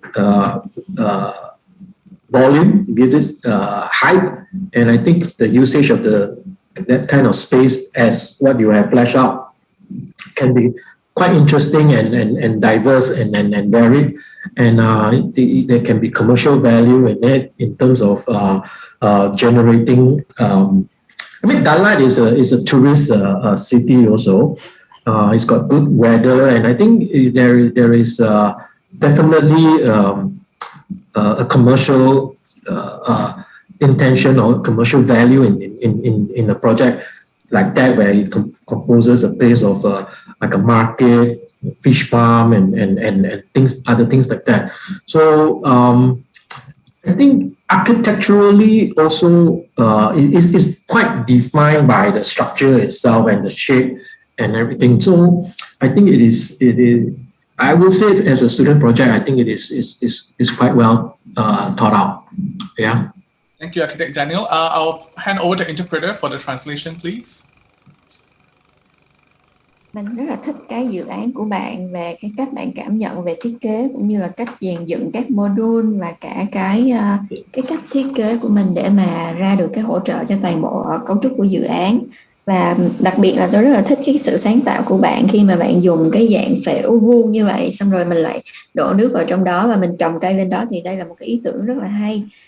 Có một cái nhận xét ở đây là ở trong này thì bạn liên tục nói là cây thông là cái nét đặc trưng của Đà Lạt, nhưng mà những cái hình ảnh mình sử dụng ở trong thiết kế thì lại không phải là hình cây thông, và cả những cái nhà đặc trưng mà mình xây lên nữa thì mình cũng nói là sử dụng gỗ thông, nhưng mà ở đây thì tôi thấy chính xác là gỗ thông cho lắm, nhưng mà đây cũng không phải là một cái yếu tố quá quan trọng, miễn là nó phù hợp với cái bối cảnh ở thành phố Đà Lạt của bạn. Và đặc biệt là tôi rất là thích cái cách mà bạn sử dụng cái hiệu ứng green roof của mình ấy, cái mái nhà xanh của mình á, để nó kết hợp lại tạo thành một cái dạng mái nhọn như vậy, nhưng mà vẫn có thể bố trí được về phần không gian. Và tôi rất là thích cái ý tưởng này, và cái hình dạng, cái cấu trúc cũng rất là đa dạng, và đặc biệt là dự án của bạn rất là có giá trị thương mại. Tại vì tôi cũng biết Đà Lạt là một thành phố du lịch và có thời tiết cũng rất là tốt, và có những cái giá trị thương mại sẵn có ở đó, thì tôi thấy bạn kết hợp vào dự án của mình rất là tốt.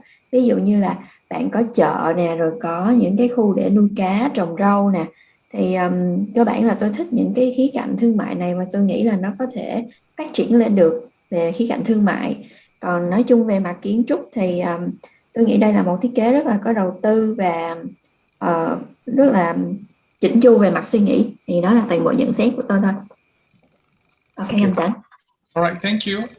Maybe Architect Lillian, would you like to add on? You have to unmute first. Yeah, thank you.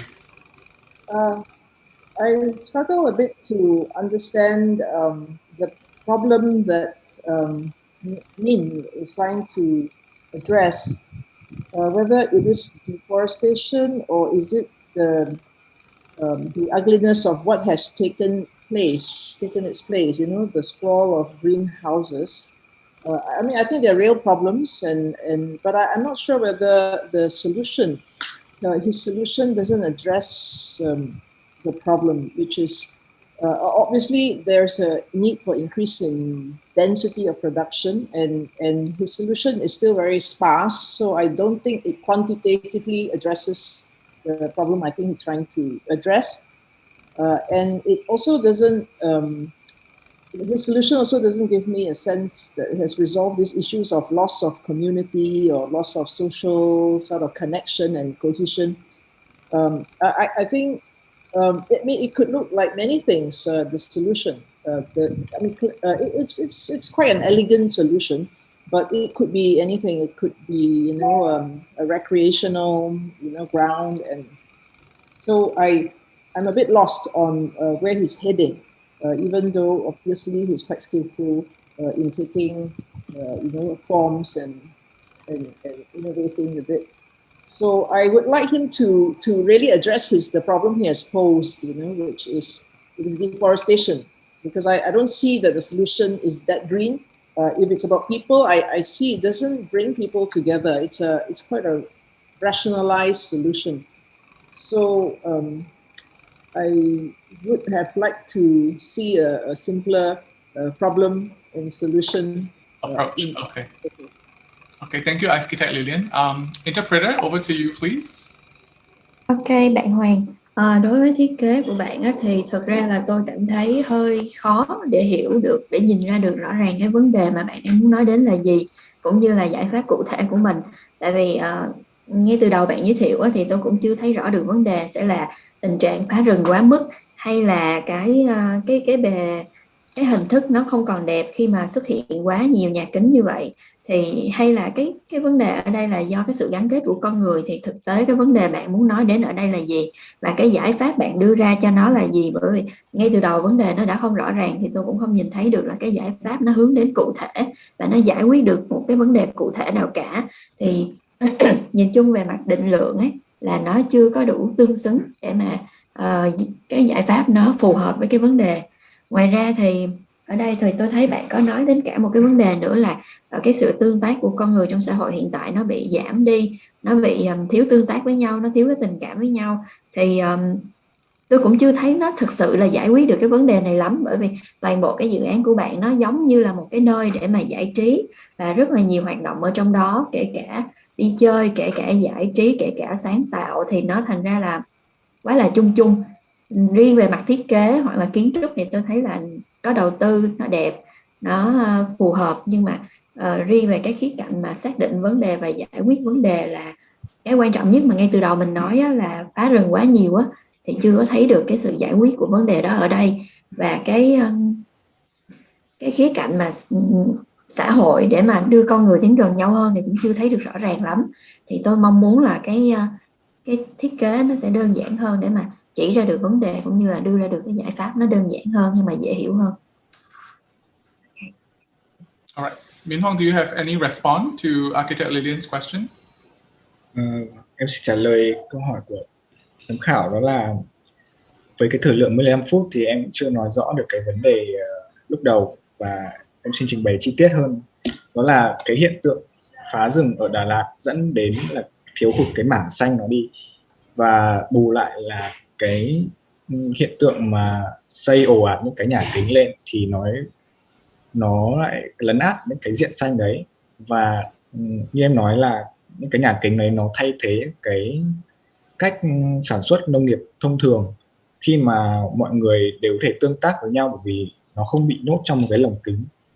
Thì việc loại bỏ yếu tố này sẽ là cái yếu tố đầu tiên em nghĩ đến. Và tiếp theo đó là những cái hậu quả với việc xây nhà kính nhiều thế thì nó dẫn đến một vài những cái hậu quả như kiểu là nhiệt độ trung bình tăng, khi mà nhiệt độ Đà Lạt trung bình trong năm ở khoảng rất là ôn hòa, thì nhiệt độ thì cái phép đấy sẽ dẫn đến hậu quả là nhiệt độ trung bình của khu vực này sẽ tăng. Theo đó là cái việc diện đất mặt của nó sẽ bị che phủ bởi cái lớp nhà kính. Thế nên là khi mà mùa mưa tới thì cái lượng nước đấy nó sẽ không trôi được và nó sẽ đổ xuống các vùng trũng gây lũ lụt. Thì đấy cũng là một khía cạnh em nghĩ đến khi đưa vào cái dự án này.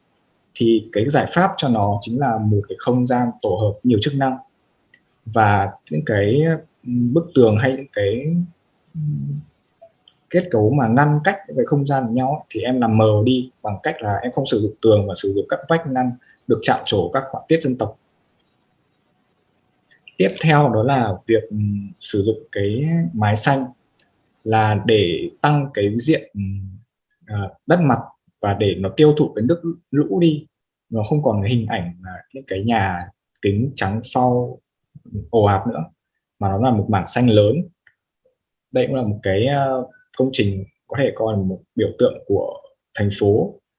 Thì khi mà cái diện mặt đất đấy nó lớn ấy, thì nó sẽ đủ để nó tiêu thoát cái lượng nước mưa đi, nó hoặc tiêu thẳng xuống đất và nó không để nó gây ra tình trạng lũ lụt nữa.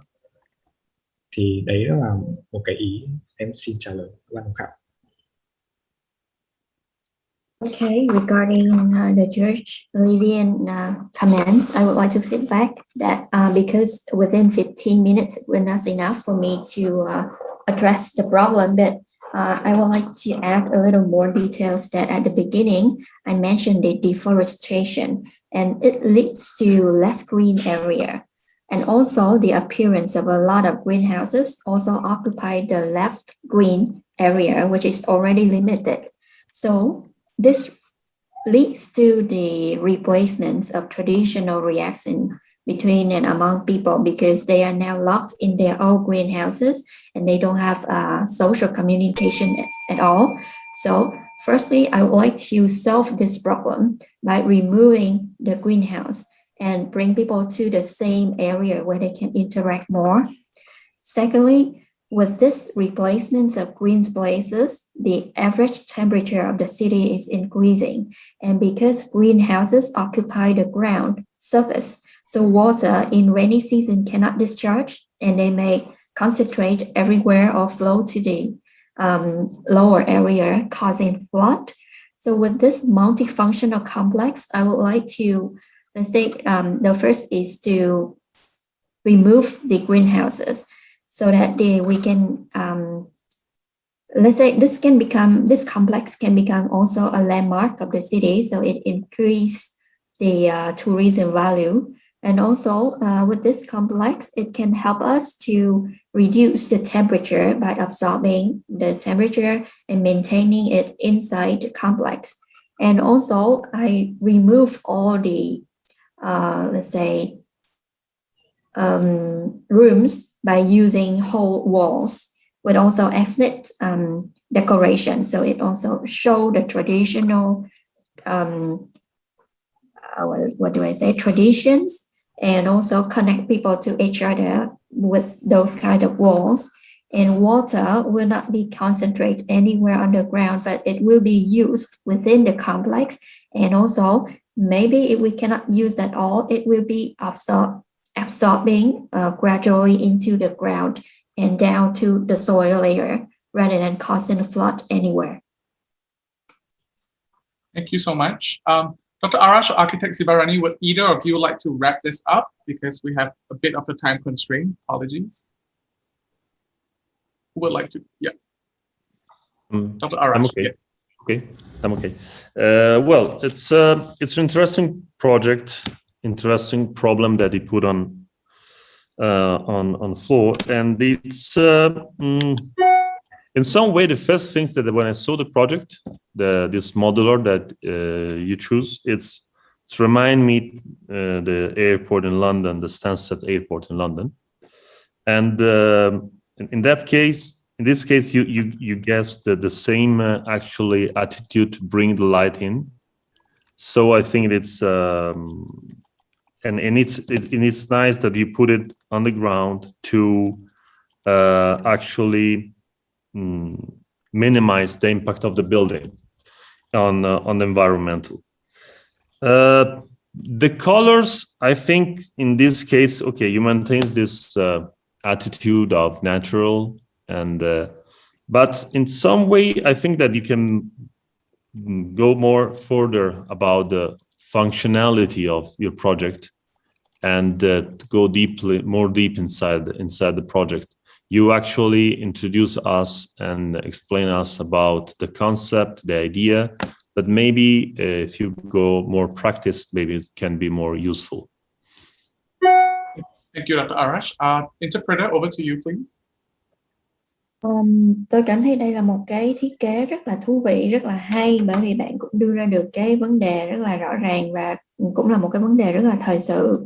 Và trước tiên, cái điều đầu tiên khi mà tôi nhìn vào thiết kế của bạn ấy là nó làm cho tôi gợi nhớ đến sân bay ở London, bởi vì cái thiết kế cũng như là cái quan điểm của bạn và tác giả của sân bay London cũng khá là giống nhau, cũng khá là tương đồng. Ngoài ra là cái cách bạn xây dựng và đặt thiết kế này ở dưới lòng đất, nó cũng là một cách để mà hạn chế tối đa được tác động đến với môi trường, thì tôi cũng rất đánh giá cao điều đó. Về mặt màu sắc cũng vậy, vẫn đang thể hiện rất rõ quan điểm là hướng đến cái sự hòa đồng với môi trường và bảo vệ môi trường. Tuy nhiên, dự án này hiện tại bạn chỉ đang mới trình bày cho chúng tôi chủ yếu là về cái concept, về khái niệm của mình, cũng như là ý tưởng của bạn đưa vào dự án như thế nào. Thì tôi rất là mong bạn có thể giới thiệu nhiều hơn nữa về các chức năng và chi tiết hơn về cách vận hành của dự án. All right, thank you so much, everyone. Thank you, Min Huang, for your time. Thank you. You may log off now. Thank you, interpreter.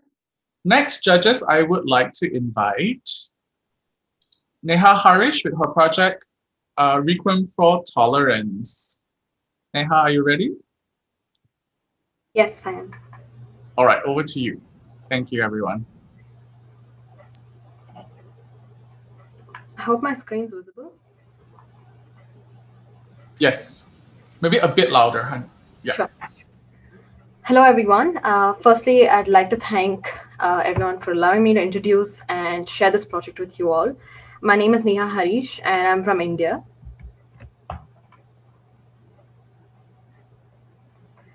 So human memory is actually known to be closely related to the place that a person once inhabited.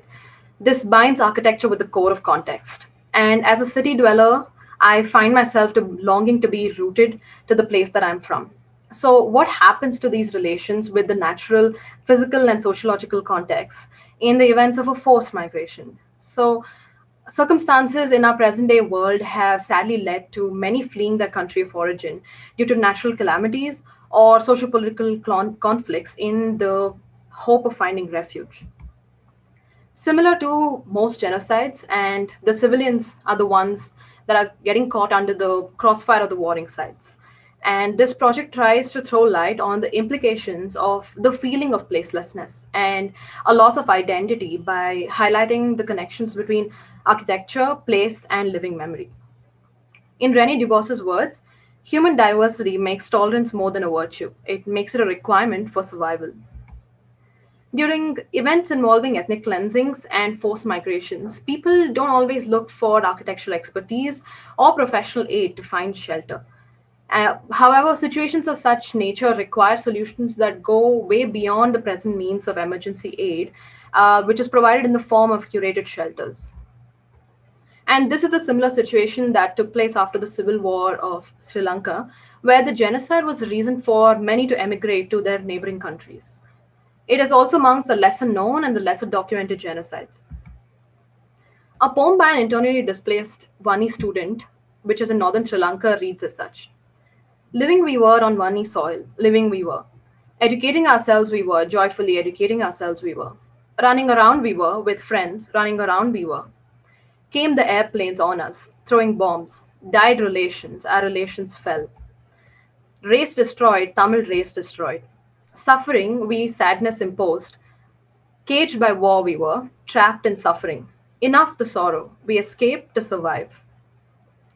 The grievances around systemic prejudice that led to the very civil war remain unaddressed even to this day. Many children and women were also employed to fight the war. And sociopolitical pressure, which right now currently suppresses any written documentation of the genocide. And therefore, the testimonials of the survivors and art actually became the very few means of memory. This post-colonial condition spills the situation out across the borders, only widening the issue of marginalization from their homelands to the land of a host. Therefore, it becomes important to sensitize ourselves towards such brazen incidents in order to avoid the repetition of such similar brutal histories. For a person constantly under the state of refuge and disjunction in an unknown environment, his or her solace lies in the memories of home. Madras, which is in present-day Chennai in southern India, soon became host to a large number of the immigrating refugees. Critical memory of the genocide is more than just mere remembrance. It seeks to reminisce while providing a collective mutual liability. Therefore, the project looks at questioning the need for a critical memory of this incident, but on the host soil. Most patterns show the marginalization of the displaced persons towards a periphery of a city's limit, in turn eliminating the chance encounter of a citizen with a person seeking refuge. Whereas the site chosen lies actually in the heart of Chennai city, abutting the river Coombe. It sits along an active urban corridor. And as the project calls for induction of critical memory of a structural condition of the society itself, the site becomes very important in ensuring its easement into the everyday consciousness of people, almost serving as a reminder of the need for tolerance. In many ways, I wanted the project to actually address a specific question through its programmatic composition. How can a building shape our perception of events, and can architecture, rather than words, be used to convey the power of storytelling? And comprehending an event such as a genocide and attempting at prevention of similar histories from repeating themselves lies in research, which is why the project lays emphasis on forming the interconnection between the knowledge of these events and the act of remembrance itself in order to open up a discourse on tolerance. This leads to the project being realized in four components of importance: recollection in the form of a museum, prevention in the form of a genocide research center, remembrance of events of matter, and the realization of empathy through a landscape that talks of the topographies involved in the story of terror but also of hope. The entire conceptual premise of the project lies in induction of critical memory of the genocide, memory that does not stabilize a victim's condition but helps reinforce an active living memory. And this again leads to some few important consideration points. One being the meaningless act of attempting to wipe out ethnic existences, the rigid structural condition of the society that happens to open out, that helps open out avenues for similar brutal histories to occur, which is considered in the form of a grid, alignment of the belief systems that lead to marginalization, and lastly, the voided conditions of a society post a genocidal episode that serve as a reminder of the injustice that actually occurred. The story composes or proposes rather contradiction. On one end being the war bunkers, and the other being the forests of Vanni in northern Sri Lanka.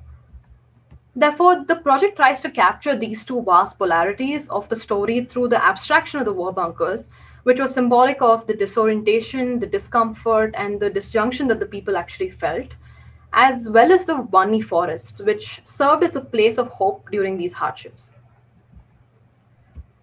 The war bunkers, which served as places of refuge, are also active remnants of the war in the everyday built fabric of northern Sri Lanka, even to this day. So the varyingly sized bunkers are used to form a repetitive sequence along the grid, forming a labyrinthine of the bed of bunkers. The repetition allows for variation in the architectural experience to range from being a collective experience to a much more individual experience, forming a sense of relationship between collective and individual memory. The narrative of the spatial organization is based on four major considerations. One, along the design grid and evocative of the idea of a bunker inside the ground, the museum actually spatializes the narrative of the struggle. Being built on a foundation of testimonials that see the light of day, the research center rises above the ground in a non-archetypal representation. And acting as a connecting link between the act of remembrance and the process of critical analysis of these events sits the memorial component of the project in the form of a hall of remembrance. And lastly, the journey that a person of genocidal refuge takes is represented through the different topographies of terror, but also very importantly of hope, forming the language of the landscape above the ground. The city of Chennai has a densely packed urban fabric, and therefore it was important to maintain the open character of the ground above. So the project largely behaves as an urban insert and utilizes the entire urban edge of the site to dictate this urban character, with multiple entry as well as exit points to the two varying user groups. One being the museum visitors themselves, and also the other being the research personnel. The project demands for an urban consciousness of the incident, and hence the language of the landscape above forms that datum upon which these analytical memories can actually be shaped purely through the virtue of interaction within the landscape. Water is a very important part of the Tamil refugee story. Their search for hope was made possible through the oceans they actually used for their travel. Therefore, it was also important to maintain the city's open connection to the river, which currently in Chennai is actually lost. And the design grid, with its components being the bunkers varying in size, forms a labyrinthine movement above the ground, while also providing access to the subterranean spaces.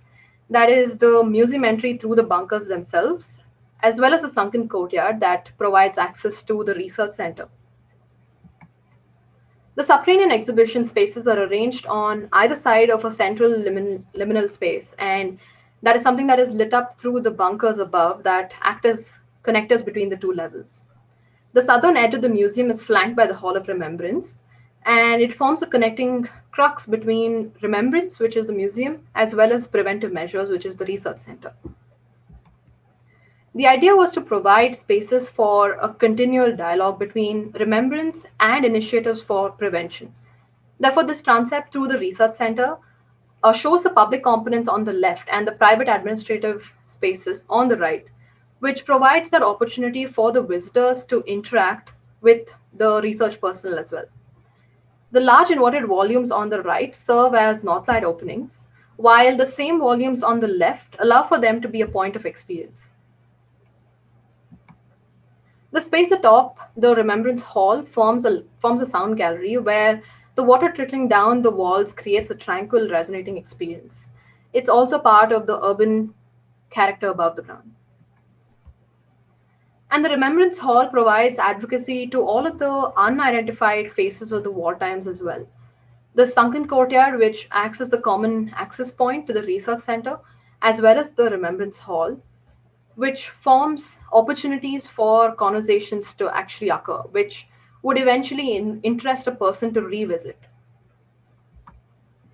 The bunkers themselves that shed a light on an empathetic understanding of the Civil War are symbolically used as entry points to the museum below, that is allowing for the bunkers to again be a point of experience.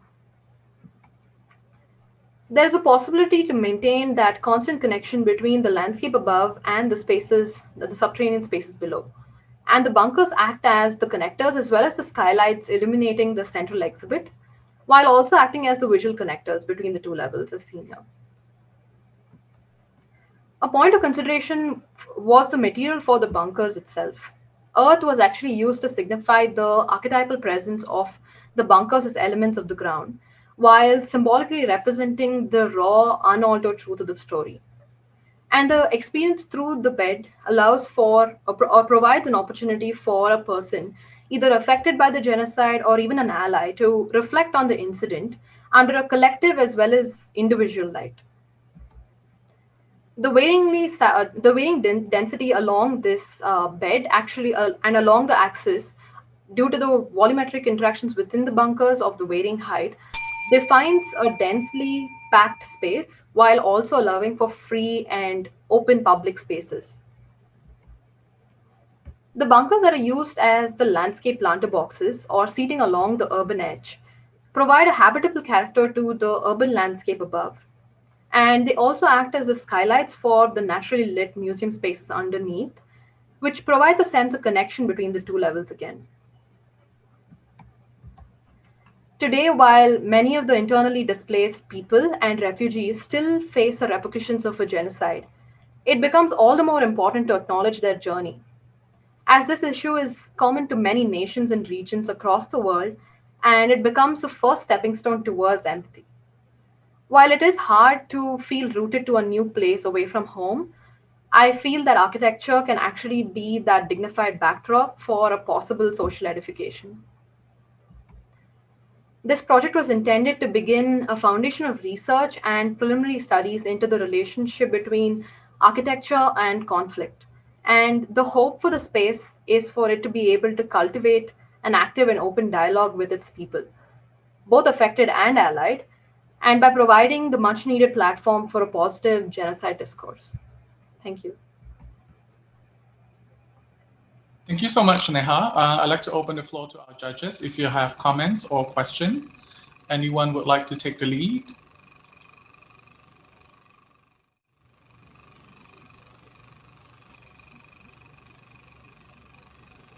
And Dr. Arash, yeah, please. Okay.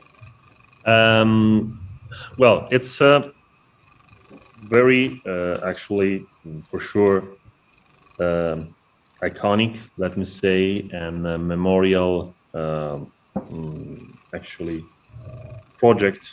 And but I understand the concept of starting all the things, and I'm a little bit afraid when I see a lot of excavation and using the soil underground, because it's right that respecting the concept that's starting your project, but for all the spaces, all this area, and because you're gonna have you don't have a volume impact on the city, but you're gonna have a geological impact for the ground, you know.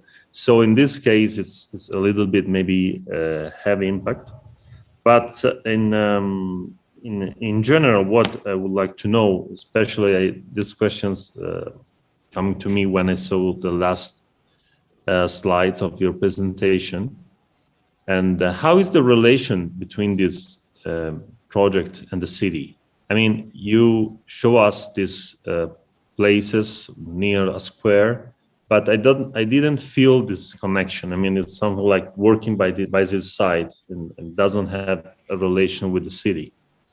And regarding the colors, I think that you choose some colors that I think was more helping regarding the reflection and regarding spirituality and something else.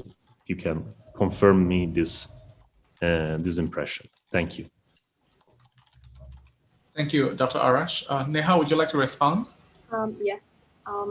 Thank you for the question, Mr. Arash. And I think the main thing for me when I was even considering a site for the project is that many of the refugees who come to a city, irrespective of the genocide, are actually placed on the outside margins of the city. And therefore, it was important for me to actually address this situation in a much more central portion to the city. And this is actually, the site is right next to a colonial settlement, which was actually when the Portuguese as well as the French and the British actually settled in India.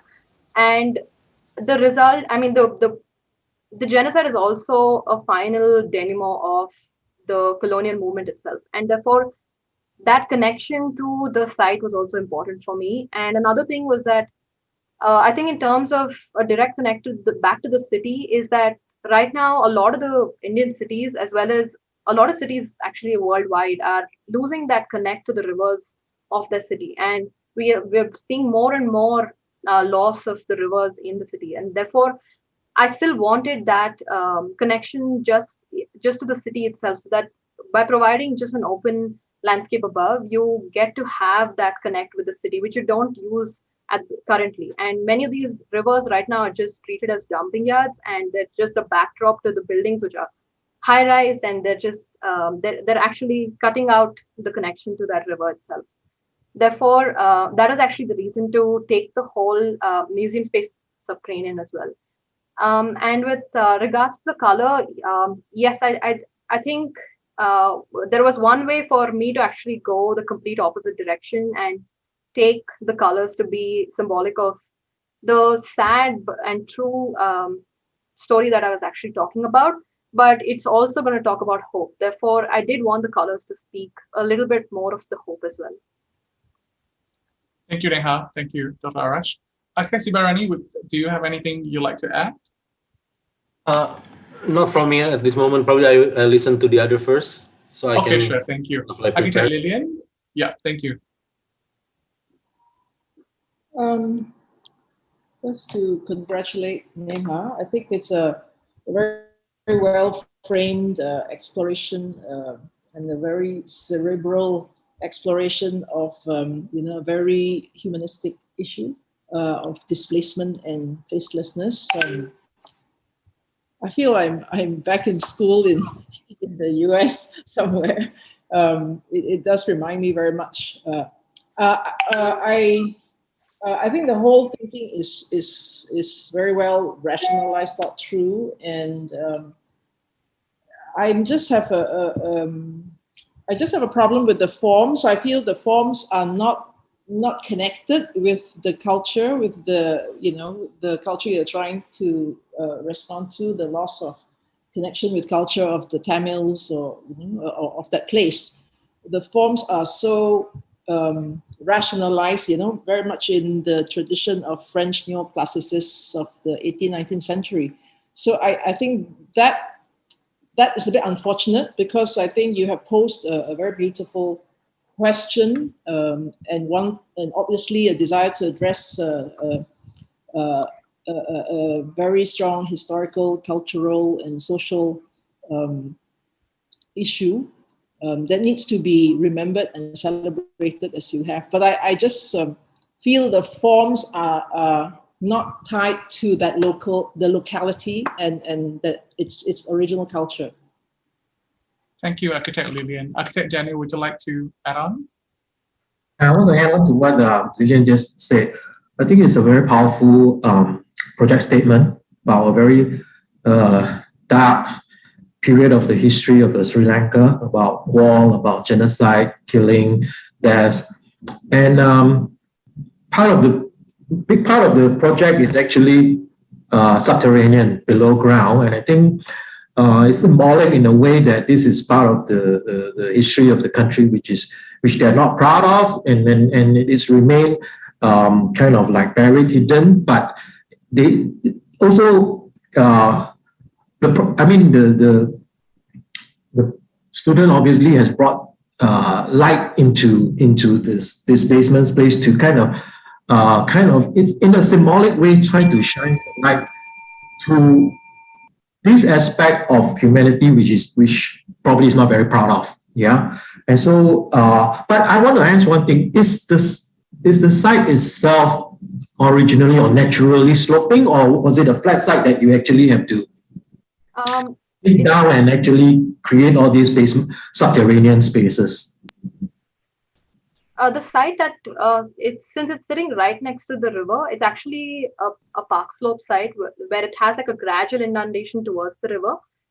Therefore, the site underneath, yes, it is sloping much closer to the river, but it's almost flatter towards the site that actually connects to the road. So the part on the road is higher, and then the part to facing the river is lower. Yes. So there is like what? How many meters difference between the road and the river? It's pretty gradual, actually. It's just 1.5 meters as a drop. Okay, so most of the spaces, subterranean spaces that you're creating, are actually dug down, right? Okay, and then there is some part that is actually coming out to the river bank. Yeah. Okay, not sure in terms of section how that all works out, but I think the part that you're creating above ground, which is a landscape area, landscape park, which is also more on the research part, right? Right. Yeah, I think that is quite good, because I think research in a way is trying to shed light into the whole issue of this genocide, and should be probably located above ground to kind of give people the sense of hope that by researching and addressing this issue that people, the public, would learn more about the cruelty of war, of killing and all that. So I think the project itself is quite powerful and symbolic in that nature.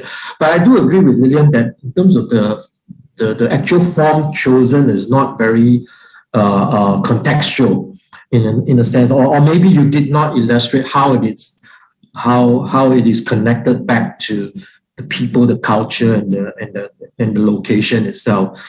And I think it would help a lot if you also explain a little bit about the use of material. Obviously, if it's subterranean, you'll be doing a lot of the retaining structure by reinforced concrete and things like that. But there are other part of the building which you may not want to entirely use concrete, because it is quite cold, yeah? And I think you want to kind of give some hope to this whole complex, whereby it is partly a memorial, a museum, but at the same time, it has the other part of it, which is the research center that has that hope kind of attributes to it. So that may may kind of give you the reason to explore different use of material, different form, to give more diversity to your architecture. Yeah. Right. Thank you, Architect Daniel. Let's move on to our next participant. Thank you, Neha, so much for your time and for your effort. Thank you. Next on, we have Irani from Sri Lanka with her project Sustainable Co-Living Community Hub. Let's test out your volume. Irani, can you try to speak if I can hear you? Can you hear me? A bit louder if you can. Can you hear me?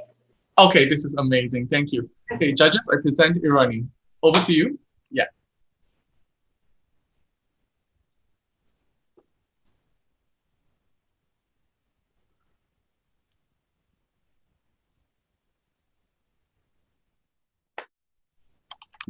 Yes, you can start now. Good afternoon. So my project is Self-Sustainable Co-Living Community Hub at Rohini, Sri Lanka. The tea industry established in Ceylon with a history of 148 years continues to occupy a pivotal position in foreign exchange earnings by generating 65% of the agriculture export revenue. I'm sorry, Irani, can you be a bit louder? Thank you. Just carry on. Yeah. Yeah. 2 million direct, indirect, upcountry Tamil workers. Though the demand keeps increasing, an obvious decline in production of Ceylon tea, therefore exports, is very evident from the statistics. The primary reason for this downturn is identified by socio-economic experts as mass immigration into upcountry estate Tamil workforce into urban areas in search of better pay, better standards of living than what is currently provided. Many lack basic facilities such as housing, education, finances, health, etc. And no significant improvement has been seen over the years. Another very obvious motive for such a mass immigration into cities is to avoid being marginalized from the mainstream society due to very poor socio-economic status of estate tenants in the totem pole. Due to these reasons, people remaining in the community to feel abandoned, isolated, and forgotten. This is an important social issue that ultimately affects the productivity of those working in the estates. The project is an architectural intervention for socio-economic upliftment of upcountry estate Tamils. The proposed project aims to introduce a secondary industry to the existing tea industry, and that is the component of tourism. This industry is not an alien concept and is already gaining popularity. This will result in a mixed income community, thus helping the community to dispel the label of estate Tamils and providing other means of improving their economic position. The primary goal through this design is to create a series of sustainable buildings to act as much needed value addition to upcountry Tamil neighborhoods, a well-deserved and long overdue socially, contextually generated reward for their efforts. The site is located in Ohia within the Badula district in Sri Lanka. Ohia lies between Nuwara Eliya, Haputale, and Alla, which are popular tourist destinations. The site is located in between Nuwara Eliya and Haputale and is close to Ohia railway station, which contains many tourist destinations around the area.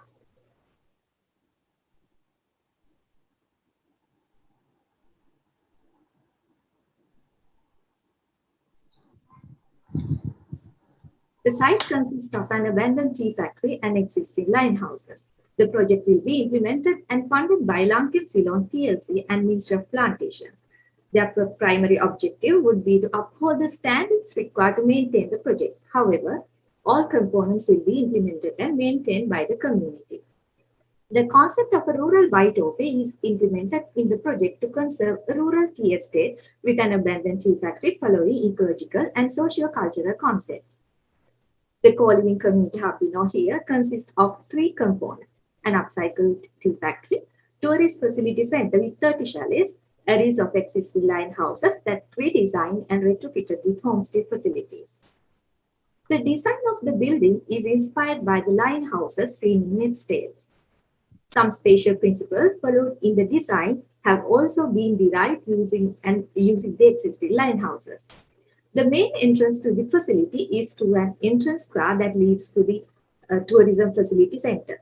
The design provides strong visual connection into interior regions of the design due to narrow open floor plan design and porous external envelope.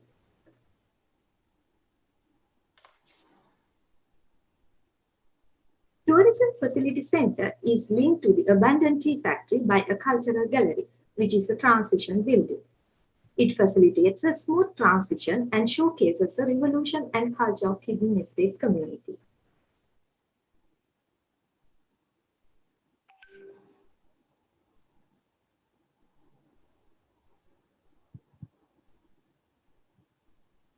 The existing abandoned tea factory is upcycled into a carefully designed tea manufacturing and promoting unit. This provides visitors a museum-like experience and a safe, sound working environment for the estate workers. The feature ramp enables to provide a unique experience of tea production, from tea plucking, processing, packing, and testing the final product at a tea restaurant.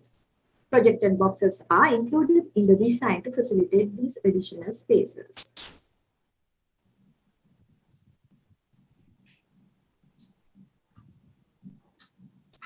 The site also contains an existing Hindu shrine.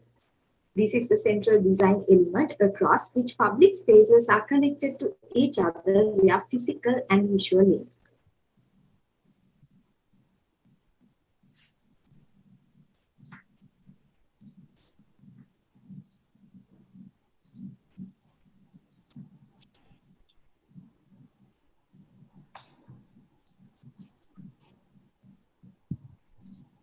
The site also contains a demonstration space where a market will take place twice a week. It can also be used as a place for performances, Pongal activities, etc. It can also be used by the community to engage in arts and craft, and as a space for learning activities such as cookery classes for tourists and language classes for the community people. 30 chalets are present and is the second purpose of the spatial provision. The cluster of chalets are carefully oriented to capture the best internal and external views of the context and provides the lighthouse experience through its design. This can be considered as the anticlimax of the spatial progression. Complementary components such as medicinal sauna and herbal spa is also included in this scheme. Last but not least, a selected area of existing lighthouses currently occupied by some of the estate tenants is redesigned and retrofitted with homestay facilities for the visitors. This will be an additional income source to the community. Spatial provision of the scheme is derived from not only from the functionality of the spaces within, but also the contoured terrain and the picturesque views. The project can form the basis for improvement of all tea estate plantations. Therefore, by emulating this concept in other areas, the tea industry will undergo an overall upliftment. This would improve export income from tea and increase country's GDP, and most importantly, improve the lives of tea estate community by improving their socio-economic status and their standards of living. Slide shows the color usage of the project. Vibrant colors have been used in the design to showcase the culture of estate tenants. It gives the unique identity to the spaces and to the project as a whole. Simple colors as black, dark brown, and gray shades balances the rusticness of the interior spaces and helps create the required ambience.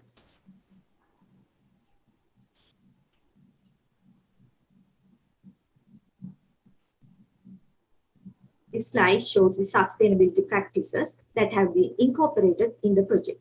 Sustainability approaches and sustainable concept for services have been used throughout the process of designing, construction, and maintenance.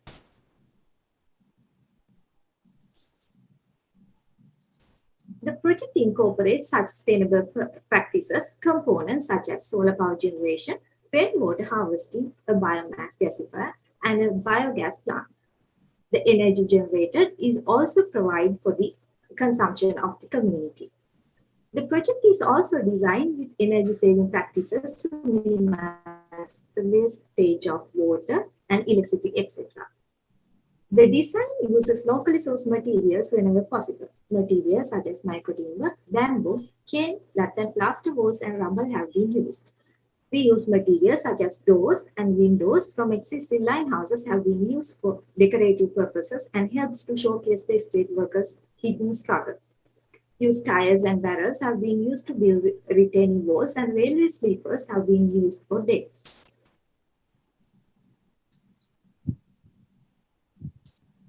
The design has been achieved through minimum damage to its existing terrain.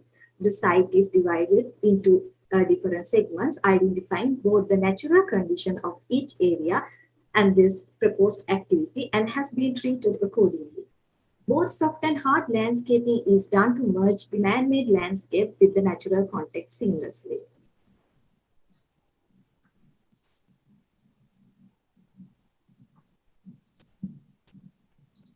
The project has achieved environmental sustainability throughout all phases of the project process. The design has been done in complementing the existing terrain and by following necessary guidelines, while also enhancing the natural environment. Building construction and operation has been done with minimum energy consumption and with the usage of eco-friendly materials. The abandoned tea factory, which could have been a negative impact to the surrounding, is renovated and reused. Drainage systems have been introduced to control flowing water on the surface and has been harvested accordingly. Sewage, kitchen waste, and waste from animal husbandry farms have been directed to biogas plant. By integrating these concepts of this pilot project in other areas, the tea industry will undergo an overall upliftment. This would translate to an increase in export income and thereby help increase the country's GDP. This project is also an architectural attempt to uplift the socio-economic and standards of living of upcountry estate tenants through the provision of facilities that they are lacking at the present. Consequently, this helps to create community empowerment, which ultimately is a social investment.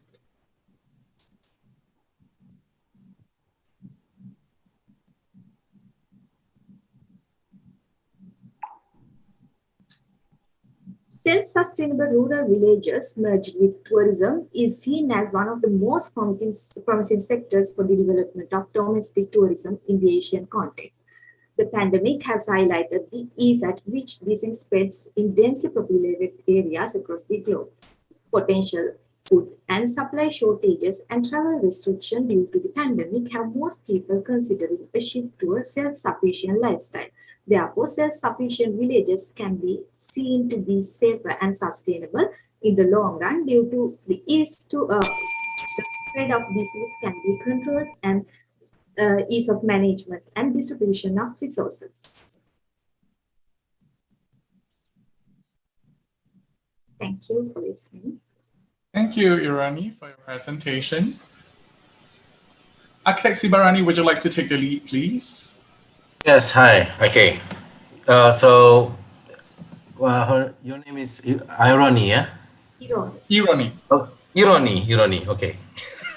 Irani. Okay. So I enjoy your presentation, and I think the way you present, especially the visuals, is very charming. It's kind of like almost rustic and heartwarming, yeah. And I can sense that kind of interaction and sort of a local flavor, especially the usage of color. I think you spell it pretty well. I was just wondering, I think you also tick all the boxes that all the judges now are looking for, sustainability, etc. I was just wondering, in a way that I think you are very careful and very safe in kind of like intervening between the old and the new. You're doing a lot of additional, but then you keep all the structures. You play a little bit more on the programming, and you add a little bit here and there. I was just wondering, is there anything that's stopping you from explore a bit more bolder, adding completely new things, probably one or two, because with that we could at least see your challenge yourself a little bit more by doing that. You're entering into something more at least explorative, right? in which you have to kind of like challenge yourself how to integrate between the old and new. I was wondering that because I think as a tourism destination, sometimes adding a new thing can help to invigorate the excitement of the people. Yeah. So what do you think?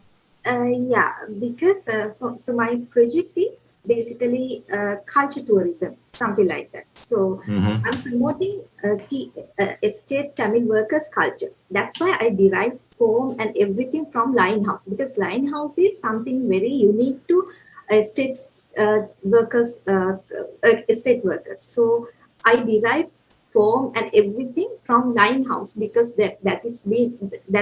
that's their house. So that Lion House is a very simple linear form, and also so that is like very famous in Sri Lanka. And I didn't want to deviate from that concept because that is what tourists are looking for, because I'm promoting their culture only. And also, of course, I had this abandoned tea factory, which is 100 years old, more than 100 years old. So I had to respond to that as well. So that's why I placed my tourism facility center quite away from abandoned tea factory. But as you enter to the tourism facility center, you get the picture of the entire abandoned tea factory as a picture, as a framed picture. And I connected those two buildings with a very subtle, very simple structure, which is a transition building, which is also which is also the cultural gallery, which I explained in my presentation. So thereby, I had so many challenges while doing this design.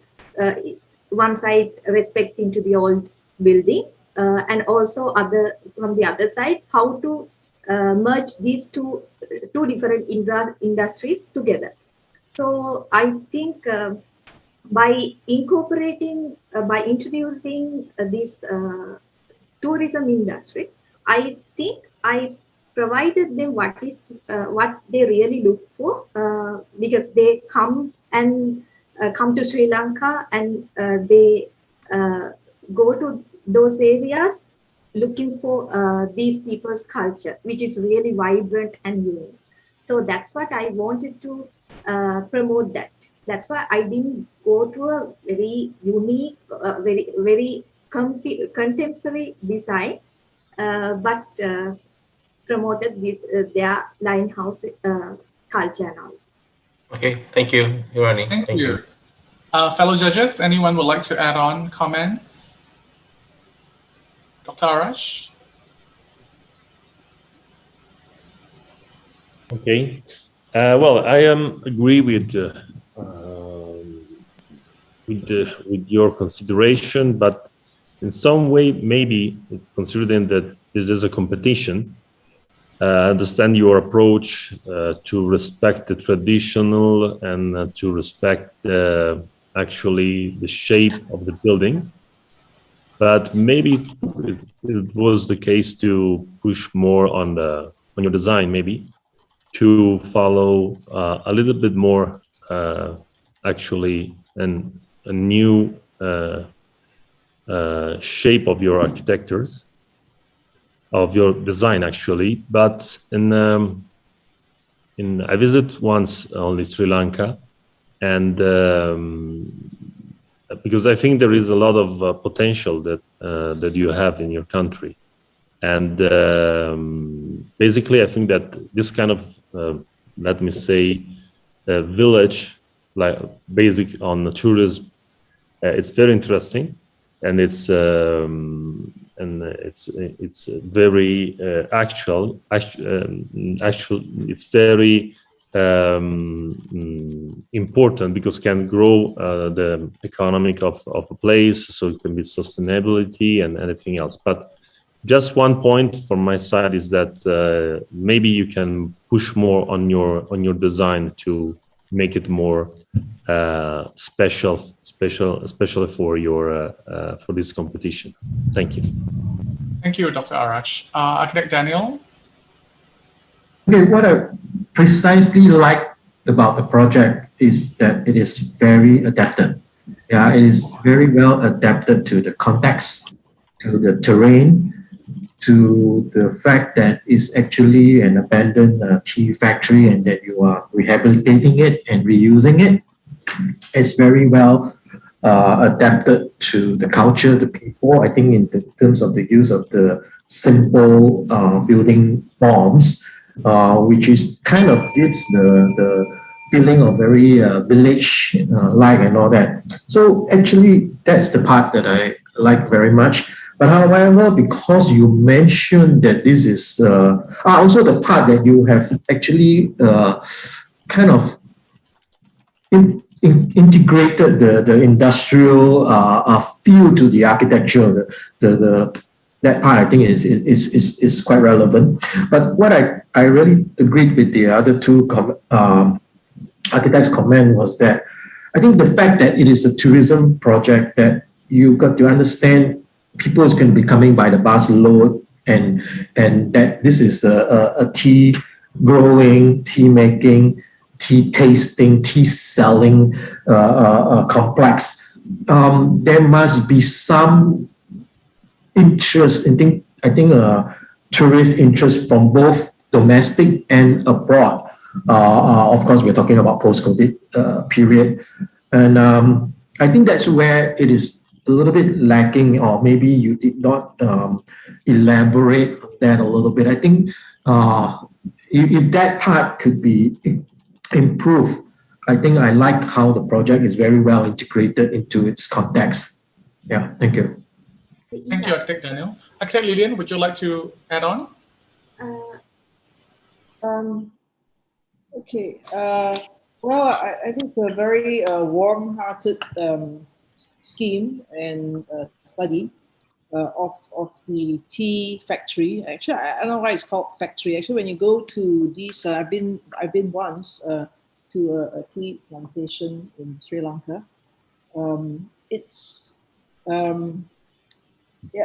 I think your scheme captures the traditional sort of simplicity, very down to earth way that tea is processed. I think the rendering style makes the impression more soft than it really is actually. I think some of the elements there are steel trusses there that actually would look more industrial, but your rendering style makes it all look very village-like. I just feel that it can be bolder, and I think Sri Lanka perhaps yet has not really experienced the scale of the tourism that can bombard your tea plantation, and I don't think it addresses that yet actually, because when I went there, it's not a lot of people, so they don't yet have to deal with the type of hordes of people, trampling around, accessibility, things like that. What I would have liked to see besides forms is the integration with the landscape, because the tea plantation landscape is what is stunning, and I think the scheme has failed to use that if it's a tourism project or if it's to make people appreciate the way the tea is planted on the terraces, and just the foliage and the natural landscape of the tea plantation, to me is a very, very strong attraction that must be integrated if you are planning to do this project. Yeah, I actually have incorporated that in the context, because if you see my presentation, you would see on pictures. Well, I have incorporated tea plantation, like I have made tea plantation a part of my project, so that they can have their traditional clothes of tea estate workers, and I mean tourists can wear because tourists love to wear these estate workers' clothes and pluck tea. That is their part of the experience all this tea plantation tourism, tea tourism. So that, of course, I have incorporated in my design as a part of the design, like tea foliages and all that. Okay, thank you, Ronnie. Thank you, judges. Thank you, Ronnie, for your time. You may log off now. Judges, I would like to invite our final presenter of the day, Mahek from Pakistan, with her project Spirit of the City. Mahek, are you ready?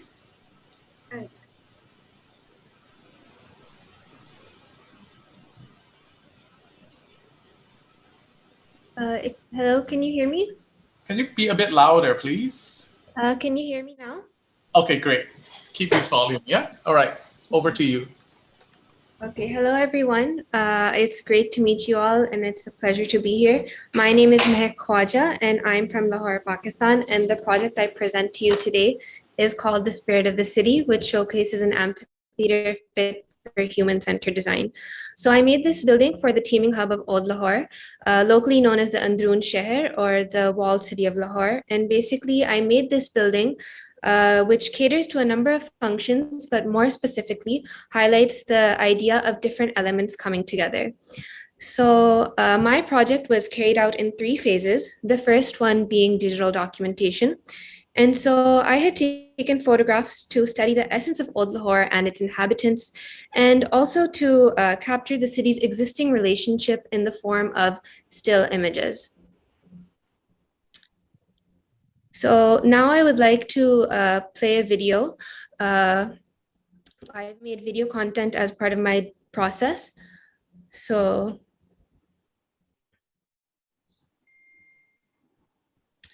this showcases the spirit of the city.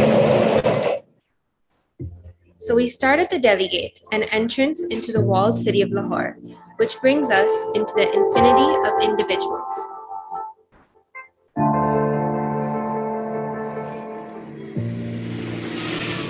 This labyrinth city leads us to discovering the unknown, and glimpses from the narrow streets showcase the spirit of the city, from soaring birds to the busy people, and across architectural elements.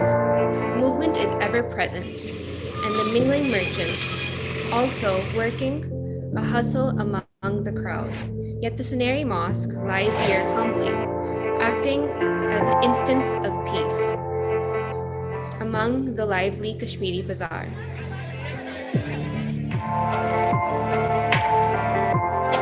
Art and fashion, music and cinema are physically present in a distinct manner, and so establishing a unique character to this theatrical city.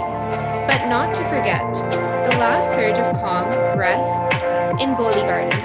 It's almost secretly nestled between the tall buildings and walled streets. So now I would like to return to my presentation.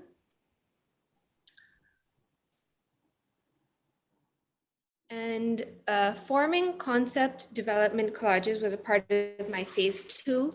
And so from the hundreds of images that I had taken from the photography session, I had print them out to create handmade collages where each one was going to depict a story. So my first collage expresses that to understand the richness of the city, we can best portray it through means of a storyboard or through a theatrical performance. So here it's presenting the commotion and hustle of the characters, who are from all walks of life, and they roam the vast alleyways of Old Lahore very effortlessly. The local people do it like they know the back of their own hand. Yet, as an outsider looking in, you might feel like you've ventured into this maze of a concrete jungle where you're walking in circles and your explorative loop is just in perpetual motion. So you can really start at one end, travel through an entire underworld of a different city where you wind through the narrow alleys of these towering apartments to suddenly wander into this broad street that's lined with skyscraper shops. And so conveniently, you come back to where you began. So peeking back into reality, you realize that when you're journeying for so many hours on end, things do start to seem familiar. Now, my second collage has been jam-packed with images of people roaming the bazaars, which are knitted into these mountaining residential blocks. And in further detail, there were people walking across the busy street, shopping for clothes or jewelry or food. There's merchants talking to the customers. There's a lot of activity going on in this collage. So it's almost contradictory to say, but it's difficult to focus on a single image at first glance. Yet once you focus on one person, the rest of the images and people start to become apparent. And that's because they're linked to one another. And even in real life, the individuals were extremely invested in themselves and seemed to show little interest what was going on around them. But in actuality, they're very much unconsciously aware of their surrounding environment. Now, my third collage has actually been revised twice before its final composition, and basically the refinement was done in order to purvey my provisional concept, which was basically to show how multiple streets in Old Lahore will eventually converge into one or lead you to a common avenue. And so this collage itself portrays how the city belongs to an almost framed identity, which is not fit to that cookie cutter way, but actually bleeds beyond its edges. And moreover, it's the use of different pathways and their materials and images, which have come together in such a way that they hash out those harshness of those tangible boundaries. So my fourth collage portrays how a theatrical performance gives life to a story and how every detail is very carefully designed and orchestrated by the storyteller because they are trying to show their perception to the audience through means of physical visualization. So here, my main character, he's prominently depicted in color. He's an old man who's a street merchant, and his story is that he's very invested in his peanuts and toasted corn, and he's getting it ready to sell to his customers of his day. And so his daily routine leads him to leave his hole-in-the-wall home, to scour these vast streets of the city, and he's mainly find tourists who will help him feed his pockets. And we can see here that he's very much unbothered by the commotion of the city behind him, where the rickshaws are going by, there's people walking by, but he's very much invested in his own work. And this commotion is a very flavorful aspect to the outside world, but it's a very bland and monotonous thing to him. So now a concept that can be milked out of my next collage is behind every door lies a different city. And these meandering streets of Old Lahore are not the only things that will lead you towards the unpredictability of where you're going, but so will these ornamented and cascaded architectural passageways. For instance, one might lead you to a caked residential area that's tiered with these pigeon towers. A second might take you to an old man's milk shop. And another one might take you to a series of entryways, which are just going to lead you to unknown destinations. Now, my last collage highlights the themes and concepts that I had formed in all of the previous collages. So here I have a stage which is set up for a play, and the characters can really discover behind every door lies a different city. And moreover, the collage shows that there are open passageways which lead the eye to either a visible location, or there's some entryways which do not even open, so you can't see what's behind them. So again, behind every threshold lies a different aspect of the city of Old Lahore. And so my intention was to capture and depict those aspects by making this collage interactive. So here, some of the doors were actually made into flaps, so they would open up, and behind them would be another kind of feature. So for instance, on your far left, there's a door, on the bottom left, there's a door which would open up and you would see a staircase behind it. But right above this door is this shuttered wooden window, which you cannot see a peep beyond its grooves. So there are many other features which are present, and the most important one also are these balconies, which are present at the top of above the passages. And basically, the balconies are present so to appreciate the idea that Old Lahore is not entitled to portray a single aspect, that metaphorically it's not bounded by any such means, and more so, it's opened up to the sky above to a countless number of characteristics. So the last stage that followed was model making. And this was basically to create a form through the understanding of the concepts that I had developed from the collages. So the first attempt was this paper model, and it was made out to be a cube with different faces. And the design attempt was to use natural light as the character, which dances upon the stage setups. And from this, we can really see how every individual has a different perspective when they're looking at a particular face. Next, I moved on to making a digital model, keeping in mind that every face tells a different story. Now, as each face has a number of varying elements, I devised that this was going to be a stage for those elements to perform as characters in a grand theater. And again, we can see how those elements have come together like they did in the collages. And so this model specifically represents that chaotic, bizarre life, the deterioration of the city, and the pathways that lead to different ends. So this model was created in such a way that if I turned it upside down, it would still cater to the same characteristics and aspects that I was trying to achieve as a whole. And so as a design experiment, this proved to be successful because those elements still carry their own unique identity, even in this alternative approach. So the next digital model is a revised and enhanced version of the previous one, where the staircases and balconies are featured now in a red color, basically to act as the main focal point of this structure. And this was also envisioned in an upside down version. And coming back to the red color, I really wanted to zero in on the fact that this is our main character of the story, and how it travels around the cube and it leaves its mark along its journey. So one step closer to the final model, this is a more colorful attempt where I want to convey and highlight those other important architectural elements. And again, these elements are the characters, where they each have their own identity, and now they have come together as a cast to showcase a beautiful performance. So here's a section developed with human in habitation to basically see the relationship between user and form, and moreover to get a look at how the structure performs and facilitates the activities that it's been designed for. And these are some other sections. We can see the elements of the interior facade and the setting more clearly. So finally, I'd like to discuss the concluding model design.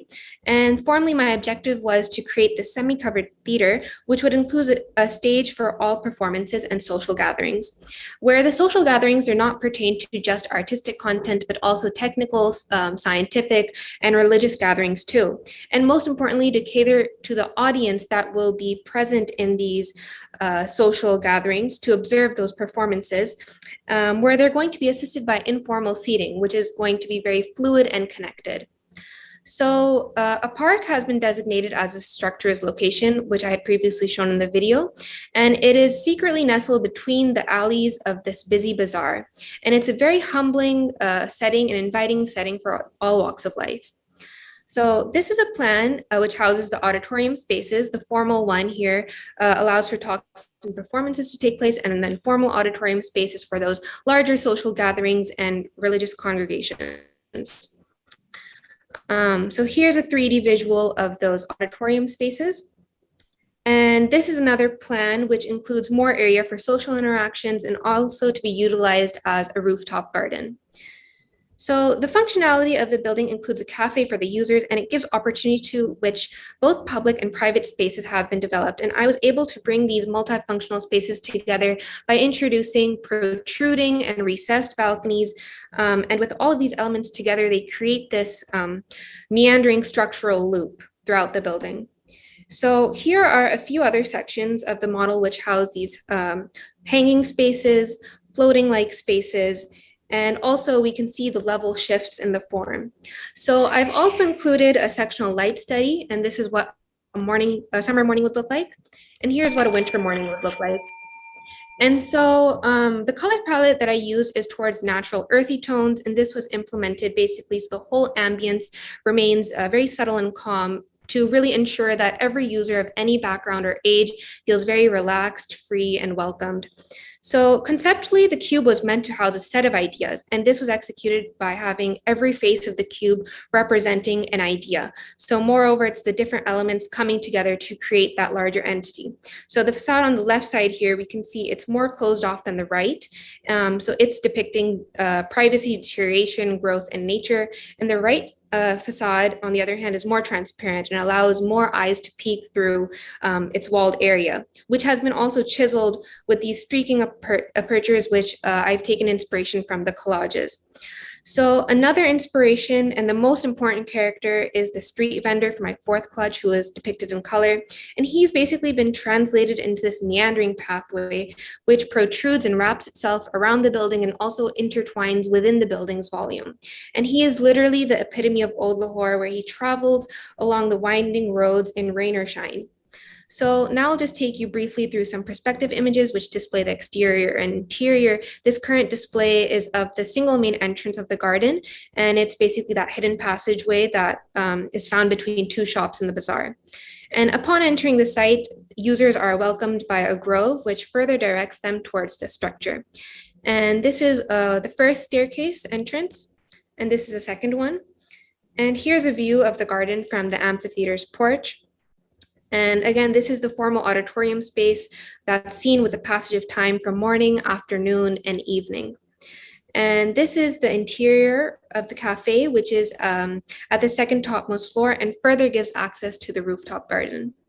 And one last feature that I really wanted to highlight was this element, which shows that a single element can really hold its own identity even among a cluster of entities. So conclusively, the building was meant for every user to experience that they're able to profess their passion without any hesitation, and that visitors get to enjoy their activity in a peaceful environment. So these emotive facades invite an individual to discover and embrace the spirit of the city, which lies in the heart of the project. Thank you for listening to my presentation. Thank you so much for your presentation. Judges, would anyone like to take the lead to start?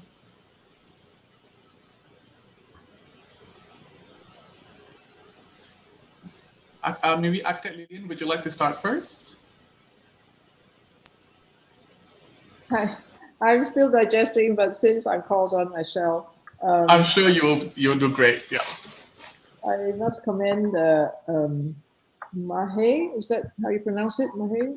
On the beautifully articulated thesis. I think the storytelling is really impressive, and I really like the collages that you made, and showing all the multi-layers of the city. And yeah, there is a very strong painterly hand in there, which I wish went into the final product more, because I feel the spaces that you created, wanting to emulate the feel of those spaces of the city that you were remembering. I can see it in bits and parts in the rendering of the internal spaces, but I'm a bit disappointed at the overall form and the way it sits, the scale of it, and the language. I think it's of course it's a difficult task, trying to translate this very complex legacy of Islamic motifs, and it's a great exploration. I think you can do more with the form to make it more evocative. Yeah, but it's the storytelling was beautiful. I felt that I was walking through Lahore and really understanding its texture and feel. The city as theatre, as you set out to I think you wanted to do a project that will be a space, and I don't think it needs to be in a sort of strong, big building space, but it could be more spatial rather than object-like. You ended up with a very object product, but all good intentions and more exploration. Thank you, Architect Lillian. Architect Simarani, would you like to follow up? Yes. Yeah. I think all the jury feel the same. I guess we were wondering where all this narrative leads to, right? Because I think it's like unfolding methods that you are probably smartly kind of like hide it before we kind of like finally find, oh, that's what you want to achieve, right? But then to me it's a very interesting methods of you putting the collage and then starting to kind of like morph it and then start to transform it into a modern and subtle and kind of like I would say it's not traditional. I would say this is some kind of exploratory and very personal to you, I guess. I still wondering what is the function of that building. Yeah, I mean, there is definitely some kind of like performance that you may want to show, but I like your idea and your methods on how to reflect from very rustic and very traditional, and then you start to bring it to the arena of a modern and kind of like clean architecture, but then it has also that kind of layers that you interpret from. I don't know how successful is that, because I'm pretty sure you as a locals there will be the one who judge the successful of this, whether people can interpret this or not. But for us, the international people, we can try to see how you want to kind of emulate that idea into this normal sort of a new interpretation, which I congratulate very much. Another question to you probably is, I mean, we have to tick all these boxes about sustainability and also the colors. I think you use the color very well. Any aspect of sustainability or green architecture that you may want to share with us in addition to your presentation? So one aspect that I've included is basically the rooftop garden. So I think that's one thing in particular, and then I've placed it in the park setting. So I think that's where I've not really uprooted anything. I've just left it clean. So that's the only part which I think I could relate to towards sustainability. Perhaps usage of materials, local materials that can easily be obtained and durable over time.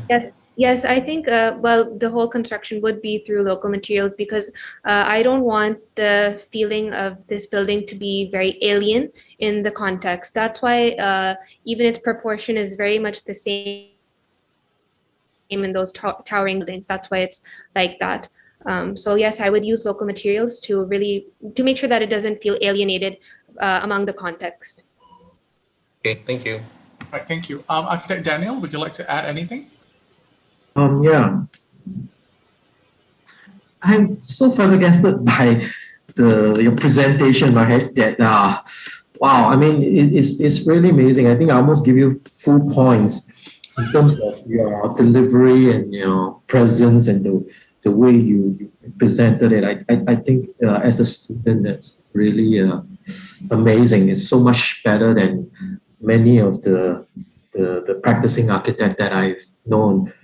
And really that's something very, very special. I just feel that the project you've undertaken is very academic and very philosophical in terms of collaging and all that.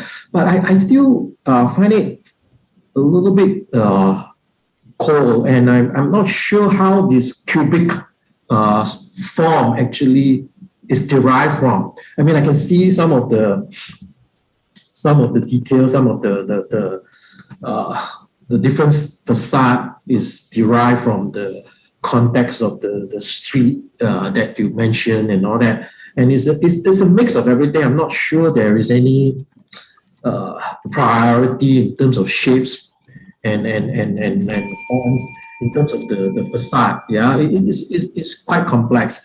But I feel somehow the cube itself as a very iconic and a formal form within the context of the Lahore city itself feels very alienated. I'm not sure. Maybe you can kind of explain a little bit more. It's kind of like a foreign object has fallen into the city in some way. Yeah. All right, Mahek, would you like to respond? Yeah, thank you. Yeah, so I think proportion-wise, I tried to make the building as such that it fits within the towering buildings that are around it. But I think because of its width, it might seem like an alien object that I've picked up a cube and just placed it in the park. So I think that could have been maybe modified. But my approach and intention was to really make sure that it fits in this skyline of the area. So like all the towering apartments are like lined up. All right, thank you. Okay, Daniel, does that answer you? Not quite, but I'll accept that because I really don't feel that it fits into the context of the grains of the city. At least initially in some of the earlier visuals that she has shown. But I think as an architect, that's obviously her prerogative in terms of how she derived the design, and I'm quite amazed at how she manipulated in terms of the images, the collage of the images that she's shown before, and how she melted that all together in the overall architectural form. But it still seems quite alien, actually. Yeah, the end result somehow it's a little bit not. It's a bit difficult to justify. I think maybe Lillian also feel that way. Yeah, I want to be a filmmaker, not an architect. Artistic approach. I think is a fantastic narration and an excellent academic exercise in terms of how she presented her whole project. I mean, thumbs up to that. All right. Thank you, Architect Daniel. Dr. Arash, can I get you to wrap up the final comments before we end the day? Thank you. It's my pleasure. Well, I'm very happy also to give this final comments on this project, because I think that Mike make a good job. Makes also, I'm completely agreed. The presentation is amazing, and also the approach of the different collage that she all show us. I've never been in Lahore, but it seems like I have a walk today in Lahore, because it's very interesting, very full of actually personal perspective of viewing, and it's very nice, very nice. And but I have to agree with all of you about the final product. I was very excited to see the presentation, but then I see the final product. I was thinking that can be very more powerful, very more deep. When we take a very let me say simple form like a cubic, maybe sometimes can helping you, but in another side is very dangerous, because it's very rigid, it's very balancing, and yes, you start to take a part of this, make some transparency, some double spaces, etc., but can be more respecting the approach that you have, your concept, the final solution can be very, very, very on a higher level, respected what you've done till now. But you've done a great job, because if you don't watch, if you don't see, if you don't hear, you cannot propose anything. So it's you start a very good and positive road for your life, in your experience and your jobs. But don't be so hairy, because sometimes we push some energy in one part, and we are hurried to finalize it in some way. Also, regarding if you want to go more deeply, one of the sections that I see with the stairs, I don't understand which kind of structure you want to use, which kind of material you want to use. I see but you done, in general, you done a good job. Thank you so much. But what I want just to ask her, to Mahek, is about why it was your intention to stay one step behind the final develop of the project, like for example for the materials, for the structure, etc., or it's because you don't have time actually? Well, I did think about it, but not too much in detail, so I didn't include it. I just imagined that I'll be using the same local materials like what were been used around the context. I see. Thank you. All right. Thank you, judges. Thank you, Mahek. You may log off now, and take a breath and rest. So it has been a long day. To our YouTube viewers, close to 200 at the peak of the day. Thank you so much for spending the whole day with us. And for our judges, our responsibility hasn't ended yet because I need you to stay on quickly for the scoring and the tabulation, and then to decide the winner. All right, for our YouTube viewers, I'll see you tomorrow at the interior design category, and goodbye. And judges, whew, thank you so much. Thank you. Right.